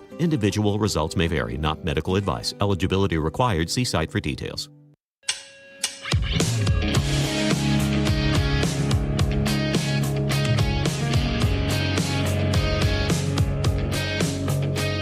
Welcome back to the Jason Rantz Show. Thank you so much for tuning in. I really do appreciate it. I gotta say, I did not see this coming. Jackson. Hey, Jackson. Yeah? I did not see this coming. Oh, I see what you're doing. What? You're making a pun. I just said I did not see this coming. Yeah, but you said it in a type of way. Because I'm talking about Janet Mills dropping out of the main play on words, yeah. What's the play on words? Not? See. Oh. Janet Mills earlier this morning announced that she was suspending her Senate campaign. She's the governor of Maine, Democrat. She was running to try to unseat the incumbent, Susan Collins, who is running for re-election. The only one older than Janet Mills is, I think, Susan Collins. Is she Susan Collins older? They're both in their hundreds. I don't know which one's older. But she said, when I decided to run for the United States Senate last year, it was because I believe Maine people were getting a bad deal from Washington and because the president of the United States was threatening our democracy and pushing our nation to the brink of disaster. I continue to believe that today. While I have the drive and passion, commitment and experience, and above all else, the fight to continue on, I very simply do not have the one thing that political campaigns unfortunately require today: financial resources. Which is, by the way, kind of a hint that other people don't agree that she has any of what she just said she has. Janet Mills is 5 years older, by the way, than Susan Collins. How old is she? 78. Oh, God. She's not aging well. Neither is Susan Collins. They're both really old. But in fairness, they work in politics. Yeah. And that does age people. So she basically said, I don't have any money because people aren't supporting my campaign the way that I hoped, which makes it, I'm assuming an inevitability that the dude with the Nazi tattoo, Graham Plattner, far left Graham Plattner, is going to advance and take on Susan Collins. There's some interesting, sort of politics in all of this, because if you thought having a Nazi tattoo was a disqualifier, not in the Democratic Party of 2026. Oh, no. If anything, they look at this as a benefit. That's my kind of man. Thanks, Elizabeth. Elizabeth Warren says, that's my kind of man. And Democrats have effectively said, it's not that big of a deal. Who among us hasn't had a Nazi tattoo, had to be removed from our chest? I mean, if we want to talk about tattoos, what about that Nazi tattoo that Pete Hegseth has? You mean that religious symbol that's not tied to Nazism in any way, shape, or form? Well, it doesn't look great. Which is better, the actual Nazi tattoo or the Christian tattoo you don't like? Again, this is the party that tells us that they're fighting Nazis while simultaneously demonizing Jews every step of the way. So Graham Plattner, we'll see what ends up happening with Chuck Schumer, who backed Janet Mills but didn't give her any money. So what does he do now? Does he decide to now back the guy with the Nazi tattoo, Jewish Chuck Schumer? Does he hate himself?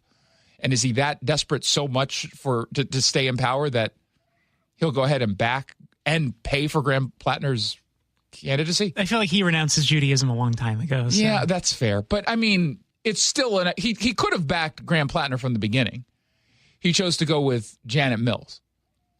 Now, things are different. I don't know Susan Collins' popularity in Maine. It always feels like she's been popular there because she's kind of down the middle, which is why we don't particularly like her, but infinitely better than having a Nazi tattoo guy. Call me crazy.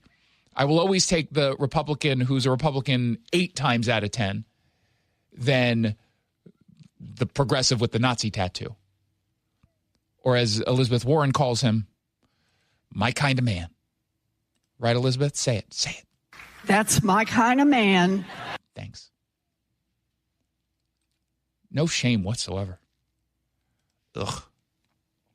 Did you see who's running in Alaska for Senate? No. Who just jumped in? Come on. Sarah Palin. No. Dear God. Who's going to take on Lisa Murkowski? I'll give you a hint. Dan Sullivan. Dan Sullivan. Yeah, the popular governor. Uh-huh. Or the popular incumbent is now, or not Dan Sullivan. Who's the governor?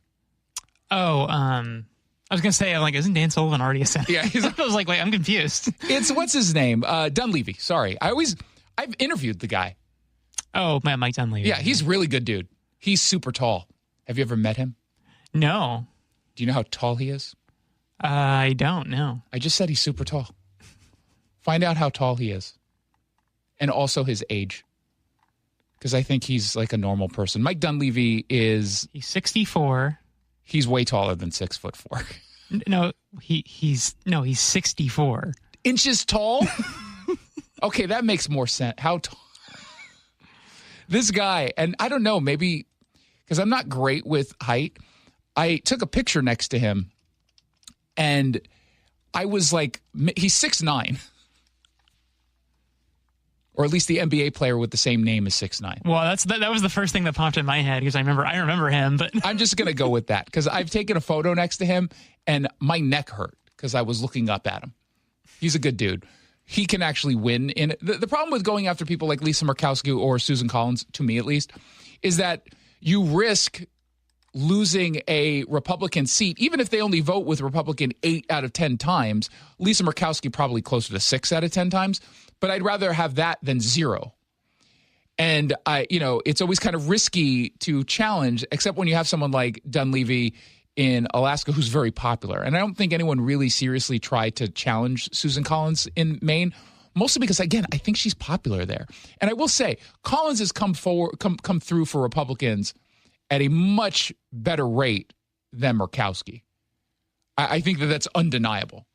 She's just come through way more often. Murkowski's on another level in how she just seems to hate. Why not just become an independent at that point?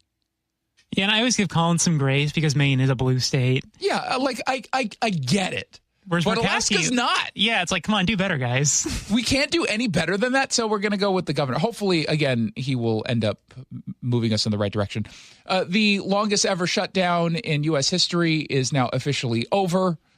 The House passed the Senate's DHS funding bill by voice vote. Trump signed it into law just a few hours ago. Now, we've been partially dealing with an unfunded DHS since mid-February, so 76 days, 77 days.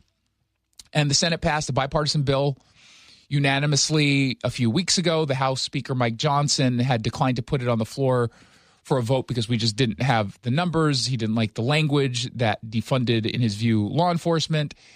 And the bill didn't include any money for ICE or CBP, which Republicans feared, rightly so, I think, set them up for primary challenges at home facing attacks that they defunded ICE from people who are, voters who very clearly want to support ICE and support Border Patrol.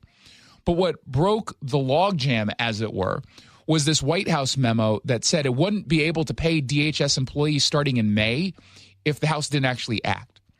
And they said, look, we've been using existing funding to cover 6 weeks of back pay. We're almost done with that money. Like, it's going away soon. And that becomes a really significant issue for us, not just because people will blame us, even though we have nothing to do with this. We're not the ones who are causing the problems. But it's going to cause issues again at airports, like the TSA stuff. That was awful. That was awful. And they said, we're going to have to just sort of eat this one, I guess. But at the end of the day, Johnson still has more that he gained, and Republicans have more that they gained, I guess, than Democrats. What did Democrats get out of this? They're going to continue to negotiate some sort of reforms, but they didn't actually get anything. They didn't get a single reform in all of this. So they put the government through this. They put the American people through this nonsense for several months for nothing, for favorable TV coverage on MS Now and coverage in the New York Times. Here's Speaker Mike Johnson. Most importantly of all the things we got done this week, we got the budget resolution passed. This is very, very important because that will ensure that border security and immigration enforcement will continue today and well into the future, despite Democrat attempts to reopen our borders and protect criminal illegal aliens from removal. The net result of passing our reconciliation bill is that ICE and CBP are funded for 3 years. Democrats got absolutely nothing for their political charade and shenanigans out of that. Now, again, they got a spotlight, and for some reason, whenever there's a government shutdown, Republicans get blamed. Sometimes they should get blamed because they're responsible. Other times they're not responsible, yet they get blamed anyway. And that's because of the disparate treatment that the media provides in these circumstances. When it's the Republicans' fault, meaning they're the ones who are saying we're not going to fund the government, leans in nonstop, they're to blame, they're to blame, they're to blame. When the Democrats do it, they say, well, it's still kind of the fault of the Republicans. Now, they don't completely blame the Republicans. In fairness, there's been some honest coverage saying Democrats are doing this, and there have been some small instances, one-offs, in which a lawmaker on the left is being asked tough questions. But they don't give the same level of treatment. If the media overwhelmingly went against the Democrats the way they go against the Republicans under the exact same circumstances, the news would be different. The polling would be different. But Republicans are getting the blame. And, the longer you extend that kind of coverage, the more difficult it is to deal with and sort of politically rebound from. But the end of the day in all of this is that Republicans support ICE and border enforcement, and Democrats just simply don't. We repeatedly offered in good faith, I want to point out, remind everybody, to negotiate on funding these agencies. But ultimately, the sad and actually shocking truth is there's not a Democrat in the House or the Senate that believes border security and immigration enforcement should exist at all. By word and deed, Democrats have made clear their desire to defund both of those critical functions of our government. Now, before we take a break, I don't know if you saw this. The president had another get-together in the Oval, and he was taking questions from reporters.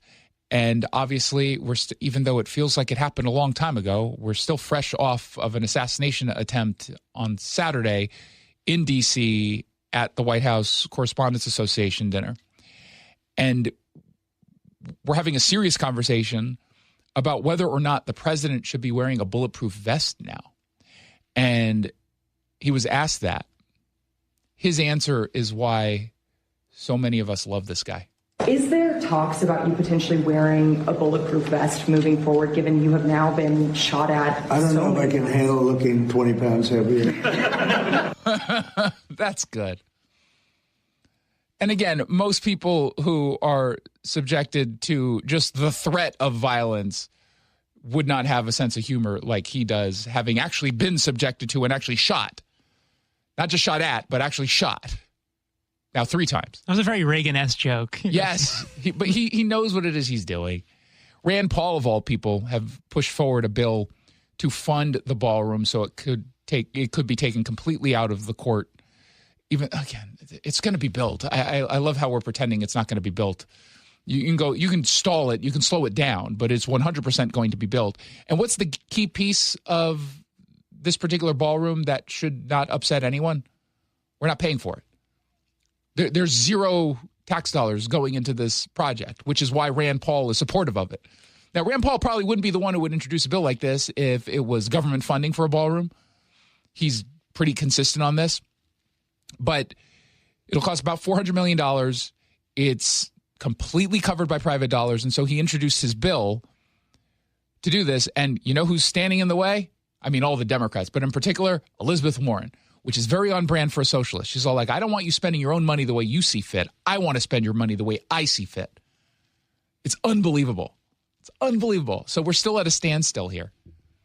How can we not just get this passed? We don't have enough vote. Get rid of the filibuster for the ballroom. I feel like I'm changing my mind completely on the filibuster. I think it's an important piece, but, Democrats are already going to get rid of it. Why don't we be the ones who get rid of it? I don't know if this is legal. I want to get rid of it, pass a bunch of stuff, and then reinstitute it and make it impossible to get rid of again. Can we not do that? 1-800-465-8770 for your text.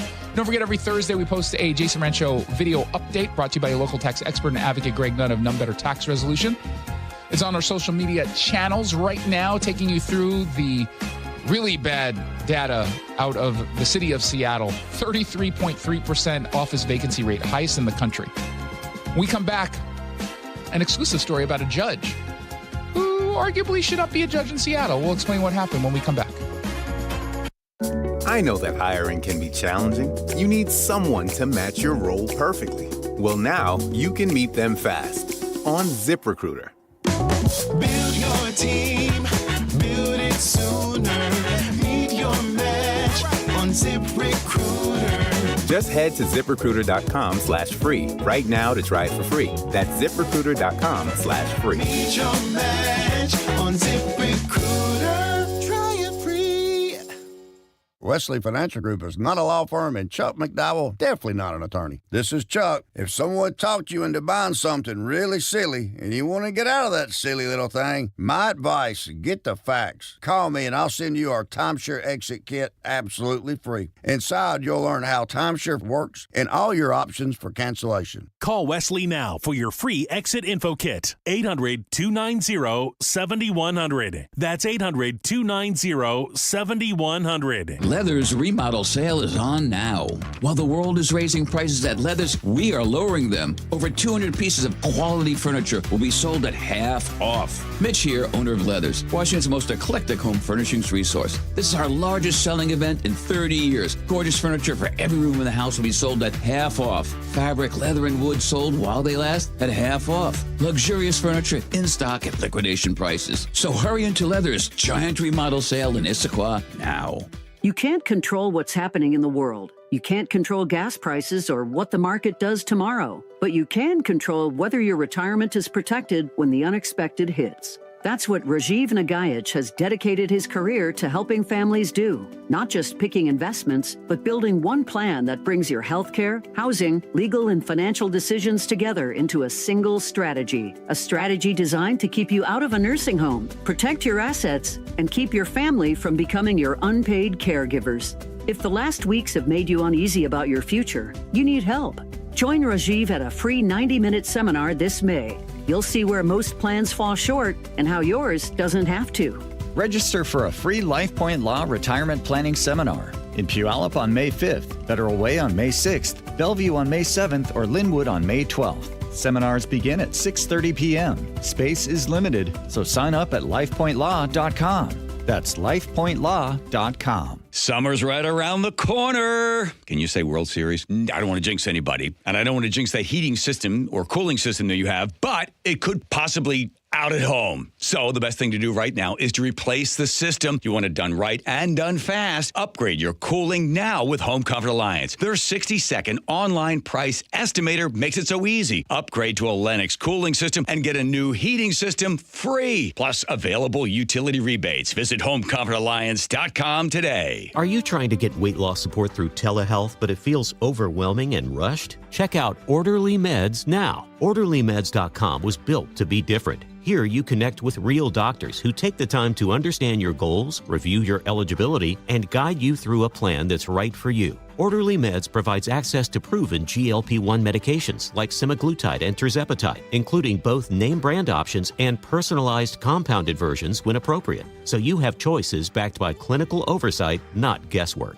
It's a simpler, more supportive telehealth experience designed around people who want clarity, care, and confidence in their weight loss journey. And your medication is delivered directly to your home in discreet packaging, so your experience stays private from start to finish. Do your research, ask the right questions, then visit orderlymeds.com/radio for an exclusive offer. Again, that's orderlymeds.com/radio. Individual results may vary, not medical advice. Eligibility required. See site for details. Welcome back to the Jason Rantz Show. Thank you so much for tuning in. I have a story up at seattlered.com that I hope you will check out.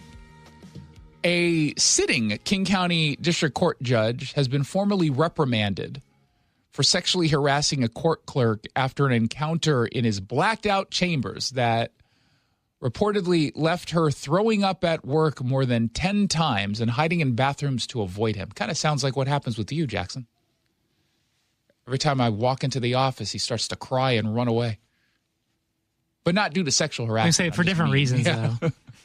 So Judge, and there's no way I'm going to say his name correctly, Famamoy Masaniai. I'm sorry. I'm not sorry. He's a sexual harasser, according to the courts. Alleged, I guess. He was appointed to the bench in January of 2021. He was elected in November of 2022. And he signed a formal stipulation with the Washington State Commission on Judicial Conduct, admitting to violating multiple provisions of the Code of Judicial Conduct, and agreed to complete mandatory sexual harassment training at his own expense. But again, he's still on the bench, and he's going to be on the bench until at least January of 2027. That's when his current term runs out. Now, according to the stipulated findings, the trouble began right after the clerk started at the King County District Court in January of 2023. After a litigant in one of the cases that the judge was on ended up dying by suicide, the clerk asked to speak with the judge about whether the court could have done anything differently to prevent something like this from happening. So it sounds like she was asking not just in good faith, but showing a lot of compassion because she cares deeply about what it is she does for a living. And their schedules just didn't align. When she could meet, he couldn't. When he could meet, she couldn't. And so she ends up getting, he gives her, I should say, his personal cell number. Hey, let's connect and figure things out. From there, the calls turn personal. According to the stipulated findings, within weeks, the two were communicating multiple times a day by text and Teams and by phone. And the clerk told investigators she thought it was, quote, strange and possibly inappropriate, but she said she couldn't say so because this judge was effectively her boss. And so on May 5th of 2023, he apparently offered to massage her neck in his chambers after she mentioned it was sore. She was all like, no, it's good. No. He sent a follow-up text offering again. She was like, no, I'm still good. I'll deal with the soreness, thanks. 3 days later, the clerk messaged the judge with a question about a case. And he said, hey, come to my office, come to my chambers, we'll discuss. So she gets there, and this is never a good sign. The lights were off and the blinds were down when she got there. It's immediately creepy, especially when you know someone's coming. But according to the stipulation, they say he was hanging a decoration on the back wall when she walked in, weirdly in the dark. And he told her to, quote, sit down and get comfortable. Also, really bad sign. I don't want anyone comfortable in my office because then you're going to stay there longer. I want you uncomfortable and out the door. I always have one foot out the door when I'm in your office. I don't even allow you to sit down. It's not going to happen in my office. He stood in front of her, leaning against his desk, asked about her tattoos, and told her she, quote, had a really special spirit. Oh, God. He said he was in a, quote, really weird situation at home. Why? He was having some marital problems. And so it was at that point the clerk was all like, I gotta go. She made some weird excuse up to leave. And when she stood to leave, the judge, according to the investigation, said, oh, I get it, but before you go, can I have a hug? Oh, God. She said what followed was a, quote, full body embrace. She said his hand was so low on her back that it was basically touching her backside. She looked up and believed he was about to kiss her, according to this investigation. At that point, she broke away, left the chambers, and almost immediately vomited. That's going to sting the judge. So really, is it that bad? Am I that grotesque?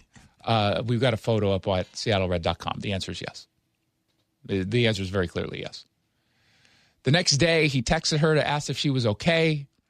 This is what she texted back in full, according to the investigation. Quote, to be honest, no.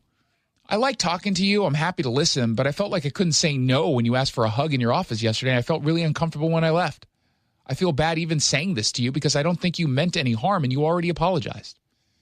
Now, over the following week, she said she had panic attacks. She vomited at work more than 10 times. That's a lingering sort of nausea from this and the anxiety over it. She hid in bathrooms on multiple occasions to avoid running into him. She once texted a coworker at least one time to confirm that the judge had left an area before she was able to come out of the bathroom. She just wanted to avoid the awkwardness. And the last text she sent was on May 15th saying, I've been trying to be polite, but you have been making me uncomfortable, and I would appreciate it if you would stop contacting me unless necessary. Thank you. I would not have added the thank you, but she seems like a nice person. I think it's kind of like in the old days, he used to say, good day, sir. Or is it, thank you for your attention to this matter? She could be MAGA. In his written answers to the commission, he characterized the physical contact as a bro hug. So have you ever given a bro hug? Sure. Okay. Does it include cupping the buttocks of your bro? Not in my experience, no. During the bro hug or towards the end, do you lean in for a kiss? No. Okay. Oh, you hesitated there. And you don't even do significant body contact when you do a bro hug. A bro hug is kind of like, it's like one hand. You're in and out. Yeah. And look, is it possible that she misinterpreted this? Sure. Okay. I guess it's possible. But given the totality of the claims that are made and that he is stipulating to the facts, I kind of side with her. Now, he says, in fairness to his point, he said since 2020, he lost 8 family members, including his mother, and he saw the clerk as a person to confide in. That's his words. But he now says he is, quote, remorseful for discussing deeply personal information with her. This is another reason why. And do you ever hear me talking about my personal life? Very rarely. No. Almost never. You have no idea about anything I do outside of this building, except when I'm watching a Mariners game and what's his name comes up to bat. Dominic Canzone. That's the only time you know what I'm doing. And I don't even know if you have a dog. It's so weird you brought that up. I adopted, I'm going to be open and vulnerable. I adopted a dog 3 years ago. Oh, wow. Okay, because you're always talking about dogs, but I didn't know if you No, I have a dog. His name is D'Artagnan. But I keep all my private stuff private for the most part, outside of like my health stuff, like biohacking. I just don't talk about it. It's because I feel like it's inappropriate and just asking for problems in the office. And I hate it when you come in, you just nonstop, oh, look, I just got engaged. Like, just stop it, Jackson. I'm done. So he's still on the the seat. He's still a judge, and let's call it out. SeattleRed.com. Get a $15 O'Reilly gift card after rebate when you buy 5 quarts of Mobil 1 full synthetic motor oil at O'Reilly Auto Parts. O'Reilly Auto Parts. This is the story of the one. As a procurement manager for a hospital system, she keeps every facility in her network stocked and ready. That's why she counts on Grainger to be her single source for thousands of products, from disinfectants to lighting, air filters, and more. And with fast, dependable delivery, Grainger helps her keep every facility stocked, safe, and running smoothly. Call 1-800-GRAINGER, click Grainger.com, or just stop by. Grainger, for the ones who get it done.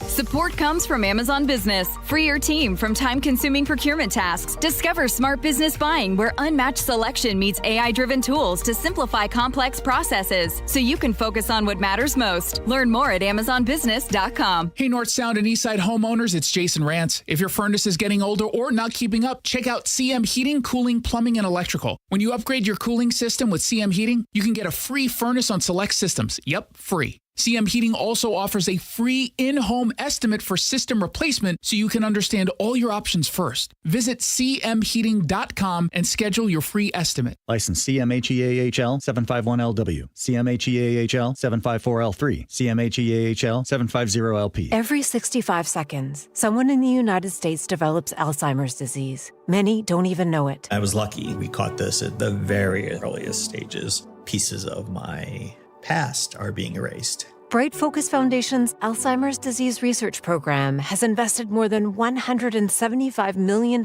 in breakthrough research. Call us at 1-855-345-6237 or visit us online at brightfocus.org/brainhealth to learn more. If you've ever tried to get help for mental health, you know it's not simple. And for a lot of people, it feels like you're navigating it alone. Hero House Northwest is building communities where adults living with serious mental illness can show up, belong, and actually be part of something. We've heard a lot of it lately is it's okay to not be okay and to share that with other people. And what Hero House Northwest and the Clubhouse model does is it really restores that sense of purpose and dignity, but also that self-esteem. Inside these clubhouses, CEO Kaylee Fiedler-Golke says people work side by side, building skills and supporting each other in ways traditional systems often don't. People heal people. We need to be around other people. And I think it doesn't really matter where our backgrounds come from. It really is about that connection to others and feeling seen and heard. Visit one of their featured clubhouses to explore employment and membership opportunities and ask questions in a welcoming environment. Go to herohousenw.org for full details.